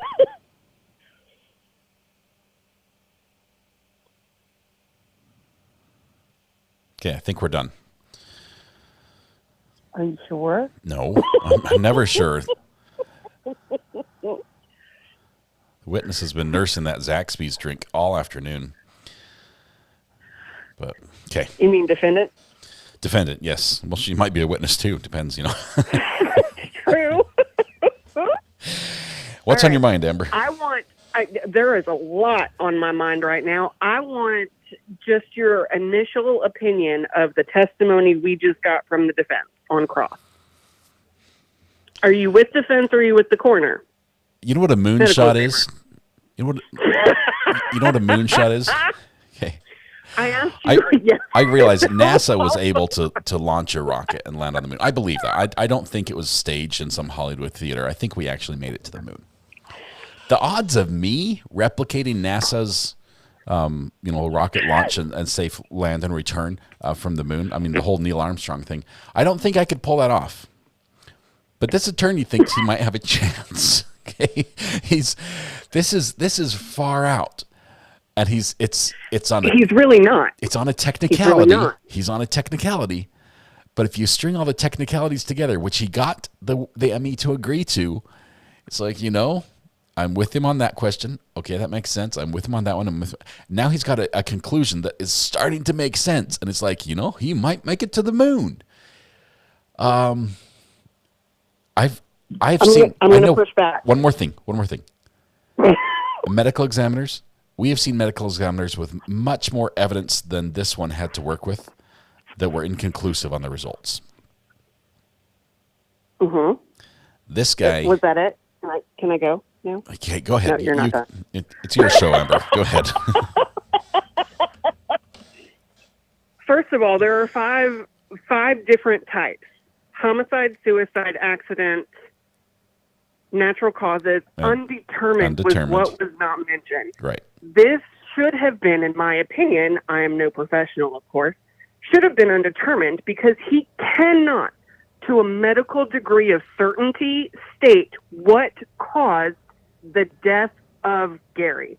He cannot state that. He can say that the bullet had to be a more recent as opposed to a former injury. Because there wasn't the fibrous buildup around the bullet where the bullet the body will encapsulate foreign objects a lot like a an oyster makes a pearl. It does that same sort of thing, only it's not as valuable when you find a bullet inside somebody as, say, like a pearl in an oyster. If only, No, the caller is not a forensic pathologist. However, I do have medical background. So to the defense's point, and the medical examiner cannot give the opinion that this is a homicide if he cannot actually articulate what was the cause of death. It cannot be death by hands of another if you cannot tell what the actual cause of death is. You can't. I think he had more evidence available to him to prove that the Gary had died by poisoning from toxic metals in his crowns than he had evidence that he died from that bullet. Right. Well, just take the bullet out of it. Take the bullet out of it. What else can you surmise from this whole scene? He's been burned, but was that what caused his death? Nobody knows that. You can't tell me that the organs from Mr. Gary weren't sold on the black market, perhaps, because nobody did but any we also testing of can't the prove that it wasn't ashes alien in the abduction that they bonfire. returned the remains after they cooked him. There's some things that are Alien abduction is way far out there. However, I mean, you can. So is the you Mexico can black market technically- for organs. Black Mark, it is more probable than alien abduction. Barely. Okay. Here's then what I will let's say. that What I did like that the defense attorney brought out, which I think is a plausible explanation, is being shot after death. If Gary died of natural causes, if he had a spell, if he had an incident and he died, and Melody or someone else just thought, let's make sure he stays that way, then you shoot him. Then you don't have all the same bleeding, okay? Because the heart's not pumping, the body's not actively trying to get all the fluids from the inside to the outside when you shoot a dead body. Then you don't have all the blood in the house. You can have a bullet, but then you're basically left with desecration of a body charge instead of murder, right? It's a completely different case. So, to the defense's point, how does he know that the gunshot wound didn't happen until after death?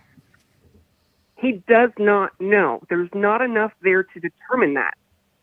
So he can, and to the people that are saying use common sense, I understand where you're coming from, but you need to look at this from the whole picture.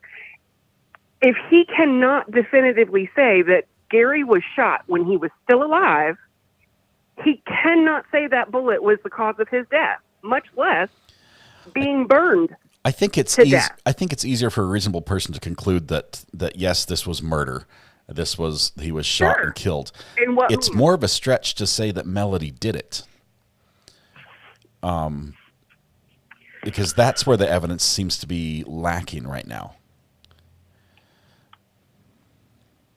But the gunshot wound in the basement would still be the cause.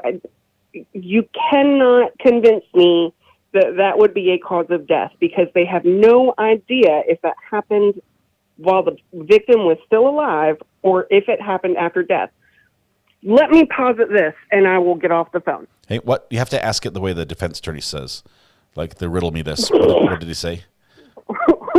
Propose me this. Is that what he said? Propose me this. I don't ever use that word. I don't use that word. Perhaps Gary had been in the burn pit. What day was it? July 3rd? Is that what they went with? I think 3rd is the state's Is allegations. the official day? Yeah. Okay. So perhaps he's in the burn pit on July 3rd. With all of the recreational target practice shooting that goes on that property, what's to say that that wasn't done in that kind of an environment, unbeknownst to anybody else, that a bullet would have lodged in his rib? Let's not even discuss the fact that there's not a weapon of that caliber on the property. I don't know. Well, I wish that at this point, let me stop just for a second, Amber. This is how we're going to try to wrap this up. We got today evidence that we've been waiting for the entire trial long, and that's DNA evidence of whose blood was where. I wish it answered more questions. I feel like I've got more questions now than I had before we had the evidence. It hasn't proved anything one way or another, other than that basically everybody in this family was bleeding at one point. I don't know if that's enough to get me to beyond reasonable doubt. I don't know if, Scott found the body before anyone else was there, right? If it was a self-inflicted, would there be concern that possibly life insurance doesn't pay out if it's self-inflicted? There's some there are policies clauses that about have suicide. that. And Correct. if you were to remove some of the evidence, say like a firearm from the scene, and get rid of that, there's just all these questions, and there's no evidence to support that. I'm just putting that out there, as there are all these other, what I would call reasonable explanations that exist with almost as much evidence as what we have with what the state is saying this is what happened. I don't think any of them can be proven at all, other than that we know that they got shot and we know we got burned. But how we got to that point just has huge question marks for me.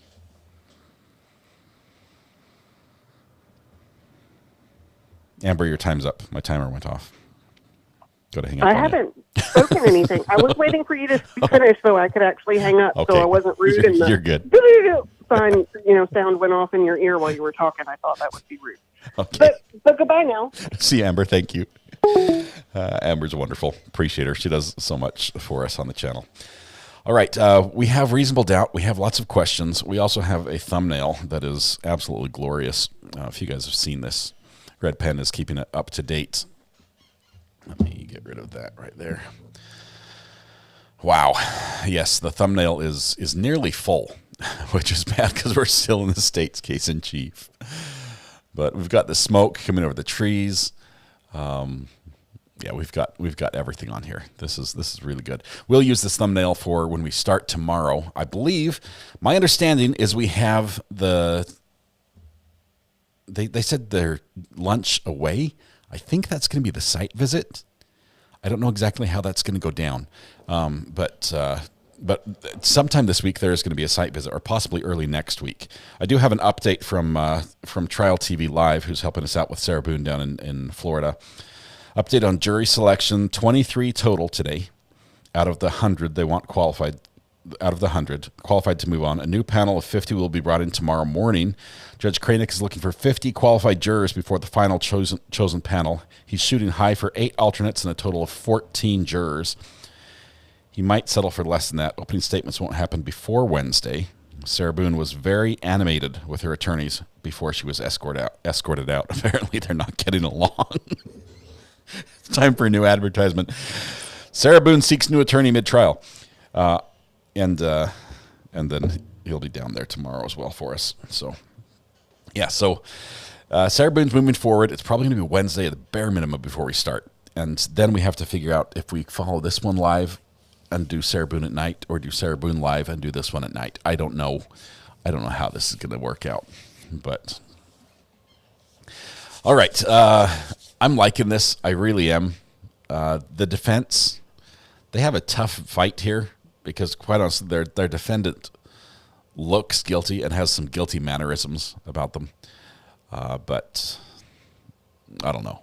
There's no solid evidence. Is there an option where Recovery Addict sleeps?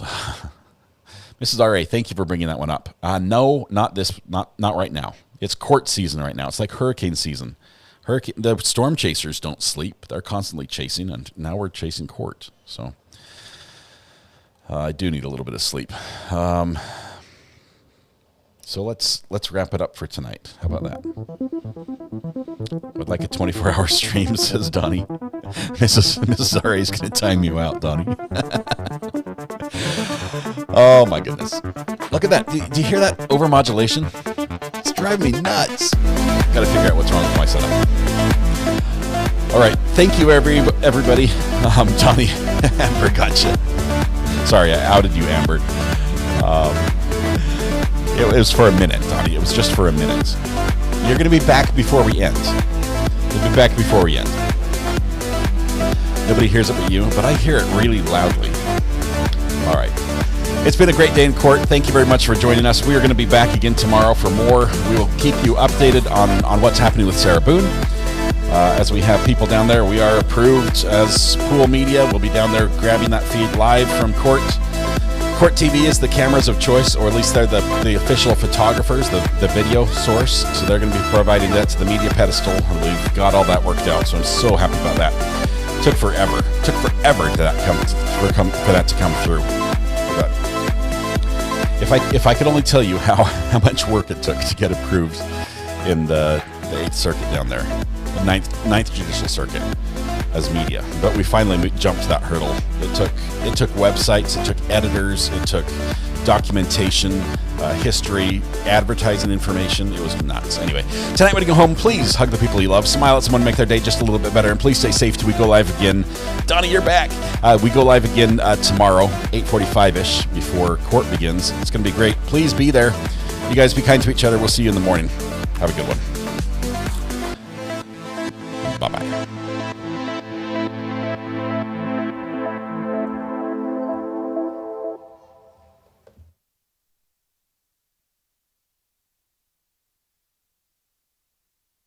Because he's the guy.